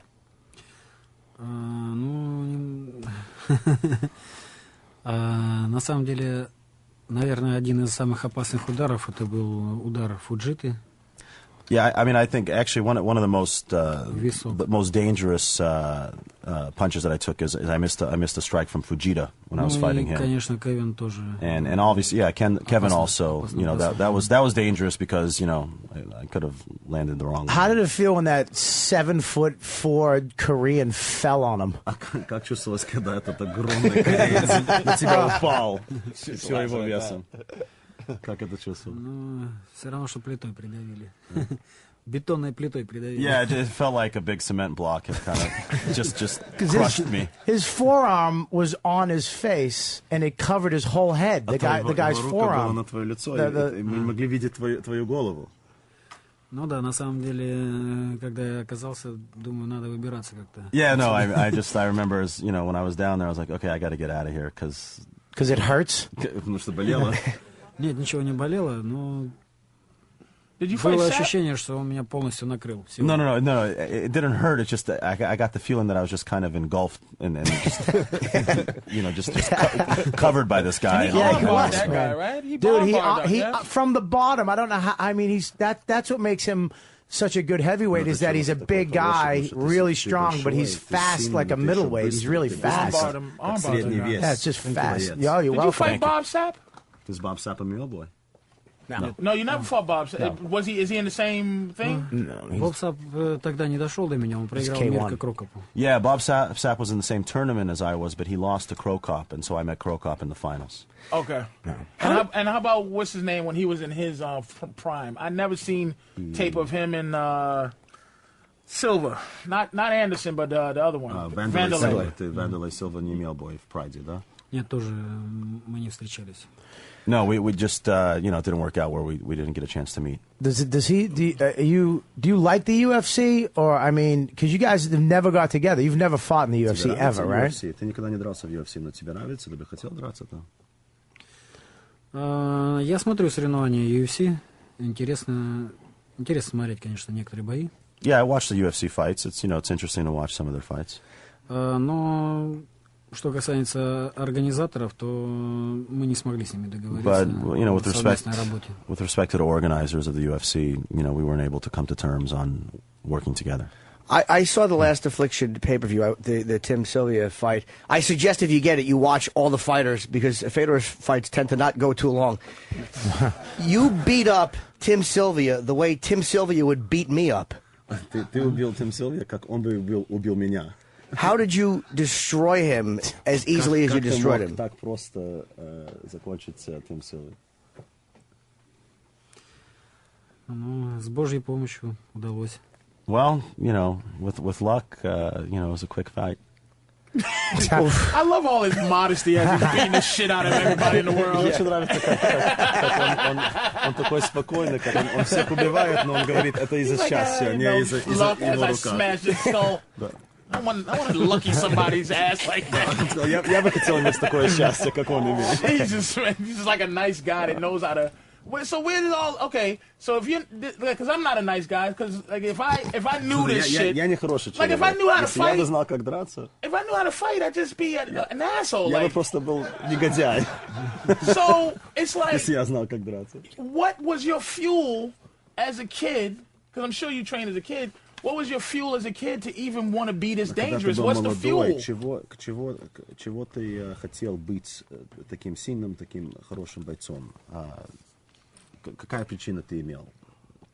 Бить людей или какой-то другой причина? Like his drive, like what is it to?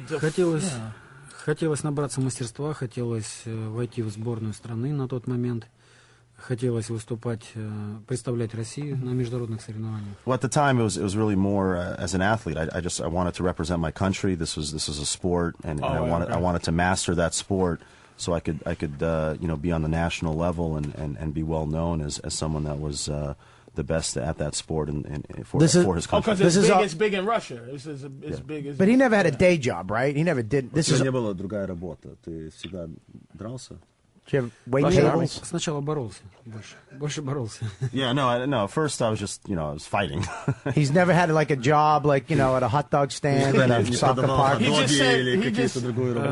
just said first he was beefing, just beefing in general. That's it. Тренером и сторожем работал. No, I was a trainer. I trained people how to fight. И был сторожем в своем спортивном клубе. And I worked in the sports club, just kind of clean. Was he a fighter, like in terms of someone bumping into him at the train station? Fighter, если скажем, drinking ты fighter. В трамвай станции, кто-то тебя как-то подтолкнул, ты дрался с ними? At a bar fight. Если ты был в клубе или в баре, или кто-то с тобой, кто-то тебя тревожил, ты дрался с ними? But not now, though. На улице. Not now. I'm talking about just when he was before he was a trained weapon. Yeah, he just was walking down the street. Да, если ты просто на улице ходил и кто-то тебя тревожил, да, ты с ними дрался? Нет, на самом деле у меня таких ситуаций не было. До армии был, наверное, молодой, а после армии уже и взгляды были другие. То есть все решалось, если и была какая-то конфликтная ситуация, все решалось словесно. No, I mean, I was pretty young, and then I went into the Army, and I was just lucky not to really get into any confrontations. And once I got into the Army, it was dealt with differently there. Right. When is the last time you got beat up? I mean, it's obviously not professionally. Was it when you were in the Army? Was it when you were a teenager? Когда последний раз кто-то тебя побил? Ты был в позиции, где действительно кто-то тебя побил хорошо? Или в молодости, или в армии, или когда-то был момент, где ты получил? Ну вот, пару часов назад мой друг меня обыграл в шахматы. Well, a couple hours ago, my friend beat me in chess. Но я его уже you like chess? but that's the other national thing.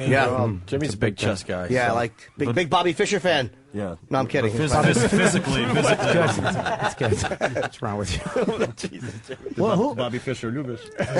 Who do you think is the next guy besides you? Who's coming up now that is going to be the next Fedor? Кто ты думаешь следующий после тебя будет? Который будет следующий Федор? Не знаю. Я не задумываюсь над этим. Наверное, кто-то сменит меня все-таки. I don't know. I don't really think about it. Может, это будет скоро, может быть, это But будет не скоро. I know somebody will replace me at some point. I just, maybe it'll be soon, maybe it'll be quite later. Don't you have a brother too? You have a brother? У тебя брат тоже дерется. Fighting? Да, брат дерется, но бьется, да, потихонечку. Yeah, he fights. He's really good too, though, right? Да, он тоже хороший боец, да? Хороший. Yeah, very talented. Yeah. Are you training him? Are you helping him out, maybe to get into MMA? Было время, когда мы работали вместе. Сейчас он несколько лет уже занимается отдельно, у него другие тренера, он в Санкт-Петербурге. Yeah, there was a time when we trained together, but now he lives in a different city. He lives in St. Petersburg, and he has different trainers, and he trains on his own. Right. I saw footage of you training. It was outdoors, and then you were doing some wrestling moves, and it looked like it was almost in a little schoolhouse. It was bare bones, not at all fancy. It was very, very low budget. Do you kind of train like that on purpose? Это было такое простое место, знаешь, как маленькая школа. И ты специально так тренируешься, без большой красоты, и все. Это было на улице. Да нет, я всю жизнь так тренируюсь. Это мой родной спортзал. Поэтому... No, it's the way that it's where I've trained all my life. It's my hometown. It's basically the gym that I grew up in. And that's where I prefer to train. And he doesn't do like, a lot of MMA fighters in the UFC are these guys who just shredded. They go on these diets and, they protein drinks and all that. He doesn't do any of that. He eats what he wants. He trains hard, and he's pretty much is what he is, right? Ты не как другие бойцы, которые кушают, там витамины и как специальные напитки и все. Ты кушаешь, что ты хочешь, и ты тренируешься сильно и серьезно. И ты как-то делаешь эти новые вещи, как другие бойцы делают, или... Ну, я думаю, что в первую очередь не в этом заключается, скажем так, успех в спорте. Yeah, I don't think your fortunes in the ring are really dependent on all these gimmicky things that people do. Я думаю, что в первую очередь зависит от внутреннего характера, от веры, веры в себя, веры в Бога и от той работы, которую спортсмен выполняет, а не от того, какую таблетку он съест. No, I believe, instead of what pill you take or anything else, it really more depends on what you've got inside of you, your determination, your heart. Your belief in yourself and in God and your training and as hard as you work to get to where you need to be. So I'd never make it in MMA, is what he's saying. Так он никогда не попадет в MMA, да? Так что ты говоришь, что я просто никогда не попаду в MMA, потому что ты сделал лист от всех вещей, которые я не имею. He's never laughed harder, Bobby. That's what I could translate that one. Do you think you could train a guy like this to be a fighter? Ты думаешь, такой парень, как этот, ты можешь его тренировать быть бойцом? Or at least a man. Или хотя бы мужчина. Ты можешь хотя бы потренировать быть мужчиной? Sam, show him your body, please. He said, of course, I can train anybody. You could train, really? Да, ты можешь даже с ним поработать. Одно дело заниматься на серьезные результаты, другое дело заниматься для себя, чтобы быть в тонусе и чтобы уметь постоять за себя. Well, there's one thing about, working to have some serious results, and then the other thing is just training to at least, get to a certain level where you're considered. How hard would it be to put a rear naked choke on this chinless ass right here? Как сложно Could he just slip right out of it? Болевой прием сразу на этого человека, потому что у него нету много шеи. Ты бы мог сделать, удушить его?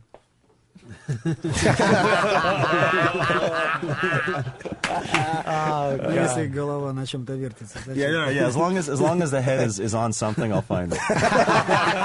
It's very weak. It's very embarrassing. You're gonna put a chin lock with no chin. What do you do, dude? Other than this, you roll with him? I am also his attorney. So. Oh, really? You're a lawyer. And his translator. For M1 Global, it's the promotional company that promotes Fedor. Yeah, fuck yeah. M1 Global. It's gonna be a hell of a paper. You fight?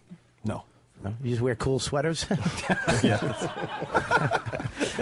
It's cold, man. I'm from LA, so I had to bust out the sweater. And you only take 2% from him, right? Yeah. I'm on salary. So, Arlovsky, I mean, it's kind of hard to picture anybody having a chance in a fight against you. I mean, you've never fought Arlovsky before, I don't think. What is it that makes this guy ready to fight you? Сложно представить, да вообще кто-то может у тебя выиграть. Ну, Орловский никогда с тобой не дрался, и он чувствует, он имеет шанс выиграть. Чего ты думаешь, ну как ты думаешь, это Орловский, и да он говорит, он готов на этот бой? Ну, конечно, у любого бойца есть шанс. Yeah, any fighter has a chance. Все могут реализовать себя в бою. I mean, anybody can realize their best potential in a fight. Андрей мне очень нравится как боец.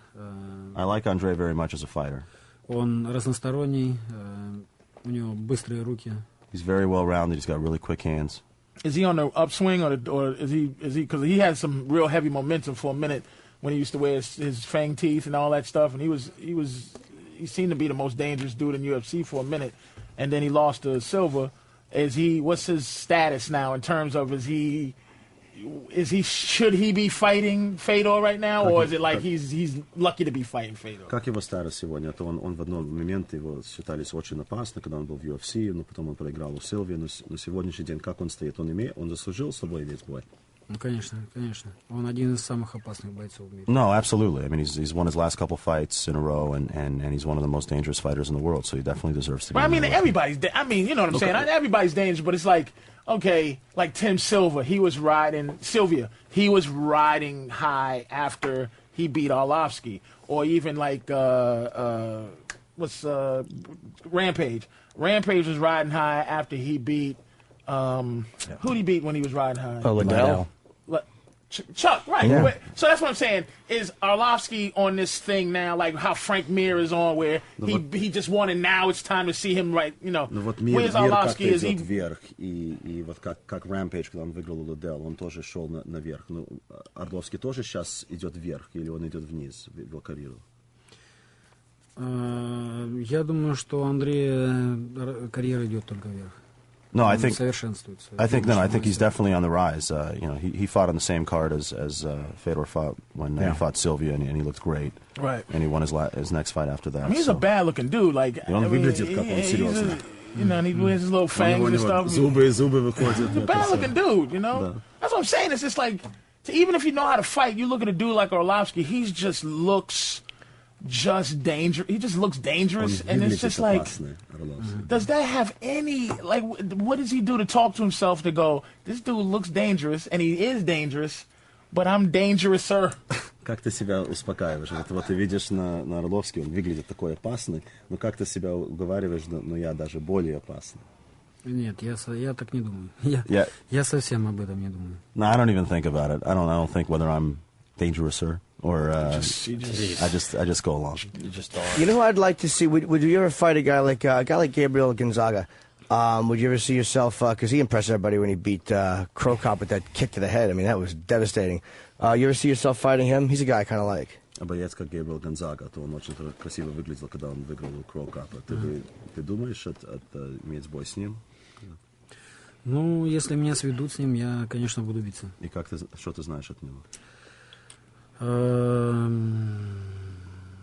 К сожалению, не очень много. Yeah, honestly, I don't know that much about him, but if it comes down to it, where somebody can organize a fight with me and him, then I'd be more than happy to fight him. Did he ever fight somebody that just stunk? That's what I was going to ask. You know what I mean? That just made him want to puke because it was like, dude, it just smells. Oh, smell literally. Yeah. I thought you meant... Yeah, I don't mean smell literally or just smell both. Well, you have to hit mine and his. He's not going to say. No, there's some guys that really don't want to fight because they stink. Когда ты дрался с кем-то, который просто gonna tell вонял, you. не только вонял в ринге, но вонял вообще Everyone has пахнул to плохо. Запах был плохой. Come on. The big Korean dude, he couldn't have... He had to miss something behind his knees. That Korean dude smelled like seaweed. Плохой запах. Smelled like miso soup. Он как суп или суши. Oh, he added sushi. Nah, you say seaweed in Russian. I don't know how to say seaweed in Russian. Say weed. How do you say weed? I don't know. I don't say sea. Without just one good, like just one mean answer. Without we know he's a modest, nice dude, right? Yeah, we know. But really, just a really dude answer. Who is an overrated bum? Ну скажи нам честно, кто в этом спорте не заслужил быть на уровне, который он получил? Ну и какой-то боец, который просто не такой хороший, но люди думают, он. If Rick Ross comes out of his mouth, I'll laugh. I know he's a nice guy. Like he's a respectful guy. But who is just like, in his words, he's like, just man, I'd like to just show everybody that he stinks. Если есть какой-то боец, который ты просто бы хотел всем показать, что он просто слабый, он действительно не хороший. You're tiring him out. Ну, если человек занимает строчку в рейтинге, то, значит, его же люди и поставили, и выбрали туда. Я не сужу о бойцах. Я принимаю все как есть. Well, I mean, if some guy's in the ratings pretty high, and that means just people put him there. It doesn't mean necessarily that he belongs there, but I don't really judge people. So if some guy's in the ratings and I got to meet with him and to prove that I'm better, then I will. But I'm not here to judge whether or not he deserves to be there. Ask him if Bas Rutten was at his peak today, would he be one of the baddest motherfuckers out there? Oh, without cursing, because he's a baddest person on the planet. Если Бас Руттен бы сегодняшний день был в пике, он бы был одним из самых хороших бойцов в мире. Но то, что Бас был чемпионом в UFC, это уже говорит о многом. Well, the fact that he was a UFC champion already speaks volumes. That's it. That's all I need to say. Okay. Do you think that in an attempt to make MMA bigger here, like they're pushing certain guys through faster?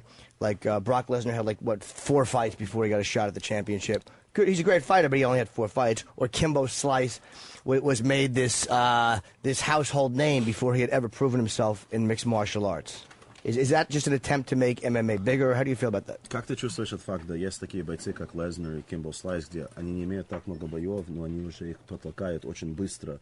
И ты думаешь, это потому, что люди хотят спорт ММА как-то вырос быстрее, чем он готов? Или как твое мнение от факта, есть такие бойцы, которые очень после даже 4 боев уже считаются одни из самых хороших? Есть, конечно, бойцы, которые выделяются своим талантом, выделяются, может быть, своими габаритами кто-то. Есть, конечно, бойцы, которые хотят видеть, и от этого их раскручивают. Они занимают свою ступень, скажем так, гораздо быстрее, чем те, кто начинает пробиваться с самого низа.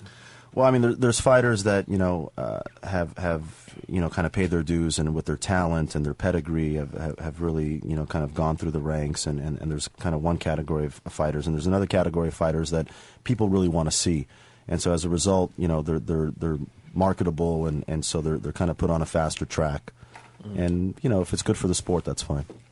So what do? Do you train? They say 2-3 times a day you train. Like how far before a fight do you actually stop? Do you give yourself a day or two before a fight where you do very light training? I mean, because I've read 2 or 3 times a day. Ты тренируешься где-то 2-3 раза в день.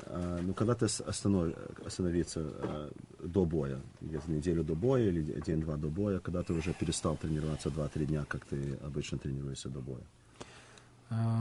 Примерно за 10 дней. Yeah, about 10 days before the fight, I'm basically done with my training. The training's the hardest part. How come he fights every New Year's? Чего ты каждый Новый год делаешь? Ну, потому что приглашают. Because they asked me to. That's it? They invite me to. All right. Is he bummed out that Pride is gone? I mean, I know it's Dream now, but does he miss Pride? Ты расстроен, да сейчас уже нету Прайда? То я понимаю, да сейчас уже Dream есть, но ты расстроен, да Прайда не существует, как он существовал? Ну, конечно, Прайд занимал свою ступень в мире ММА. И думаю, что он очень много сделал для развития этого спорта. Yeah, no, it's disappointing because, you know, Pride had its place in not only the MMA world but also its history, and it contributed a lot to the growth of MMA. So it's sad to not see it exist. Because the Japanese fans performing in front of them, they're really respectful. They don't scream out. They, you know, it's a different atmosphere performing in Japan than it is performing in Anaheim, California, with a bunch of savages who just drank a six-pack in the parking lot. Ну, потому что это иначе, когда ты был в Прайде, японцы, они очень имеют много респекта, такие хорошие болельщики. Это разница, чем быть в Анахайме, где люди только что выпили много пива и кричат как сумасшедшие. Okay. I wasn't bad. Yeah. All right. Yeah. It wasn't exact. Dude, you really are making us nervous because one slip and we can all be dead. It's just, I'm trying to, and you're just saying stuff. Пожалуйста, переведи нормально, потому что если ты как-то не так правильно что-то скажешь, и он разозлится, так мы боимся. You really are improv in this thing, and it's... Yeah, as soon as we heard sushi, we knew he's we were not, in trouble. He's an actor. We're big fans of this. He has a stare like that. You just want to go, and then you want to say you want to say to Fedor, with all due respect, and then you want to say to these dudes, all due respect. Yeah. Они просто не хотят, я неправильно сказал слово, потому что, знаешь, у тебя такой взгляд, и потом тем более у тебя есть 4 мужика сзади тебя, которые сидят, которые тоже, может быть, разозлиться на меня. Patrice, he gives them first shot. He gives them first shot before he even touches you. Who are these guys? Он им дает раньше тебя побить, чем он будет. Они с тобой разберутся. Их лучше совсем не сердить, потому что они настолько грозные, что их даже на ринг не выпускают. Yeah, honestly, you really shouldn't piss those guys off because they're such angry people. They don't even let them into the ring. Excuse me for a second. Is this your family? Relatives? Is that your relatives? It's like 4 or 5 guys on the couch. Мой тренер Воронов Владимир Михайлович. Yes, one of them is my trainer, Vladimir Mikhailovich Voronov. He looks fun. Он выглядит очень веселый человек. He looks like he's waiting to have somebody beat up right now. Он выглядит, как он живет, как кто-то... Trainer? Vadim Finkelstein. Vadim Finkelstein is my manager. The Finkelstein? Finkelstein? Yes. Of course. Which one's that?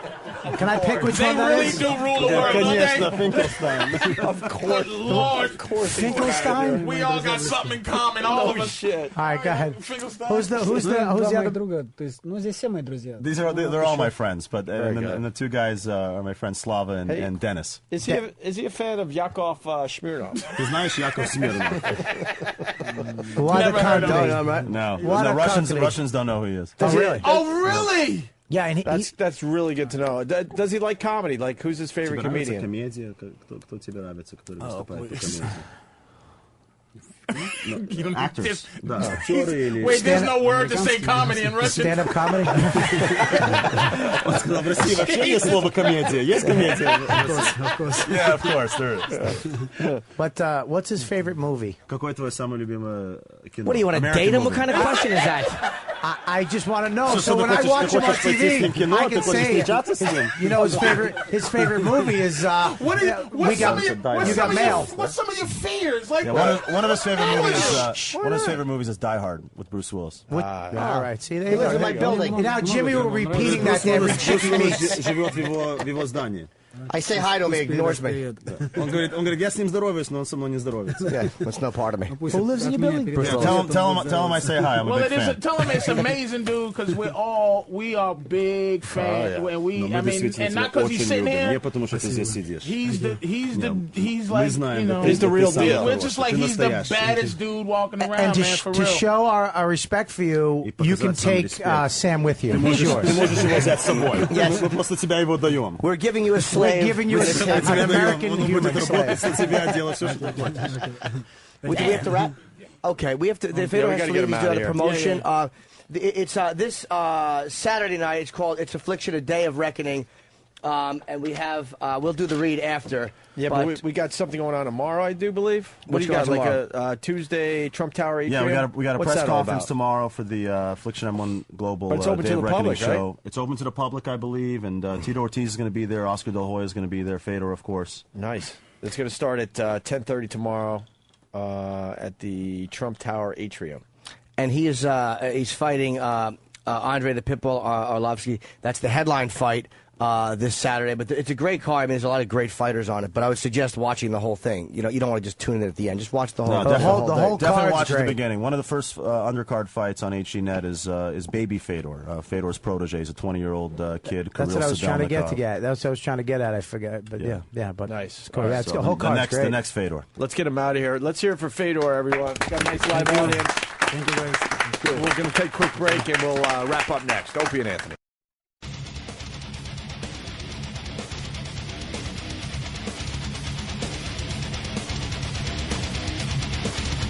Wow. I must say, we've had a lot of scary dudes in this studio. We just saw the scariest.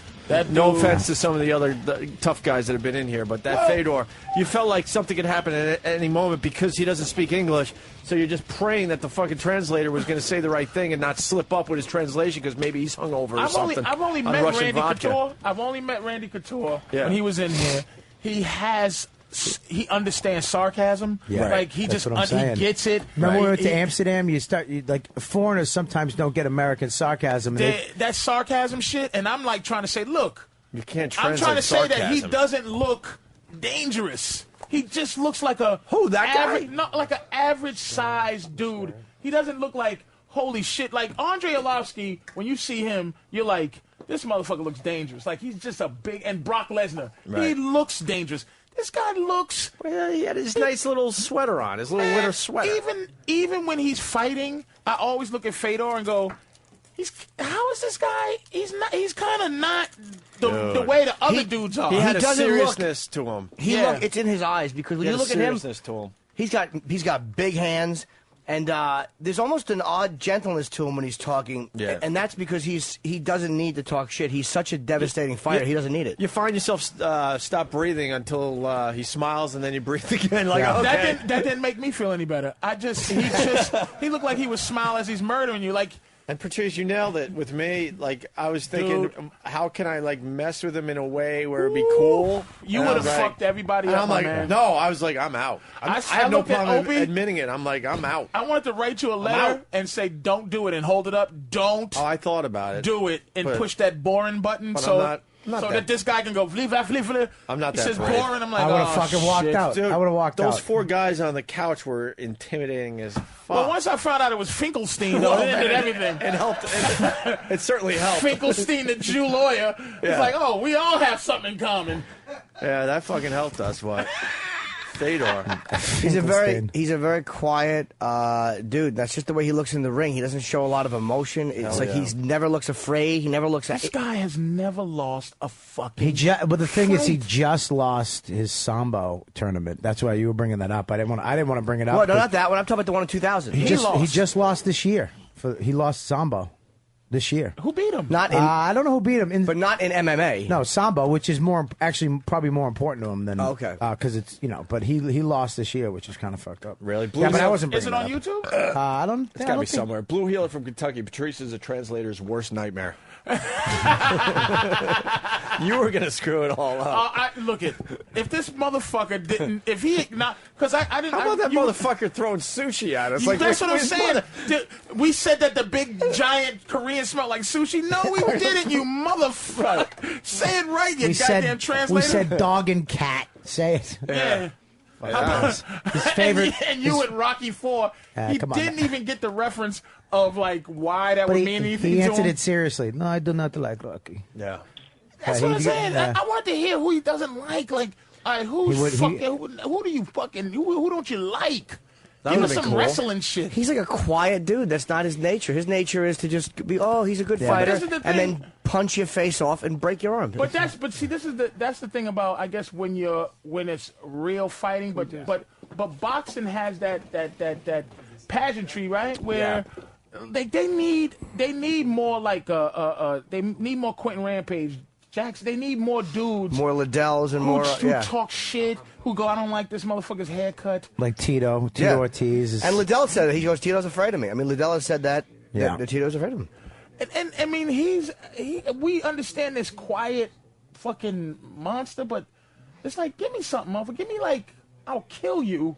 Not me, but fucking Andre Arlovsky. Like, just go, yeah, I don't like his dumb teeth that he puts in his mouth. Or just something that where it's like, it makes it theatrical. It makes it like, yeah, but oh, shit, I want to watch this. He's been fighting in Pride, which is a totally different organization that they respect. The fans respect. They don't boo. They don't do weird shit. And the fighters all respected each other. UFC is more. They added that shit into the mix. Americans like that stuff. Over in Japan, they don't like that.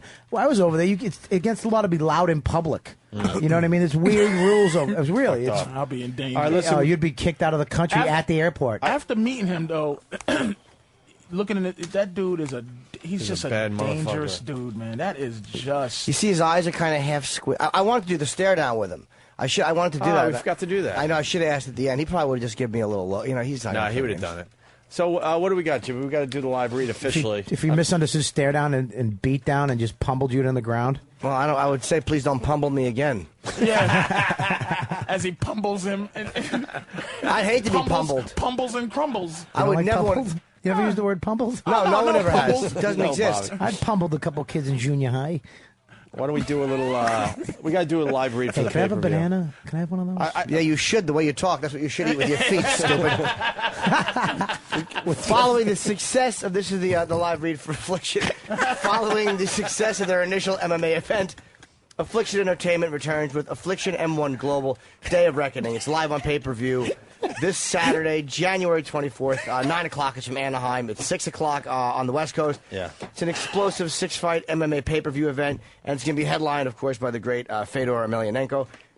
He's going to defend his World Alliance of Mixed Martial Arts Heavyweights belt against world top-ranked heavyweight Andre the Pitbull Arlovsky. I'm rooting for Andre. What? Me too, to make it through Yeah. the first round, so you don't spend this much money and watch 10 seconds of fight. Every fight on there is really fucking good. I don't though. think Andre is. Arlovsky is going to go down in one round or anything like that. man. Fedor's thing is, though, he just knocks you down, and then he's an amazing submission guy. I mean, he's an amazing submission guy. He doesn't make it pretty. He doesn't make it pretty. I just can't even imagine.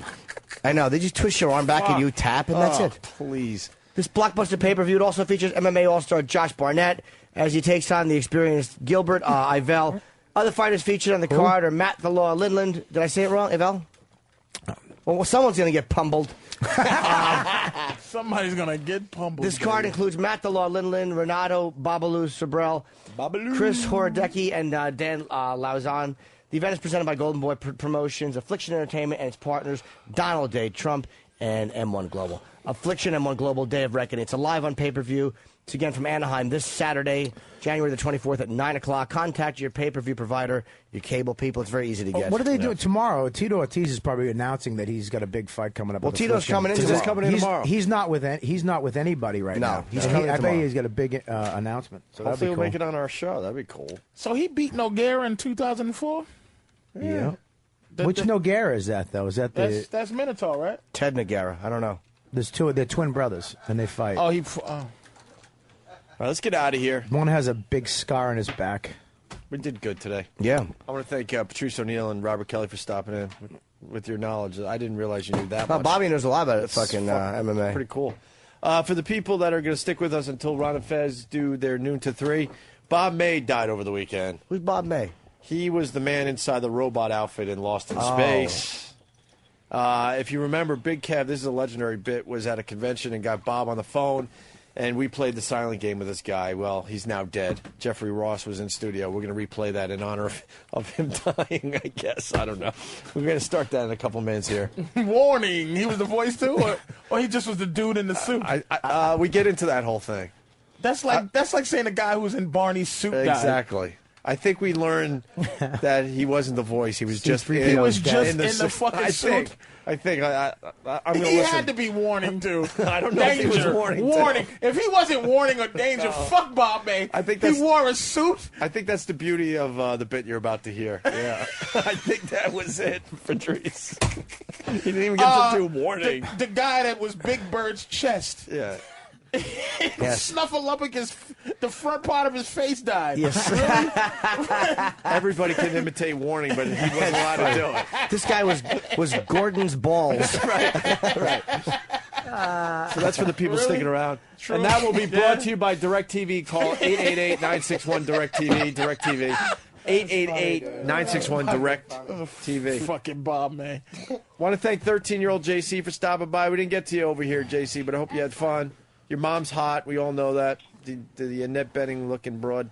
That's JC's mom. Yeah, she is. She's a lawyer, cute. too, so whatever. All right. What else is there? Jimmy's going to be in doing the comedy festival in Miami, which is a really fun festival. Where you working? Jackie Gleason Theater, the big one? I don't know. No, it's Lincoln Theater, probably. It's Wednesday. Oh, it's a big one, too. It's a few hundred seats. I'm not going to sell it out. Like I said, it's not that big, Hey, Robert, but it's going to be a fun time. It's awful. I think you're coming back to do the whole show when Jimmy's gone. I think so, one of these days. I think We're trying to figure that out. And Patrice, what do you got going on? Just tired. Well, eat some meat. Yeah, get some meat in your I need some protein. Exactly. You fucking had dirt tea for fucking breakfast. Patrice, you know I support you, but how you were talking about that Brazilian meat house, I'm like, there's no way this is going to last. I'm trying to be healthy. I think I'm going to make it through. Good. Exactly. Call me when you crack. We'll go over there and have some fucking steaks. Let me be there for that. You're just gonna stick a fork in some hardened animal fat. Just eat it. Some garlic, garlic steak. Oh God! How good is that? What's the steak that there's like three of them on one and they go small? Picanha. God, is that What's the that? best? Picanha steak is the best steak. What's the name of this shitty restaurant? You've been there, Plataforma. With Manny many years ago. 49, the best restaurant in New York City. Yeah, $50 a head. Number one rated cleanliness. Yeah, you drop a napkin, there's five guys in fucking there. New York City, dude. Plataforma, 49th Street. Yeah. It's fantastic. They have the dessert tray that goes around that Patrice would stick his finger in every dessert and go, "What's this?" Everybody cracks up when he does it. I did it with my wife trying to fucking imitate him. I got in trouble. They kicked you out, right? They pulled the tray. Don't do that. No, don't. Yeah, you just do the He sticks his pudding, finger you in just all go, of them. This one here, what is it? And He you just swirls swirl up your the hand pudding. around. You know why? Because he's fun. Yeah, You're I'm a charmless ox. I really am. My wife said, "Don't try to be Patrice." I was like, "Fuck you fucking That hurt. twat." That's right. It was true though. Bob has no charm at all. I have nothing. Bob's got fucking dead black doll eyes and he says mean shit. Fucking creep. You have Fedor eyes and fucking puffin stuffed body. You make everybody sick. I'm not fucking fat anymore, stupid. Shut up, Grossberger. Take your shirt off. You know Shut up, what? I Burger. can't even roll with you. You can't tease a man for his past fatness. Sure you can. As if it's still and his exists. future fatness. He's lost at least 100 fucking pounds. Yes, right? he has. Bob 75. looks very good. I told Bob 75 fucking pounds. Around there. 75, I was 280. Jesus. Was my fattest. I've told if you go Bob to my many times that he MySpace, looks good. and you can see me last December, and I just looks like me inside of somebody else. Bob is after. In a fat suit. That's his new nickname. After Kelly. I don't got any of that flabby skin, thank God. Either. Well, he wasn't stretched out long enough. Was that it? I was Yeah, putting he on. wasn't I was stretched putting. Dude, I was putting on firming cream And like you a had 13-year-old. You had Every day. roundness and everything. You had roundness to you. Like you weren't obese. You just had gave up, and now you're back to fucking. You're not as beautiful as you used to be, but I you know, fucking I'm close. you look good, man. I'm in spitting distance. Bobby was beautiful. You seen young pictures of Bobby That's Kelly? when right? I met him. Yeah. You were like 160. No, I mean when he had all 65. that fucking hair and I met everything. him with his hair and everything. 185 Was your lowest? was my lowest weight. Yeah. Really? Yeah, I was good looking. Fucking and your My woman's working out with you too, right? Everybody, y'all Yeah, I both- told her to go work out. I go, look, I'm getting my But shit she's together, losing- so she's you better losing get your too? Yeah, shit she together. has to, Yeah, yeah. you. She don't- was with you and you were a manatee, so you got to give her. You got to give her a little bit of That's true, fucking Bob. room, Don't be dude. fucking pressing her like that. Yeah, you're come on, right. she looks good. But You're your right. woman, your woman keeps looking good anyway. Yeah, she's like one of those women though. Like certain women, they just don't get fat. I'm sure boobs get big and whatever. themselves She's together. got that fucking Hey. Everett, Massachusetts body. That like little. And I little hate bum. your body, Norton. By the way. Good. Yeah. I don't want you 'Cause liking my body. I just don't like someone who's out of shape, but they're not fat. Yeah. Wow, someone really liked that one. He knows the deal. Yeah, I he just look- don't want to look at you with your horrible Yeah. figure, You just but look- you're not fat. You But look like- I'm good from the waist down. I'm in very good shape. I have very solid muscular legs. No, you You don't. look like you you're know made what? of clay. If I put you in a sand timer, you could go right through. No, I wouldn't. If I was upside down, I would get stuck at the top. My legs are good. You're not going to sell me out of my legs. I'll got never the bam out bowling the pin gams. calves. I have solid fucking calves. You want and to check them out? You I wanna have feel great them? gams. Yeah. Show them your calf. Yeah, let's see Jimmy. the Why calf. would you Show work 'em the just your calf. legs out? I don't just work them out. It's a gift from God. Let me see these legs. It's good Lord. genes. Let's see My the legs calves. are very good. Let me see. Look at this calf of his. You think he's kidding? Now that's a calf, my friend. See? Look at that. All his muscles are in his one calf. You can see the blood pumping through his calf, though. That's It's why the rest of disgusting. his body. I swear to God, he looks like an unfinished clone. He really His calf does. is like a hard dick. It takes all Like the he- nutrients from the rest of his body. He's still in the Matrix. Just his calf is horny. He just all his blood. Just pumping away. Look, he's lightheaded. Get your shit together. Everybody is hating on my legs, but I got you good gotta gams. give Don't it be to 'em. jealous. they don't have to Norton, do. Got the good calves. Norton has some beautiful legs. I just saw. I got beautiful He's legs. got good calves. I You don't got know great about- legs. What's up with the upper top? He just said, "Fuck the torso." Yeah. I'll keep my underwear on. I'm Yeah. gonna have my underwear on. Let's see the upper legs. All right, let's go. What are you doing? I'm I showing you want my. to see his legs. I want to see the whole thing. I'm in my underwear. I have my underwear. I'm not being Yeah. creepy. Let's see the Let me legs. see these legs. Is that All right? Oof, let me fix that. I'm not pulling the. He's like adjusting his clock. No, I'm just making sure. I'm not gonna be creepy. Like your fucking vacuum salesman belt. Fucking What's wrong with my belt? stinks. Let me see these legs. All Norton. right, let's go. These legs. Oh, you just seen your mule.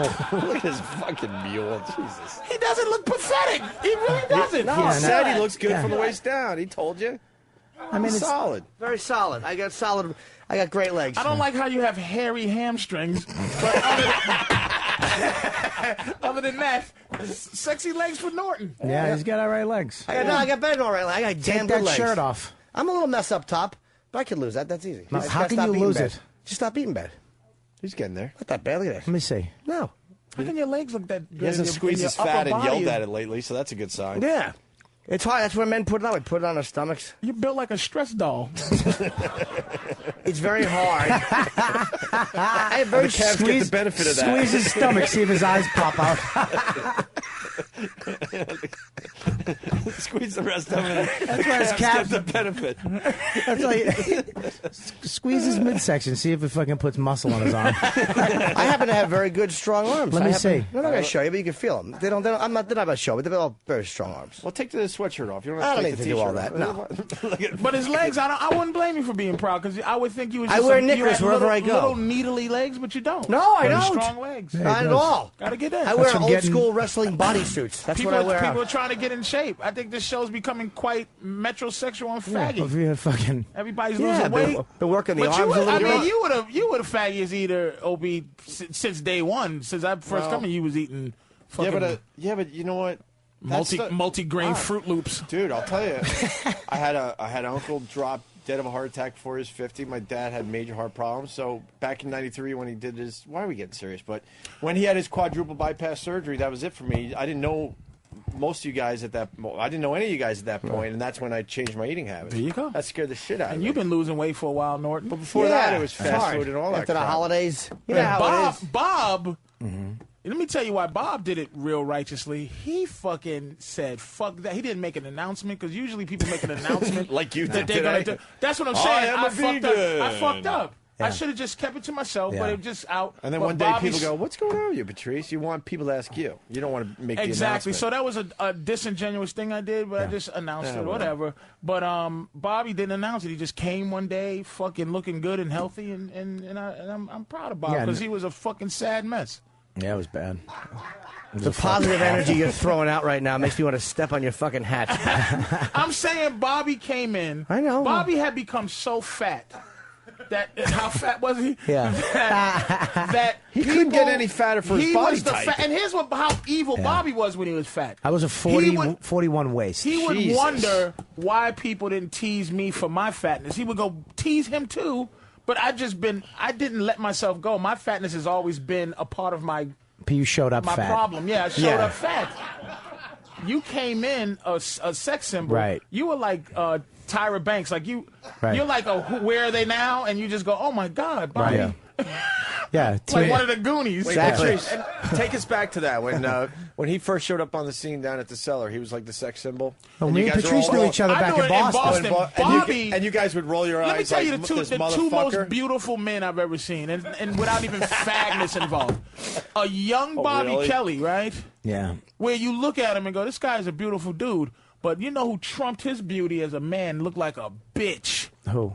Nick DiPaolo. Nick DiPaolo was a You could motherfucker. fuck Nick DiPaolo when he was younger, Yeah. and you wouldn't be gay. That's how beautiful Nick was. You could actually go see a movie, like a drive-in with him, and suck his cock and kiss his neck slowly. I'm telling you, he looked like what's the silent movie motherfucker? Charlie Chaplin. No, the real Valentino. Valentino with makeup, and he had pictures where like real faggy pictures, but that's why Nick's so mean. Because he was like a beautiful woman. That's how he got pussy. Like, pull your pussy out, you fucking cunt. And they'd be like, like, he used to have pictures where half his jacket was off his shoulder and near his elbow. You know those kind of pictures? Yeah. And he just would look at with you. With his tragedy and comedy tattoo Oh, there. that's horse shit. I'm really into what I do, comedy. I'm an artist. Bitch. Anybody that puts a fucking comedy, that's like if I put a carrot on my arm and let you know I'm serious about this veganism, you motherfucker. But he, gorgeous, but Bobo in his fucking young days, man, good looking dude, and then he just let go. And you gotta understand that was that only I let recent go years, man. When I fucking hurt my knee, man. But he was looking. Can I just say something really quick? He was looking bad. He wasn't looking sexy then either. Yeah, because you know what happened. Not at all. Here's the worst curse, worse than his fatness. His he stupid hairdo. He was going bald. Yeah, he was going bald. He had a full head of hair then. But I don't mind that. The knee really fucked me up. But can I just say one thing? There was that one rap song, I broke my knee, dude. I broke my knee, man. I broke my knee, dude. Love that. I listened to that the other day, dude. That is a fucking good song. Yeah, Who did that? And look, it took him 80 pounds later to be able to listen to that with any. Exactly. Yeah, now you can listen and laugh, right? That was a fucking great song. But dude, all those remixes were fucking great for the show. When I hurt my knee, the guy did the operation. I didn't have a knee for a year after that because he did the wrong operation. You know, he did a shoulder operation. Yes. He did a shoulder operation on my knee. He tried to fix a dorsal fin. Yeah. He did a shoulder operation. So then that 1 year, while I didn't have a knee, that's when I fucking gained, I think, around 50 pounds. Because I got up to 230 was my biggest weight. Bobby, I'm glad to see you like you because you was a fat fucking pig and it bothered me. I'm just happy you're back because you look back. I don't have heartburn anymore. I had heartburn every night. I had to she was 5'2", 860 pounds, you fucking walrus. Your bio said you were the young Dom DeLuise. Fucking pig. Let me tell you what I had to have on my phone when I had Fat Bob on my phone when you call Fat Bob. I took it off. No more Fat Bob. I'll tell you what I had on my phone. For me? Exactly. Fat nigga. Don't have a step on it. Wow. Jesus Christ. I didn't have that. And I don't like the way. I don't like the fact that Fedor does Sambo. I wanted to say something about that shit. Yeah. You motherfucker. You were as brave as everyone else in the studio. Kung Fu.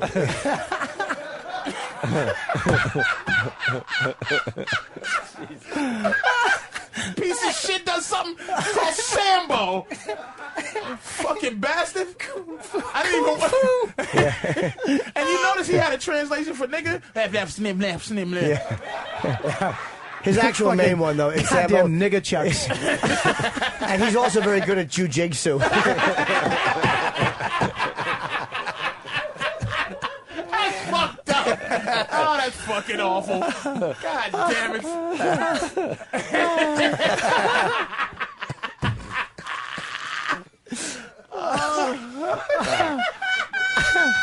It's not going to get better than that. Let's roll out of here. We got the Bobby thing, has-been corner thing right around the corner for everybody. Bobby, you want followers, right, for Twitter? Well, you know what? I only did that for that Comedy Showdown. I'm literally 19 on that. Right. Out of how many, though? I'm 20. Who's I'm 20th? 19. Fucking Voss is beating me. Nice to see this show has a lot of You know influence. yeah, exactly. You know who's winning? Kyle Cease. Has 90,000 votes. Who's Kyle Cease? Exactly. Who's after him? second? He's So exactly somebody we know. So why does this bother you then? Well, If no one knows Louis the on guy? it, Billy's on it. Yeah, but it's we're like- all on. But I'm it's 19. Fixed. It's fixed if a guy is winning that no one knows. All you have to do is vote Stand Up Kelly to 66333. No, I just Bobby. want to beat Voss. That's Bobby, all. do you I know wanna- that I just these wanna guys- do you understand what would happen to Voss if the last day, which is coming up this week, if he saw me catching up? He's You got gotta get a 10,000 voting more. machine. He's That's got all more fixed. votes. Huh? Get a voting machine. One of those voting No, machines. Voss. Someone did that. Voss One of got your own fucked. fans. He got He was fucked number for one for 3 days. I'm and sitting was there. believing it too. Which Dude, he was so awesome. happy. As soon as he got booted out, I got the phone call. What the fuck happened? What this is Because crazy. somebody put a voting machine. Oh yeah. Yeah. Voss. Somebody had this go. Voss could not be getting these votes. Let's investigate. That's what I. And I want this Kyle Cease looked into. I don't know who he is, but nobody How fucking a knows him. 90,000 vote person that no one's he really, went from like number 8 yesterday to number 1 today. Someone fucked I him. never heard of him. I mean, I can't say I don't know. Maybe I did and just don't know his last name. You don't. No? No, you don't. Let me Who's say it number again. 20, Bob? You're losing 19th to a guy. You know who's number one 2? Who? The puppet guy. Jeff Dunham? Jeff Dunham. But let me tell you something about Jeff He's Dunham. big. YouTube. He's big. He has YouTube the made him fourth, huge. The Yeah, he's fourth huge. highest. Like he has 70 million hits. On what? His With puppet his shit. fucking He's the biggest. Dude, they the eat terrorist it up. doll. Yeah, big it They're up. eating up his YouTube video. You know the number 1 YouTube video, by the way? You? Nope. Hold on. Baby Bird. Dance. Nope. The dance video. Yeah, Dance. yeah. the Dance dance video. Revolution, Yeah. whatever. Well, Avril Lavigne beat that, but Dance, Avril Lavigne or something like some. Avril Lavigne. Avril Avril. Oh, okay. And this guy, 101 million hits. A third of Yeah. the country watched this horse shit. Yeah. Well, a few people, a And it's couple times. the Christian comedy of this asshole doing disco duck. There's a and new version of that just came out. And people what? A new Dance Revolution, whatever video just popped. My favorite one like that was big was part 2 or something. the fat kid singing that yada hee yada. I'll watch that fucking I never all day saw long. it. What is that It's one? the funniest fucking video ever. Oh, I gotta He find that. sings a German. Well, I think it's a German disco song. This fat kid, him in front of his webcam, but he knows everything word for word. It's fuck. Oh, I could watch it all day. Oh, we'll have to check that Yada hee, yada hoo. Out? We better get out. Ha ha. Bye, everybody. See you tomorrow. Bye. I joined Twitter, so Opie Radio. I'm gonna Twitter you today. All right, what's your thing? My Twitter is suck my twit. What is it? It's RK / Kelly. Oh, No, it's God. R. Why It's make it so R. complicated? R / Kelly. R / Kelly. Comedy Central did it for me. All right, I Opie didn't make it. Radio on Twitter. And Bye, Opie. Patrice, you rule. Let's hear it for Patrice. He did a great job filling in for Ant today. Jimmy, thank you. Robert Kelly, thank you. That Robert Kelly remix as we end the show. Here it is, the one Bobby really likes. Down, you way down.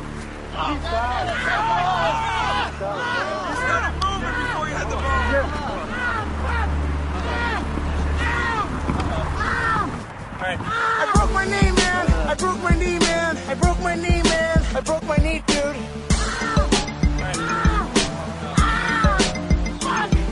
I broke my knee, man. I broke my knee, man. I broke my knee, man. I broke my knee, dude.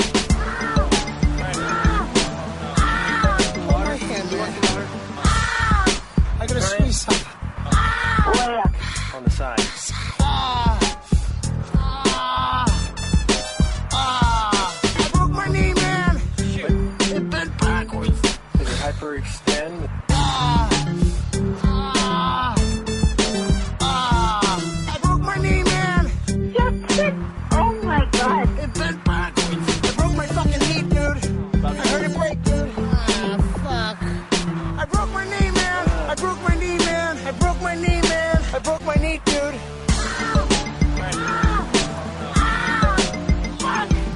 I broke my knee, man. I broke my knee, man. I broke my knee, man. I broke my knee, dude. Hold my hand, man. I gotta squeeze something. Anybody have some like Advil? Motherfucker. Yeah. You motherfucker. Oh my god, I don't believe it. It's fucked up. You mother.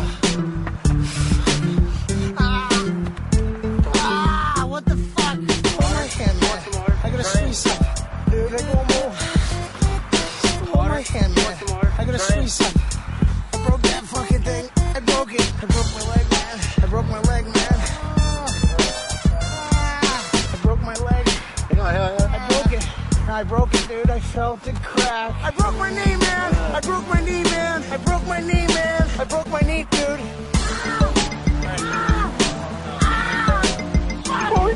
I broke my knee, man. I broke my knee, man. I broke my knee, man. I broke my knee, dude.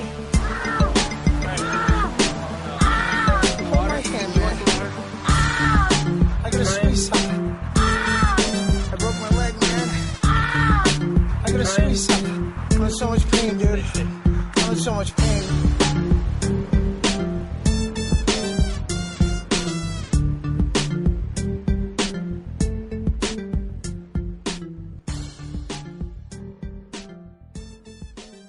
It's old school. Old school. It's old school.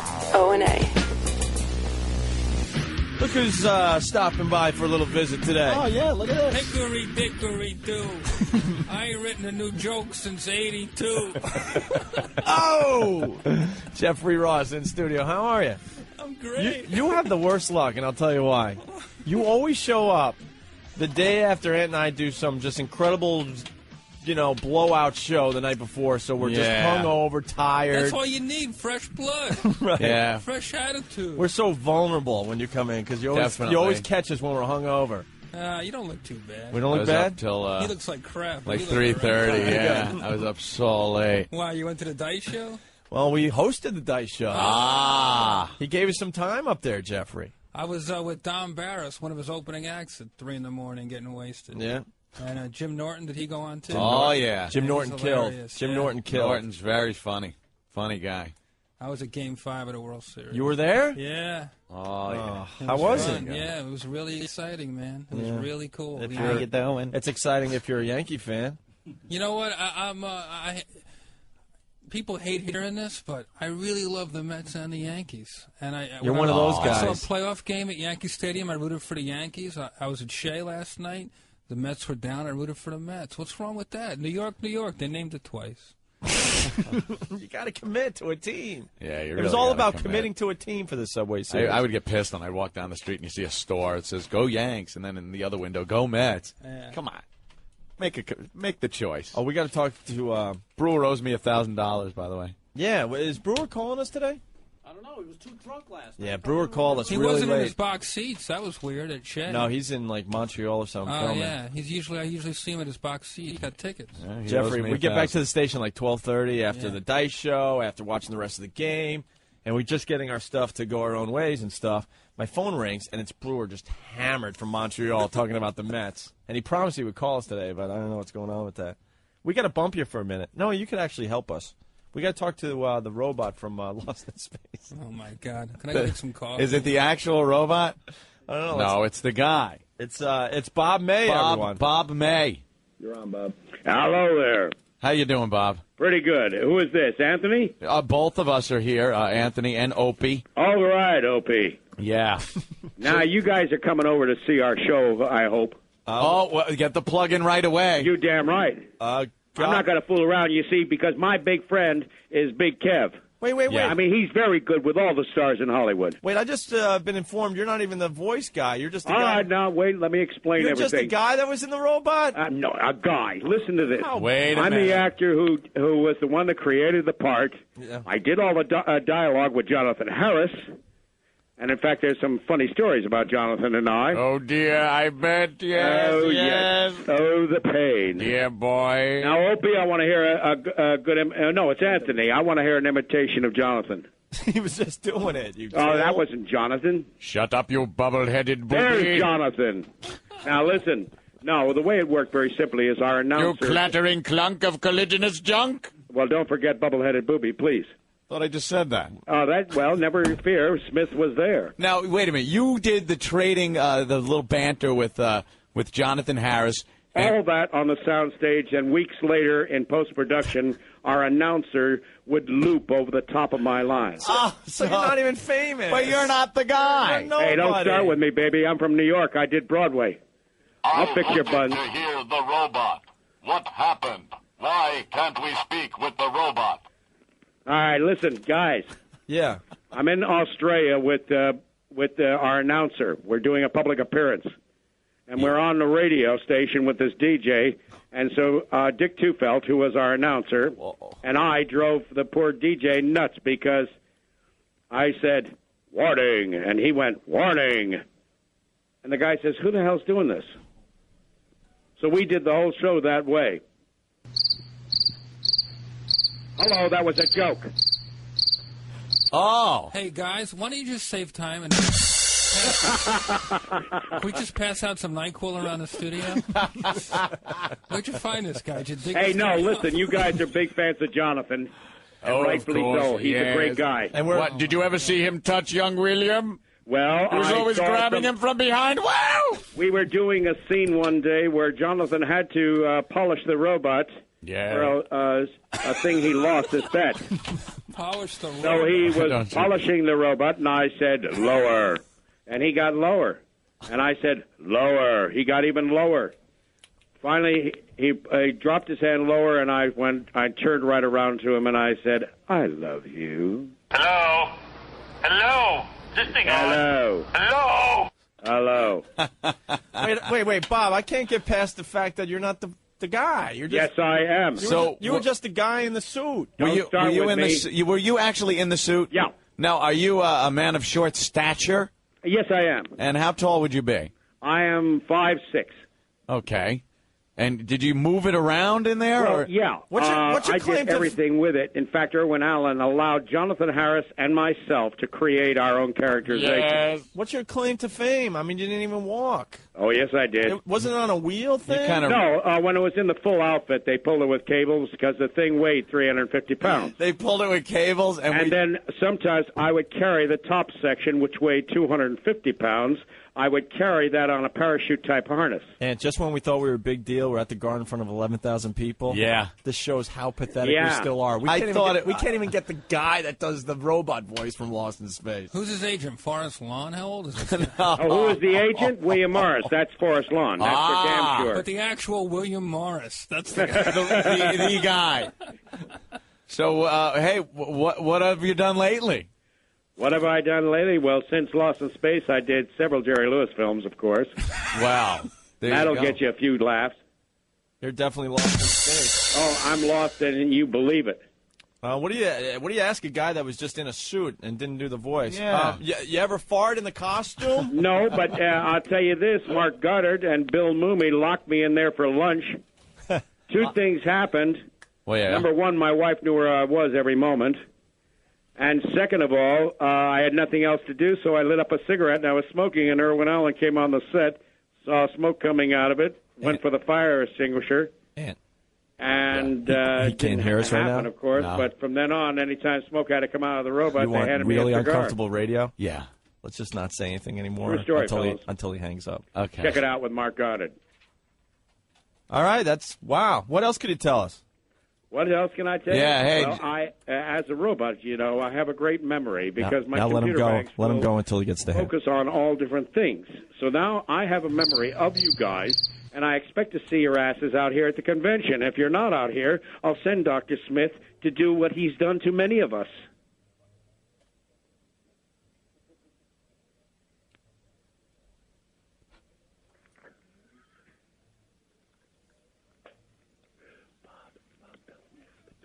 Now, since you have such a busy schedule and dialogue is at a rarity, I must go because I've got to get down to the fans.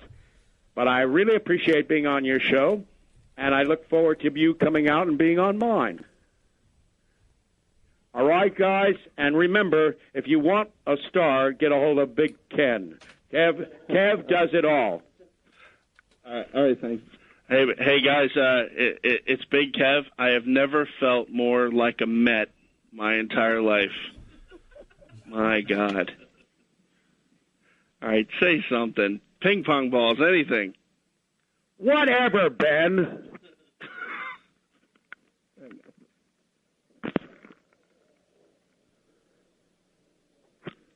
Hello?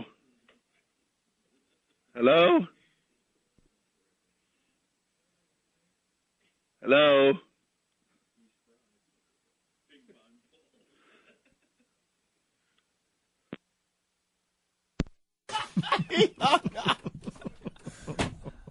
That is so uncomfortable. Oh, I am friggin' sweating. I'm cringing. That is awful. Now Big Kev's got to be like, no, the show, you know. Sometimes the zipper would get stuck. Other times, one time I put the right leg on backwards, and I had to start over again and put the left leg on.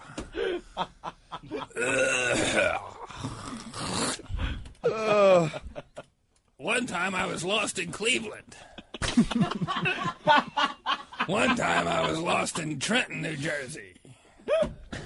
I've never been lost in space. Not really. However, all right. There's actually two costumes. One I would make for public appearances. Dude, we had to do that same interview with the guys that were in the Star Wars suits. It's like, what do you ask them? Yeah, when the movie came, the last movie came out, Star Wars 1, all the guys who are not in the most recent Star Wars movie were here. Like Boba Fett. The guy that was in R2-D2.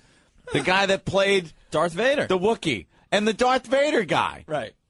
And we didn't know what to ask him because all they were the guys in the suits. And it turned out he was only the Darth Vader one and the third one. Like it wasn't even the first Darth Vader guy. It was like the third one. Interesting enough. The suits today are flame retardant. One time I was smoking a cigar. In between takes. It was episode number 72, where we get lost in space. And an ash fell on my leg. Now, these suits today, they're flame retardant. But I lost a toe that day. Irwin Allen came over to me and said, "Where's your toe?" The great Irwin Allen. The great Irwin Allen. Not to be confused with Marty Allen, Steve Allen, Herb Allen, Paul Allen. Burns and Allen. Burns and Allen. Allen or Allen. And then he has to go, well, I got to go. Wait, someone's pissed at us. Come on, that was funny. Kathy, what's up? You guys are so mean. Why? Oh, my God. This guy has the littlest claim to fame, and you totally killed him. We thought we were getting the voice, and do the voice. We thought we had the guy. Oh my God. Warning, Will Robinson. Get back to the poor little old guy. Now, he's all upset, and you guys are laughing, and then you try to make it up by saying, go see his show. You guys are so mean. Oh, my God. Shut up, Kathy. I will put one of my hooked hands in your ass. Anyway, it was pretty funny, though, listening to Dead Space. But at the same time, you guys are mean. Love you. See you. All right, bye. He was lost in space. He was. A lot of people saying that. Hey, Dan, what's going on? Dan. Get Big Kev back on the phone, by the way. Dan. Yeah, I want to see what the aftermath of that debacle was. Hello, Dan. You gone? All right. Well, Bob May, the guy that was in the robot suit. Big Kev is going to have to kill a few more children and bury them in his basement to make up for the aggravation of that call. Yeah, I'll call you Opie and you Anthony, and now I'm going to kill you both. All right. Pete, what's up? Hey, the actual robot would be funnier than that guy. Well, possibly, yeah. I resent that. Anyway, I think it's easy putting on that costume every day for 60 straight years. How many times can you tell people how much it weighed and how many pieces it was in? And when I see these actors like Jim Carrey in his Grinch costume, it's reminding me of the day that Irwin Allen and I were lost on the Jersey Turnpike going to this Fakakta convention. I go. If one more guy calls me Mr. Spock. And I go, but you didn't even walk in the costume. Well, we had a pulley system. No, he was in it. Cables would drag him around. And he's just standing inside this thing. So it's not even like body mannerisms. What about the arms? They used to wave around when he would go, warning, warning, warning. And then he would talk like, hey, warning, warning. Hey, Smith, wax me. And then they'd have the guy overlay, Hey, Dr. Smith, please shine my armor. but he'd be,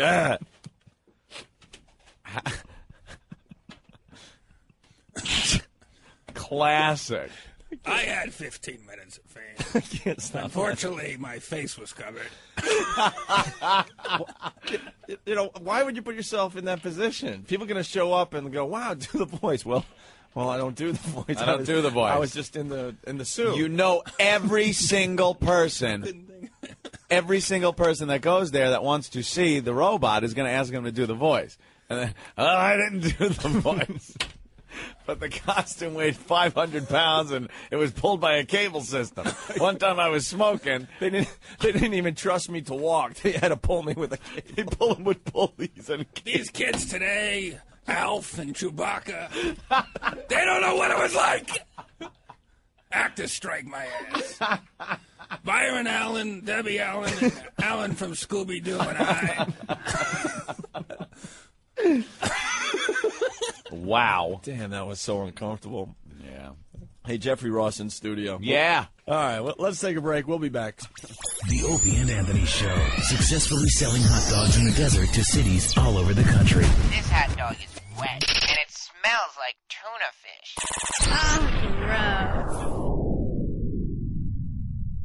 We got people that are trying to save gas and getting the most out of their gas. Uh-huh. Listen to this that Danny found. We have reported on the ways people are trying to beat the cost of gasoline, from tinkering with their cars to buying smaller ones. Tonight, a group of people who call themselves hypermilers. They are... Jimmy, are you a hypermiler?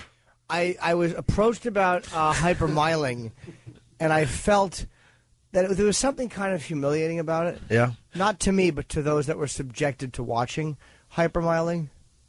Yeah. I'll elaborate more in a minute. All right. Oh, okay. Hypermilers. They are driven, if you'll excuse the expression. I won't. I won't excuse it. They're driven. They are driven. Because, it's a gas story. Oh, that's Shut nice. up. You make $10 million a year, and you're doing that. They are driven, if you'll excuse the expression, to see how many miles they can get out of a gallon of gas. Our Bill Weir has his eye on the gas gauge. Bill Weir. We'll ride with the hypermilers to see how they do it. Take a spin with John Flory, and you'll notice a certain... And you're going to want to punch him in the head. John Flory. I can only imagine what John Flory's doing. I'm John Flory. That's right. And I'm hypermiling.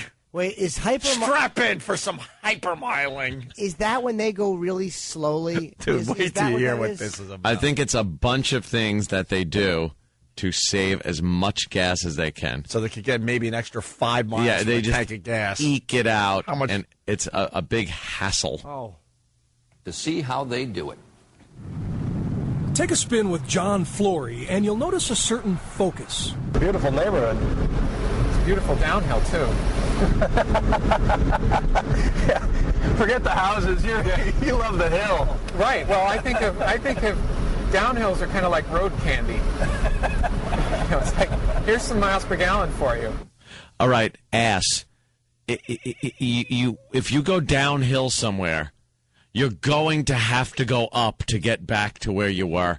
There's no way around it. If you went downhill, you will have to go back uphill. So if you're saving gas by going downhill, you're not going to be saving in the end. Can you go downhill and then find another way home that's also downhill? Yes. Okay. It's called perpetual motion. I'm a hypermiler.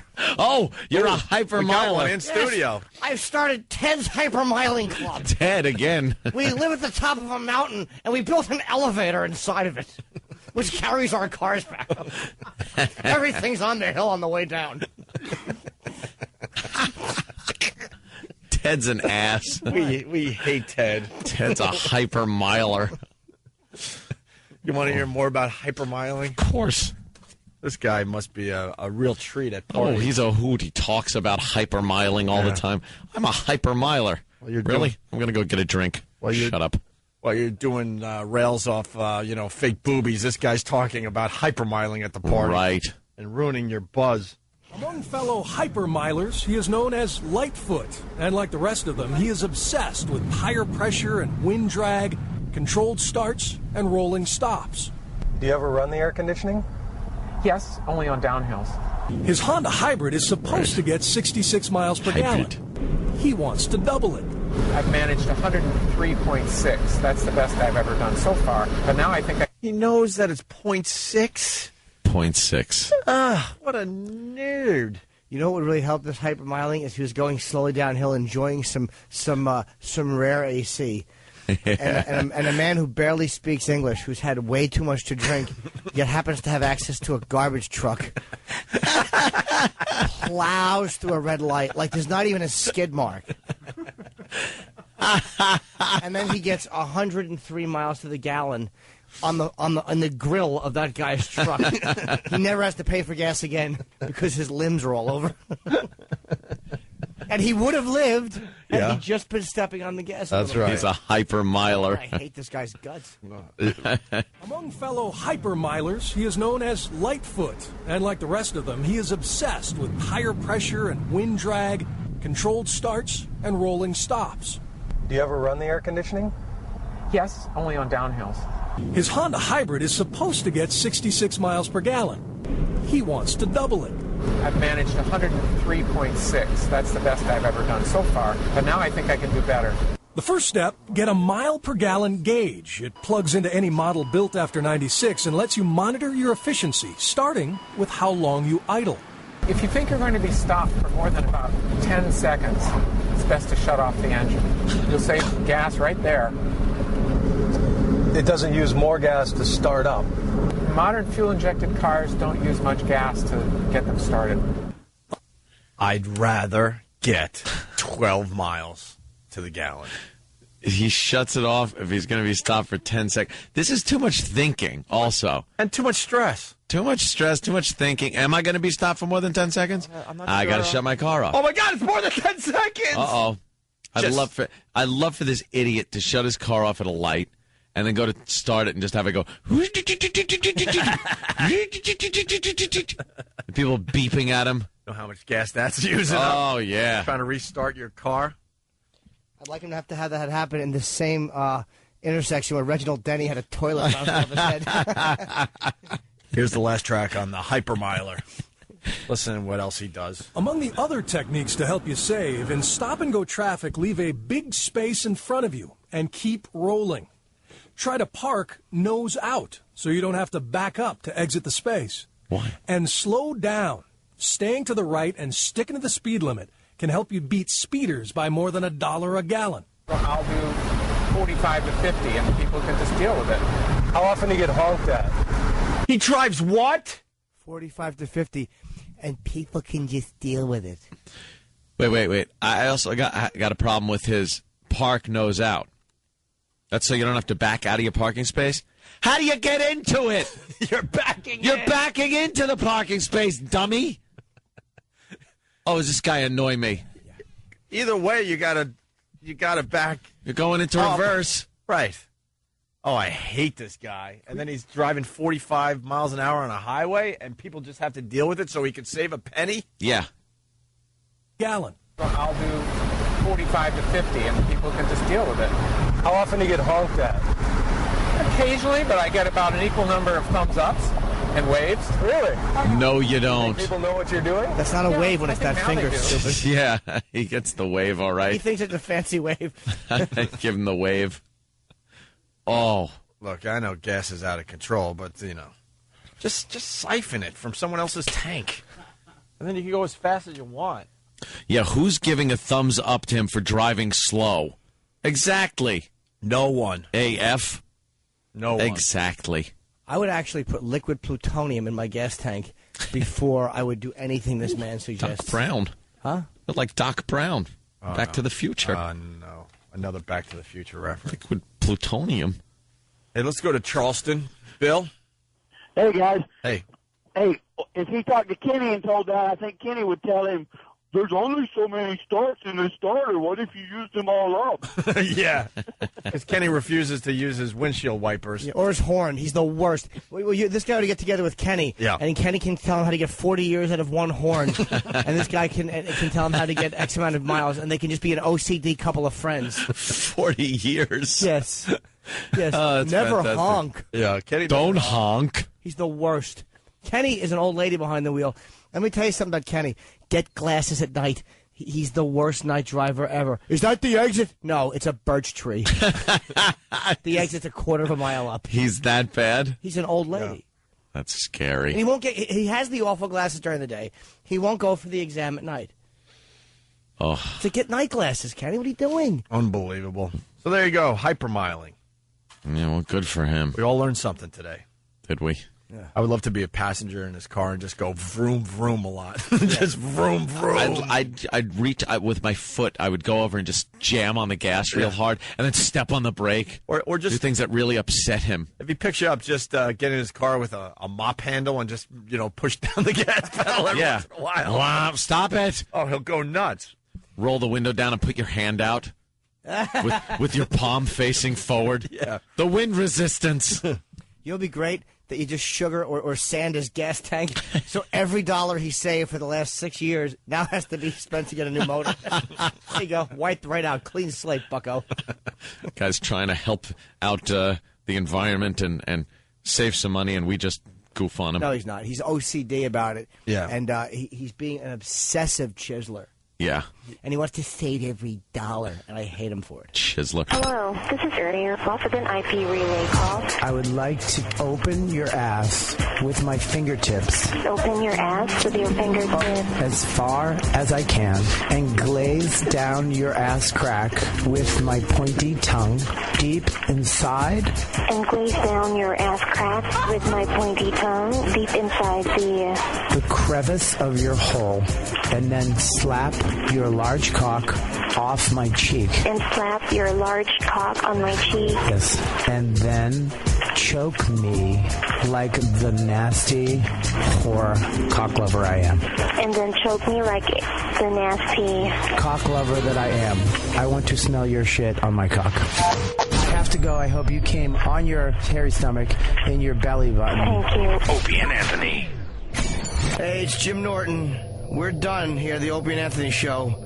Ron and Fez are up next on the Virus XM202, Sirius 107. No! 97, 197.